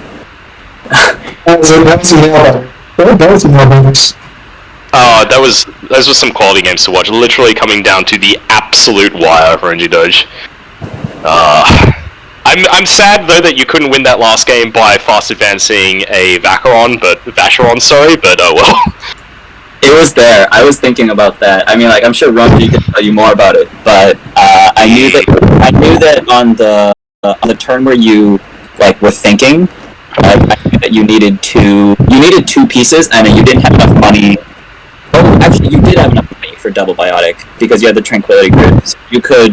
So you just needed a Vacheron, and then either you need a combination of biotic and one audacity, and then I assume that that's what you're looking for. And I knew that if you didn't find it, and I overclocked the Jeeves, then you probably can't score Vacheron out of hand, and then I buy myself another turn. Right, I was looking for the one of Audacity left in the deck to score Vacheron that turn. That's why I put the spin bar in the remote to draw the card. Because I couldn't biotic score it out, I don't think, because that takes me 5 clicks, 4, 3, 2, 1, 0, but I would have to have 13 credits, and I think I was on 12. You're on 10. You're on 10, you get to 12 with the Tranquility Grid, so yeah, 1 off. If you had enough red levels to, feather it through, maybe, but I'm not sure. You might have to. If you start, because you played a red level, so if you started that turn with Vacheron and 2 biotics in hand, I think you have exact credits. Yeah, I don't think I had both. I think I had 1 biotic, and I was looking for the Audacity. It's hard for me to remember.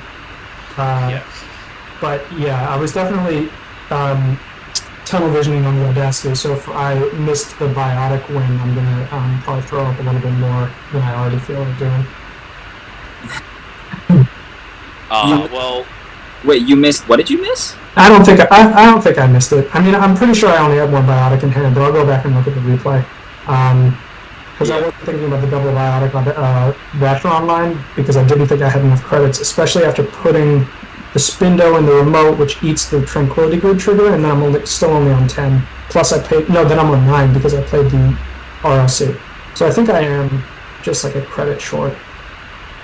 If you didn't start the turn with the cards in hand, then you were short, I think. Oh yeah, for sure I didn't.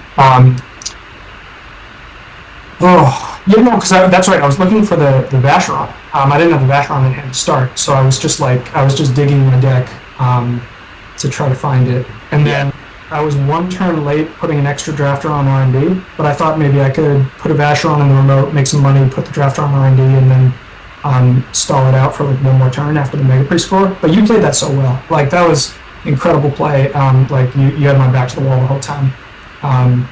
You really just ripped that game out. Ripped my heart out. It certainly was entertaining to watch, I gotta be honest. That was 2 people who know the matchup inside out. Normally you'd have the same game being played twice, okay, here we go again. Sports, next game, sports, but no, very different. Yeah, amazing. I have a question, Ronji Doge. So I've been telling people, around testing, if you are going to rely on the clot, you do have to play 2 clots because of the arc lockdown threat having sports. Is that the same conclusion you kind of came to, or is there a different reason why 2 clots ended up in the deck? No, you're 100% right. That's all Eric. He would say 2 clots versus 1 arc lockdown. That's just me. Yep. That's just pure me. I'm really happy. I obviously ended up losing that game, but I think experiencing that game and being able to, because you played incredibly well. Because you had to juggle those simul chips and those clots to not take any amount of risk. And I think even though I lost the game, that was such an amazing experience to watch you do that. Because you were you were thinking about your turn, and then you did your 4 clicks of things, and they're all these really well thought out things, and then when it came to me, I just pressed the purge button and ended my turn. It means a lot. You didn't drop a game all tournament except for the game 1 of the grand final, so it really means a lot. I don't think anybody could play better than you in this tournament. You just ripped through Swiss and then ripped through the cut. So very well deserved win. And those were such fun games to play. Mm-hmm. Even if that fucking Vitruvius was just right on top, just sitting there like a shit. You gotta pray to the right gods. Yeah. Live by the sports, die by the sports. No joke. Yep. Ah. I had I had a question, but your sports-related commentary got me thinking. Oh yeah, that's right. The other thing I'd like to say is, for you, Ronji Doge, is like watching you play that Max game. What I was impressed by more was like just the patience. You literally played through every possibility to get as much clock turns as possible. Like you didn't succumb to peer pressure. You didn't go, okay, it's time to use the symbol chip for the botulus. Let's go dig on R&D. You feathered it. You got it. Well done. Thank you. It was just scary to be Max that entire game because there's so much lockdown threat. Like I was afraid of getting locked down on paper clips and then not getting through Hoggins or even getting locked down on Blorch. So being able to rebirth out of Max, and I don't think Ed Kim was right. I think I was wrong. I was actually going to ask that. It's just like, should you have probably rebirthed into Omar or even Freedom? Yeah, I was just glad to find the rebirth. I was so relieved to play it because I wouldn't know my deck, and then I put it. So I think I think like you rebirth into Ed Kim. I think that's correct in most cases, but like given the way that my sports is constructed, I can actually like tax you through remote, and like I don't know what your thoughts on that was, but like I feel like I've surprised a lot of people when they like clot lock me and they think they've just automatically won the game, and I can actually just tax them through over and over and over again. Because I think the majority of sports decks won't do that, and I think in those majority of times, Ed Kim is the correct answer. Yeah, the level against threat was real. That's why the final labor rights, and I think that maybe I could have made better choices on the last labor rights, but the overclock was like, I need to make sure that I can't get taxed through and like have to let them know. Yeah, I love that. The last labor rights that I felt was so good. The triple overclock. Don't leave anything to chance. Like clicks are so important right now. I mean, you could have maybe gotten a simul chip just for one extra turn, but I don't know. Like at the way that game was going, you needed the remote pressure, and you got it. Did you have the win in hand with the Audacity? On the last turn, you Ed Kimmed a hedge fund, and the 3 other cards in my hand was 2 Audacities and a Vitruvius. The 2 agendas that were in the bin were in there since I Audacity'd the last time, so they were in there for a while. You know, I thought you might have just been sneaking agendas in the bin. I thought that maybe I should have checked. I just like couldn't find. I mean, I guess it's like quote unquote win more because they're going to sit there. And I don't. Yep. Yeah, but. Yeah, it was unfortunate because when I Audacity'd, I had to choose on the last Spin Doctor if I want to shuffle back the Spin Doctor, and at the time you were threatening a Stargate lock on me, so like I felt that shuffling the Spin Doctor didn't get enough value, because if I just sneak an Audacity through, I can just Audacity and win. But then you ended up like getting the perpetual clot like earlier than I expected it to happen, and that brought about the very, very interesting ending. Yeah, I knew that when you're on 6, I'm just in up shit creek until I can just establish clot lock. So that turn was just, I need to labor rights immediately. I don't care that this is econ. I have to get the symbol chips and the clot on the board. I have a question again for G-Doge. So early iterations of this deck did not have Tranquility home grid. Can you explain like the evolution of that and how that got into the deck? Totally. Great question. It's all my testing partners. I just play the good decks they tell me to. So it's like, I think it was Greg and Matthew Scry and Crit Hit D20 who were pushing Tranquility home grids. And if I forgot who it was, sorry to the Snare Bear who came up with that good idea. I actually, still feel. I know that this is like objectively better. It's like objectively better and you can play it more skillfully, but I feel more comfortable on the Nico Maryland version just because it's got that asset spam energy where I can just spam out the board and like just turn my brain off and play that way. And then Tranquility, you gotta think, and it's like, okay, what's gonna get this trigger? Like, how do I it's definitely better, but I miss the old sports deck. How disgusting, having to think in your sports medal game. Yeah, why? Why think while playing Netrunner? It's overrated. Exactly, yeah. Definitely. See, I was actually going to say, and this is actually related to thinking while playing Netrunner. It's funny because once you get to like the higher tables and like everybody like really knows you, like especially with open deck lists, everybody knows what's going on. Like you know exactly what you need to do. You need like you know where the risks are. And what I'm getting at is the like you recognizing the need to simulchip your clot every turn into the purge because of the risk of the arc lockdown to hit them. And it was like when you did that, because I wasn't sure if you were going to use your simulchip early, but I kind of expected you to. And when you did that, I was, because at the time I was trying to like still like protect from like Stargate, and I didn't actually have the win in hand right away. So like it kind of made my decision making easier because I was thinking, okay, well I can like purge this clot and make you spend your time being able to continuously reinstall the clot, and then eventually I'll probably like try to tax you out. And like when at the end of the day, the arc lockdown remained in R&D, and it was the second last card in R&D. I was sure it was in hand. I was sure you would have found it by then, especially with like the sprints. But yeah, it was. I actually. Once there's one clot in the bin, like I don't mind if you arc one clot because it wastes it essentially. Yeah. So that's one of the like the most impressive from my perspective. The most impressive lines that you took was to labor rights one of the clots back, so that I can arc lock down one and you keep one. And like because the third spin doctor was in the bin, I had no recursion left, and CVS was already in the bin. So I knew that, but you didn't.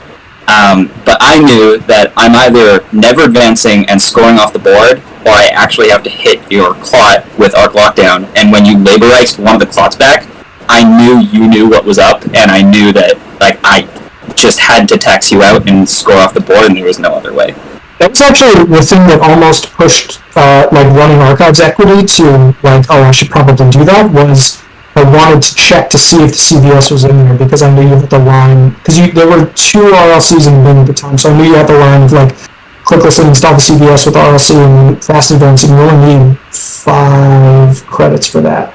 Yeah, and the other thing I can do, and I think this card was face down as well, is I can use Fast Break to install the agenda and the CVS with one click. I think I saw the fast break was earlier. I can tell you that because your mate, the king, was just like, I'm waiting for the fast break. Come on, give me the fast break. We're going to have the fast break. The CBS is going to come down. The agenda is going to come down. And I felt like I just ruined Christmas, so I said, like, it's in the bin. I'm sorry. There's no 5-card fast break this game. But yeah. It damn near broke me. If you don't mind, I would like to just pivot a bit from talking about sports medal to Max, which you guys both ran, and sort of your thoughts behind your deck construction. Possibly we'll go with you, Soka, first. Just like, I love that you just decided to YOLO make, like, I don't care about any of this clot business, like, you know, no time for cowards, we're just gonna do runs and APOCs and stuff like that. But yeah, can you tell us a bit about your thought process behind your Max deck you picked here, and why you specifically picked Max? So here's the thing. I think like it's very easy to call it like, okay, we're just gonna YOLO Stargate and we're not gonna like care about clot. And I think a lot of people think that you need Stargate and you need clot and you need like clot. Just clot is not enough, and you need like all these other tools to beat sports medal.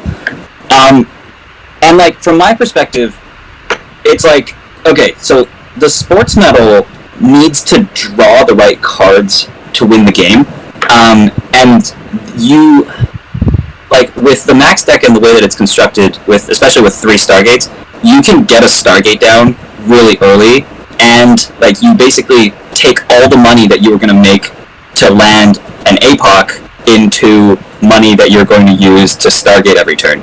And if you just Stargate every turn, you just basically play with the assumption that the Corp didn't get the God draw, And if they get the god draw, like, you lose the game. And yeah, I mean, sucked in. They're good at Netrunner. Oh no. Yeah, like in most cases, like if your deck is super teched and they get the god draw, they're gonna win the game anyways, right? Yeah. So if you just Stargate, and like sometimes, you know, some people will say that, okay, well, you Stargate, you hit a card, and then they mandatory draw, and then they sprint, or they're like red level clearance, and they can like draw past your Stargate lock. And my response to that is like, yeah, well, that's true.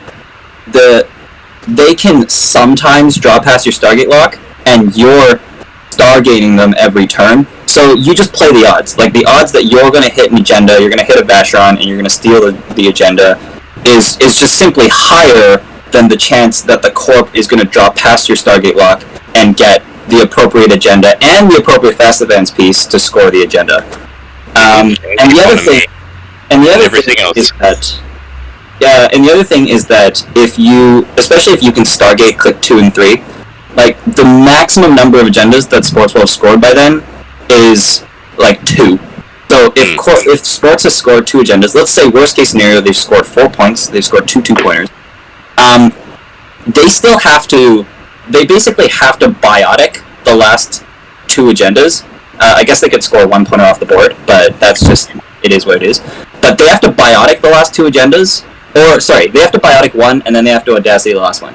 Because especially since you're Stargate locking them, the second they audacity and they don't win the game, then you probably win the game, because they have to like score an agenda still, and now they have no cards in their hand, and you're Stargating them every turn. So that's like that's how that kind of came about, and my reasoning for not including other things to deal with Sports.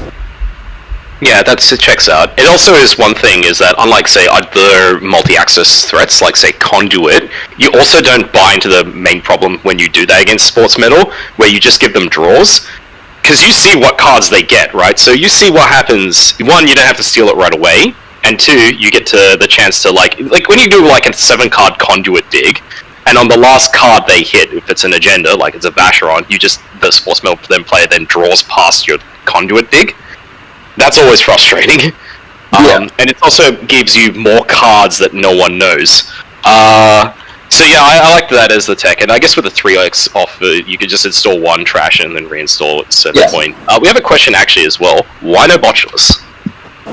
Why no Botulus? I guess it's just like just having 3 of each bin breaker is more consistent. So for me, if I were to put Botulus in the deck, I would put it, like, I wouldn't cut a Conspiracy Breaker for the Botulus. Yeah. Because A, if Botulus gets milled, you'd rather have the bin breaker, and then B, you have to pre-install the Botulus, which is like, it's not that big of a deal, but you still have to pre-install a thing before you APOC, so you can't just go in APOC at will in a sense. And there's also like a bunch of magnets running around. There definitely is a lot of magnets running around. Yeah. And there's also other weird things that can happen to a Botulus. Like, you put a Botulus there, and then you encounter the ice, and they res it, and then they like pop a CVS, and you just face planted a drafter that you were counting on being able to break with Botulus, that you now have to give the Sports Metal a free score. I get you. Like, I've seen APAC Maxes play, like, you play Cookbook and Botulus, and I think like I think that's strong in the sense that you can also include Fermenter really well in that deck, and you kind of play the virus game a lot better. But I think it's just Botulus, as it stands for me, isn't better than another card in my deck, and I usually want to keep my decks at 45. Yeah, I think the thing is, like, if you were playing Simul Chips like Ronji Dodge was, it makes a lot of sense to have Botulus, because of obviously the matchups where Clot isn't useful, Botulus is always useful. Yeah. Yeah, and you being basically with basically pretty much a more vanilla deck when you think about it. It makes a lot of sense just to have like the breakers. And there's not enough random mythics going around like this. We aren't in an era where there's Excalibur going around, where you need Botulus, so I guess it checks out.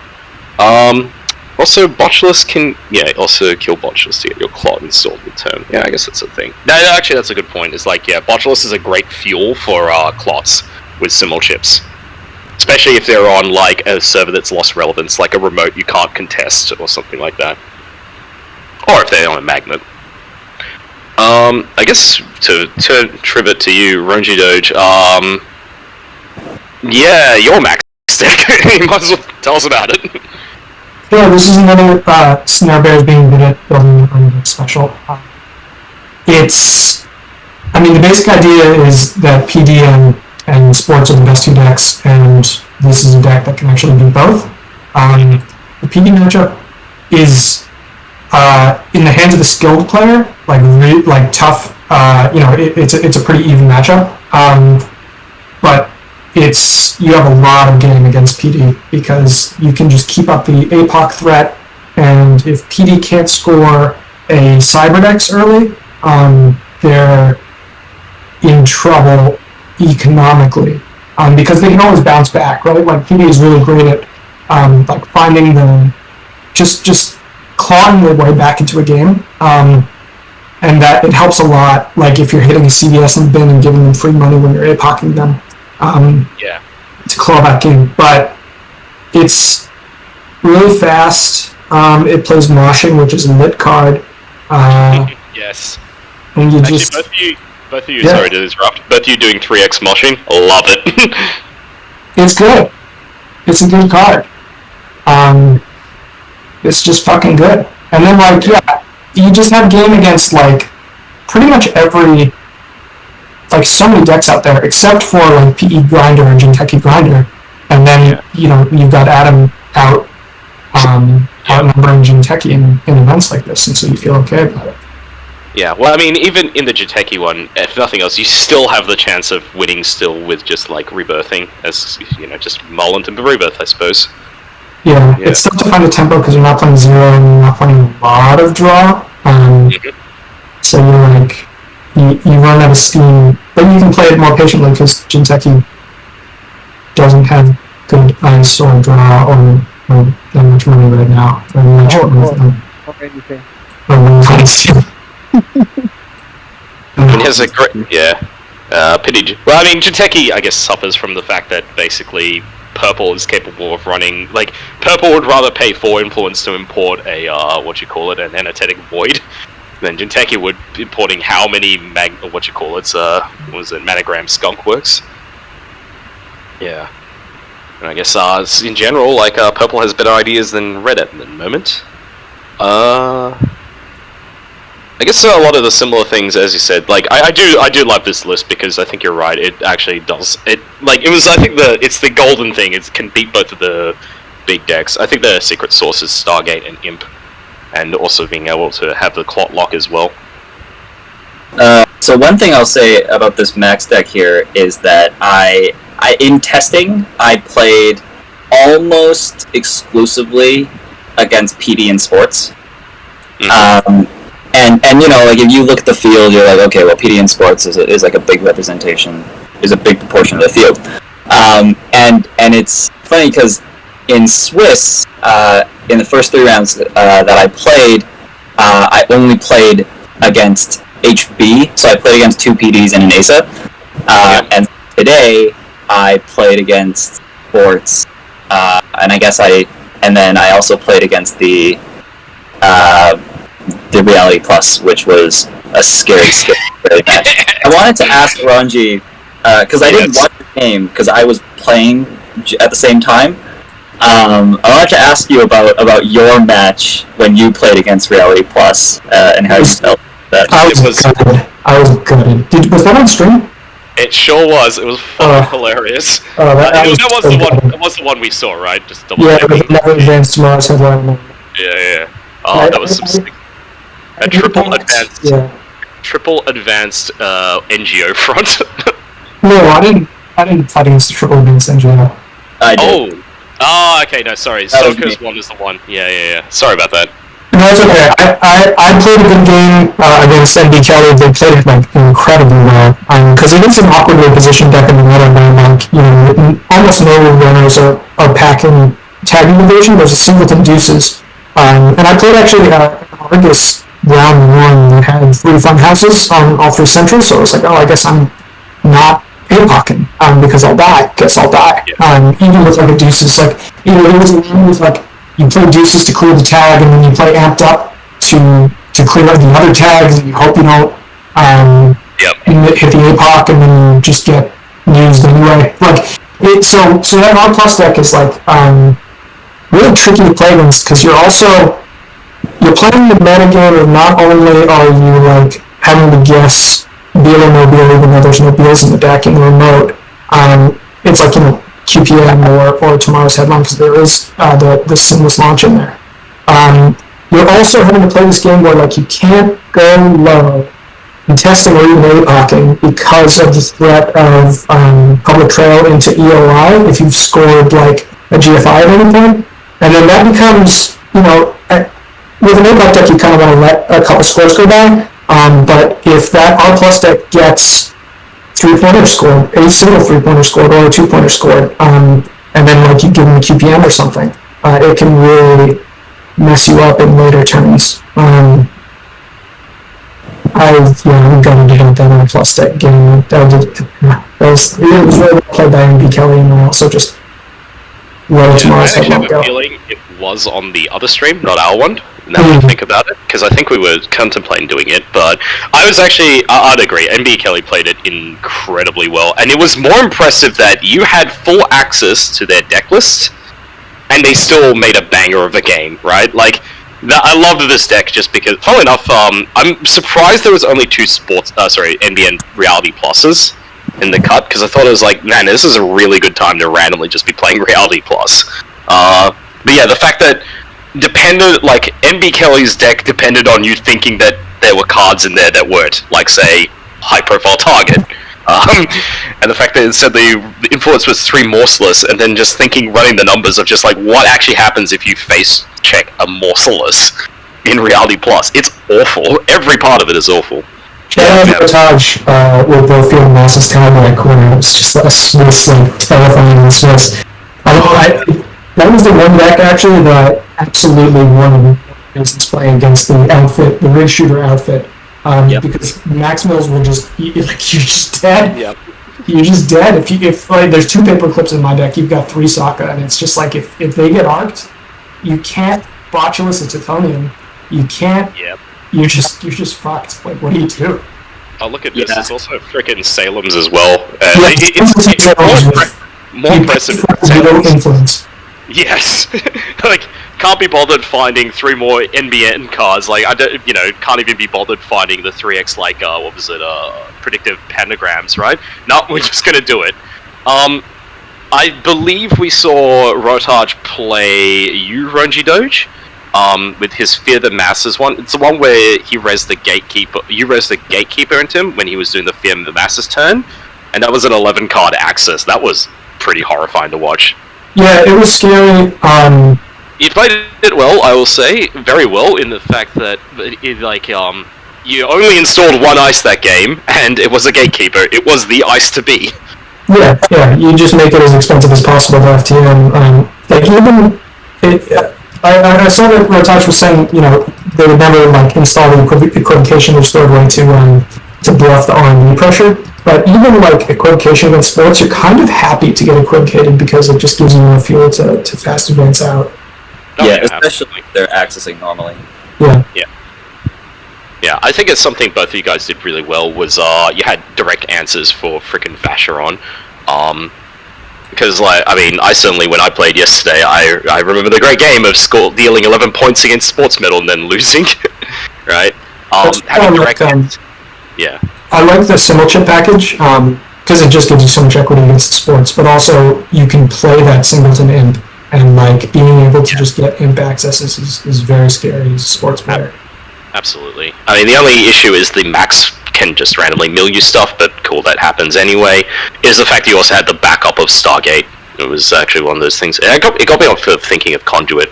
That's for other lesser, lower in the Swiss decks.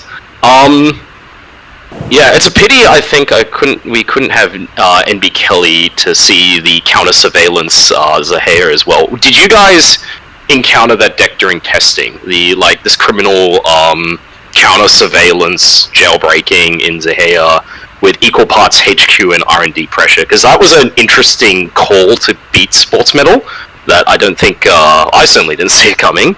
I think people kept that close to their chest. Some fucking joker named Ginevra brought it.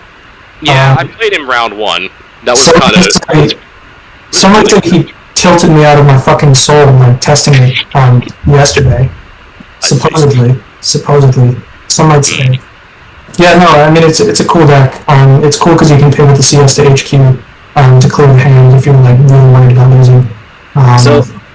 I think it's really interesting that, and it's like a big statement on the current state of the meta, the fact that like decks like these come up, because like if you compare it to like the Liza deck, like Liza, Tag Me Liza back in the day, from like I guess Tag Me decks in general in the competitive field always had a plan against meat damage.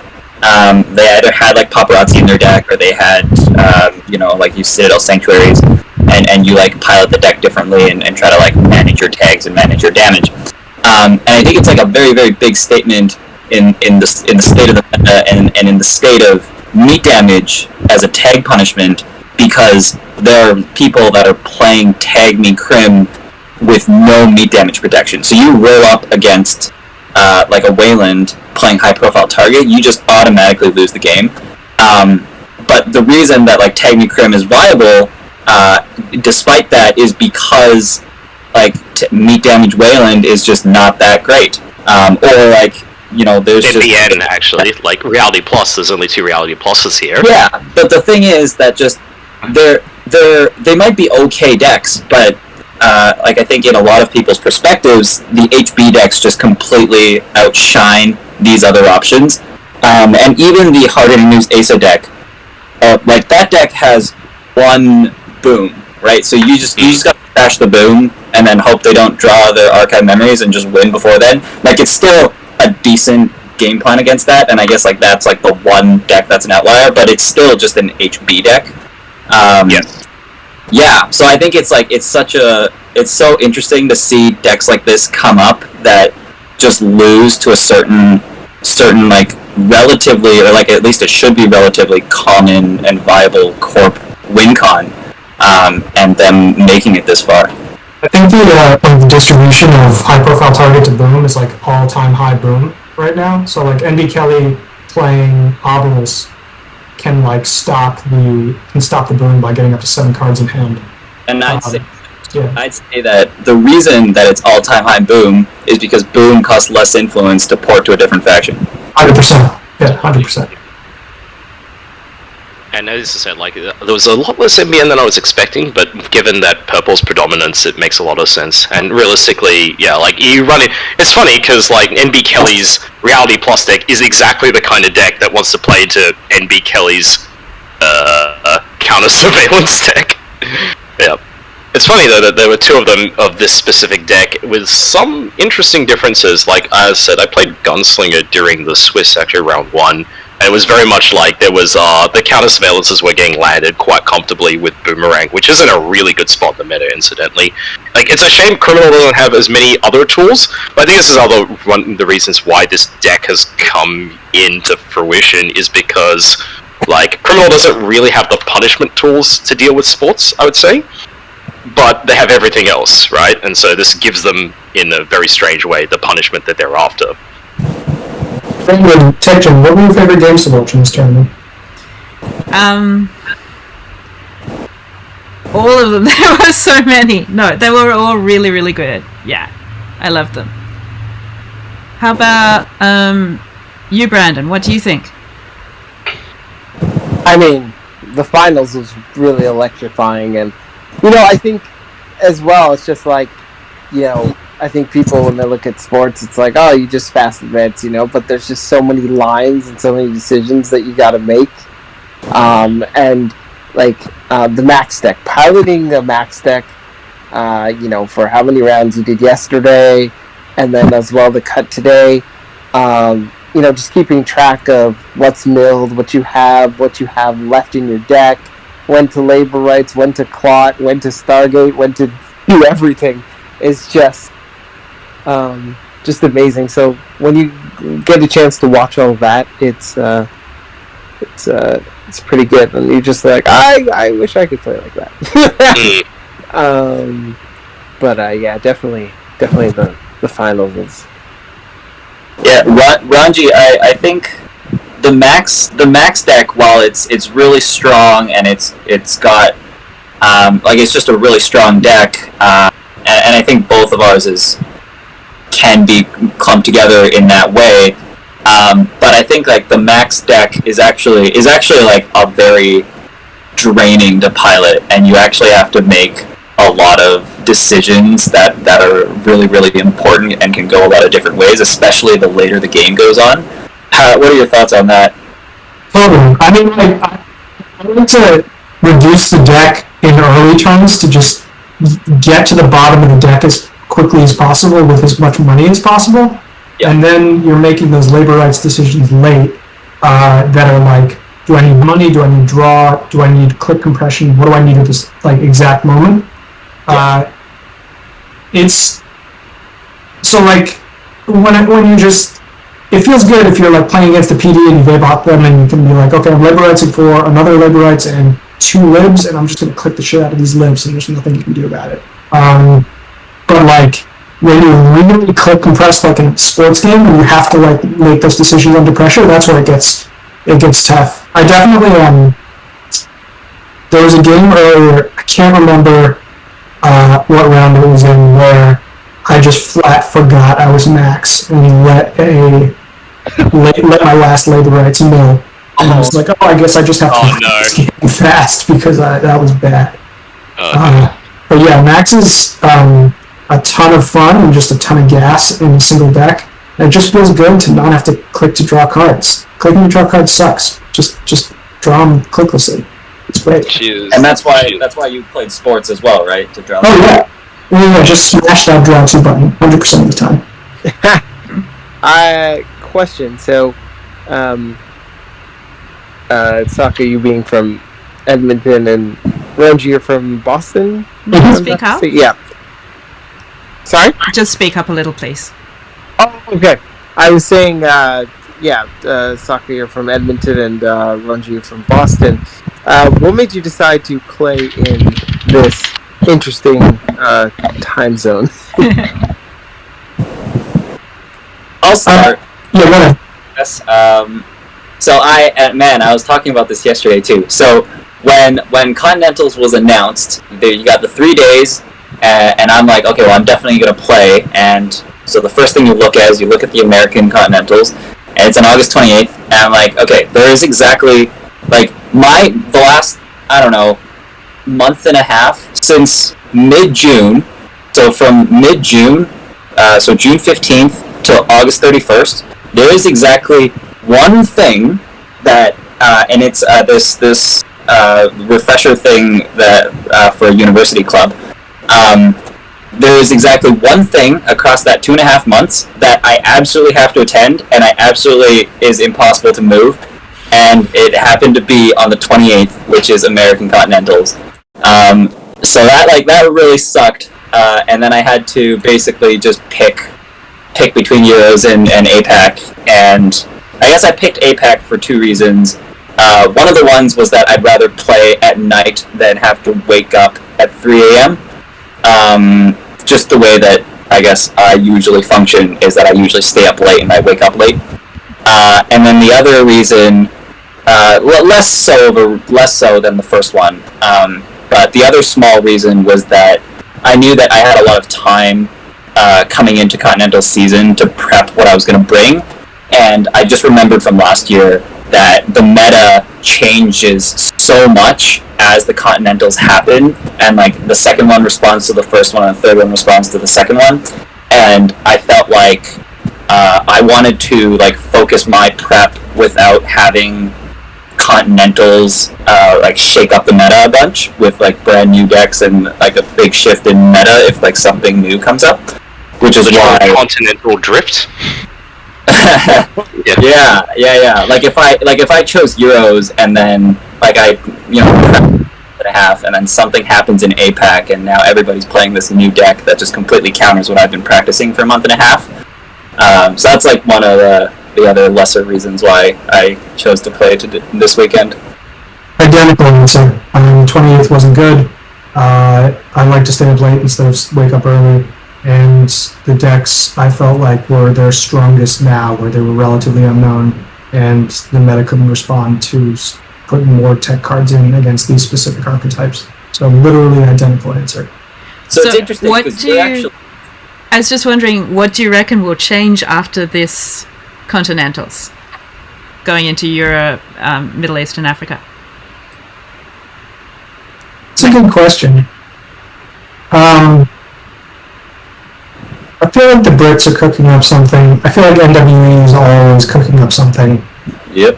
Oh yes they are. They're always cooking up something. But I couldn't guess what it is. That's a major shoe to drop that hasn't dropped yet. Well, I mean, could be anything. It could be anything at all. Yeah. So for those of the people that are associated with or have contact with NWE, like you heard it here. Like we're expecting something from that group. Something big. Yeah. Like I guess. Go on. Sorry. Oh, I just said like always. Right. Yeah. I guess from this one, if anyone had any doubts about Sports Metal, which to be fair I didn't think many people did, then those doubts will probably be quite dispelled. I think also your victory here, Soka, actually shows that you don't necessarily need Clot, but you do need a game plan to play without Clot. Yeah, if I was... I guess the thing is, like, it's... If a Tag Me Criminal deck had won this one randomly, maybe that would have seemed like a massive pivot, and then now suddenly everyone's playing NBN Reality Plus. Exactly. I don't know, Anesthetic Void or something. Exactly, and I'm sure like Ranji shares this feeling with me is that like coming into this cut, there were 3 decks out of everybody that I didn't want to play against, and it was Rotage's Outfit. It was NB Kelly's Rally Plus, and it was Ranji's Max. And like when NB Kelly beat Gunslinger round 1, I was really surprised because you pick sports and you beat out the Zaya, and I think you're favored there, but there's always ways that the runner can win, right? And then I had to play, and it was it's such a bad matchup for APAC Max, and this is kind of what I was saying before, was that if a Tagni deck wins this, and then there's going to be a huge surge in like this style of Reality Plus deck, then APAC Max is suddenly not that great. Yeah. Can't tag. Well, I mean, the issue was basically you were able to, especially the game I saw Runji Dog, you play into MB Kelly's one. Wait, great, am I correct? Yeah, Runji Dog, you playing MB Kelly. It was the one where the only issue that he had was you were forced to wear 4 tags against, like, Tag Me Reality Plus, and he didn't have the best punishment for it, apart from a, invisible fist of the market to the face. That might have been Sokka, but was on the other stream. But that was a really, like I said, it wrong foots you. It's like a goofy deck to try to pile this specific deck against, because the game plan is so... You have to like take these additional considerations into your game plan that aren't like, is Sports Metal going to combo out on me, or like, is there something in the belt for PD? And that's hard. Yes. It's hard to think about anything other than those 2 things. So why do it? No thanks. Just play this a bit. Yes. Just go fast instead. Just win before it matters. Win before you have to even read what their cards do. Yeah, just look at the pictures. Yep. So my answer for, I guess, how things might change for Euros, I think on the most basic level, I think all the players are going to, I guess, be more prepared for sports and really, really think about and maybe practice against like how they're going to navigate the sports matchup. Although with that said, we did in the last two games here in the finals, it was Sports Metal that lost both games. So I think like that's like the trend that I might expect coming into the next few weeks here. Yeah, checks out actually. What do you think lines against sports have been a lot more percentages than like playing sports and tournament and testing versus just playing in gen and casual is a night and day difference in terms of like how difficult it is to combo out as the sports. Just because once the lines are known and like those credit totals that you need to be at are known, and then like you know when to pressure more, and you force the sports into knowing decisions. Yes. I think that was a big part in my decision to just spam Stargate as my game plan, is because I was familiar with sports and familiar with exactly what you were describing, and I know, like, I understand. You know, there are so many threats, and there are so many like ways that the Corp might be able to fast advance out, and it's threatening, and it might happen, but the chances of it happening aren't actually that high, and there's a lot of the times where you draw cards after you score, and you just draw cards that aren't exactly that, and you have to spend more turns drawing, and it is that like weakness of the sports deck in a way. You know, you call it a weakness, but it's the deck itself is like busted. But especially, I was pretty happy to see you drop like the MK and Stargate, because you went so low to do it, and I thought that it would give me time to bounce back. But the max is super resilient, like lots of low to the ground econ that just feels so like playing marching from 0 feels fucking great. Like laundering to get up to 5 so you can install your econ feels great. That's the thing. So in testing and in practicing against sports, one of the most important things was, yes, I want to spam Stargate and I want to hit it every turn, but it's so important to make sure that I have the tools that I need to maintain my money so that I can continue doing it every turn. And I almost didn't install Stargate and install MK and run and go to 0 that turn. But the reason I did was because I had a daily cast ticking and I had the day job in hand. So I knew that within the next like 2 or 3 turns, I don't remember how many ticks daily cast had, I would always start the turn with enough money to day job. So the idea was that if I hit you with the Stargate now, I at least know the next card that's coming up if I miss a turn of Stargate. That was, I think, the one line I took in that game that I really am looking side eyes at was when I iced HQ instead of R&D. Yeah. Like, that was it was a gatekeeper, and like I had a 2-pointer in hand, and I thought that it was likely you would pivot to HQ, and I really didn't want you to steal a 2-pointer out of hand. Yep. But I don't know. I mean, that dice probably should have gone on R&D. I think what you did, like I think you take a risk whichever line you take, and I think you're totally right in that if you ice R&D, I will probably poke HQ like once or twice. So yeah, like if you had iced R&D there, I would have probably poked HQ once or twice. But because you iced, or I said R&D, yeah, so R&D. But if you had iced HQ like the way you did, then it lets me continue Stargating, which I'm also just fine with. Because I know that when you iced HQ, that means you had a real 2-pointer in hand. But as I said before, you score the 2-pointer, you're not, like, as long as you're not at 5 points, I can still probably continue to Stargate and get there. That's why it was awkward to score the Hyperloop to go to 4, because you never really want to go to 4 in sports. Like, you want to be on 5. The 4 is like, you really only have the corner case of trying to get the Vacheron with the 2 pieces. But, like, once I got to 6, it was just the single Vitruvius left in the deck that would win the game on the spot, and then I was hoping I could just draw, because having both backs in hand made me feel really, R&D was less of like a risk relatively, and I knew I could just throw the back in the remote and just waste some time until I could find the piece, but you maximized your odds there, where the Stargate was going to hit something, and if you can hit a 1-pointer, then all you need is the other 1-pointer. It's just a nail biter all the way through. Yeah. You actually taking that was actually, by the way, I really like that play, Runji Doge, of you keeping the Vax in hand, like, you know, just like, don't take the instinctive thing to just sprint them back into the deck, like recognize where the danger is, and change it for like a 1 in 3 chance of, like, you know, Soka just winning the game right then and there to the 1 in 9 it functionally. Well, yeah, 3 in 9, so 1 in 3, I guess. Yeah, they're safe there because there's no imp and there's no symbol chips, but you know you can't keep them there early if you ever run Audacity, unless you have like that clickless spin doctor or something to get them out. So it's like there's no decisions that are going to, like, I guess, mount more and more against the sports deck when people are playing at more accurate lines and including a little bit more tech in their decks that made APAC just that bit more attractive to play in.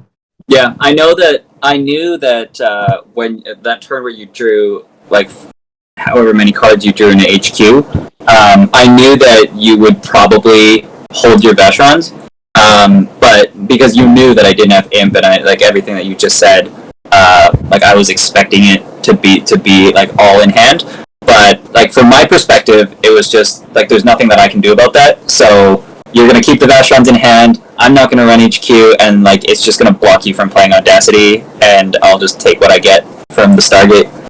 You have another reason to put that fucking ice on there like 2-3 or 2-2 or whatever it was. That's a joke. Live by the sports, die by the sports. You put ice on R&D and he steals your 2-pointer, and then we have a different conversation at the end of this thing of just like, why the fuck didn't I ask HQ? I will ask a question. I say Ronji Dodge of your sports deck. 3 drafters, 3 gatekeepers. No other ice? We couldn't figure out any. So this is tech actually specifically for Rotage. I knew that he was playing Asheron, and I knew that Asheron could only go drafter for 5 unless he had 3 breakers installed, and he would have to manually install the paperclip, which wastes that click. So that was pure tech just for that one deck. To make sure that Asheron would have a hard time breaking drafter. Yeah, fair enough. No, I mean, I'm fucking around. I don't know, this deck had the slots are tight. You can just play it like kind of however you want. The middle is still good ice. I do like having a little bit more ice, especially as like tech gets more proliferated the way that soccer does, because you do get outs if the runner is bankrupting themselves to try to keep your fast advance that low, or like Stargate, and then you can maybe never advance in a remote to beat that clot threat too. So I do think, you know, you could like drift in that direction. It just slows you down maybe a little bit more. Let me actually bring up that list. Yeah, like the Bass Chungus, I don't know about, like, it gives you that extra biotic if you can get it with an RLC. It's also for the trash. I love that name, by the way, Bastiongus. Yeah. I'm just like, I've never seen this guy until I ran into him today, and I'm just like, wait a minute, this is a card. Hagen is just, I can't ever find him on AWS Hagen on this list. Well, you're not playing the best economy card in the game in your deck. What, Violet level clearance? Yeah, it's banned. Hedge Fund. Oh, I actually named this deck in JNet Hedge Fund as a crutch. I think we had like 1 Hedge Fund in it. No, fuck Hedge Fund. Like, you don't want doesn't need Hedge Fund. Who has time for like 9 credits? 9 credits is lofty amounts of money for sports. Just letting your opponents steal agendas, that's a hedge fund. Yeah, it's like your hedge fund is installing a hyperloop on the table and then just going, oh my god, I'll triple advance and score. Why do you have to make me do this? We could have just like, you could just give me $5, but no, here we are. We should feel sad and bad. Techgin, are you going to play in the future ones? What do you think? Yeah, I'm going to play in Europe, Middle East and Africa, and like I'm not really sure yet. Is one of you commentating them? I am. I'm commentating rounds 4 to 7, or I guess 4 till however many rounds there are, of day 1 of Euros, and then I believe I'm also commentating a bit of America Top Cut. So for Euros, it'll be Swiss 4 to end. Cool. Yeah, I think I'll be doing. I'll be doing the Americas. I'm not sure. I guess the decision will probably be made after Euros to see what happens with this and Euros and what changes there are. But it's one of those things where, like, I wish for the same reasons that I did play in this one, because I felt like the max stick was amazing, and it was unknown, and now it's known. Yeah. It's like, what is this max stick? Why isn't it running, like... Why is the ID max instead of Loop or Hashiko or something? It's like, you just never want to click to draw.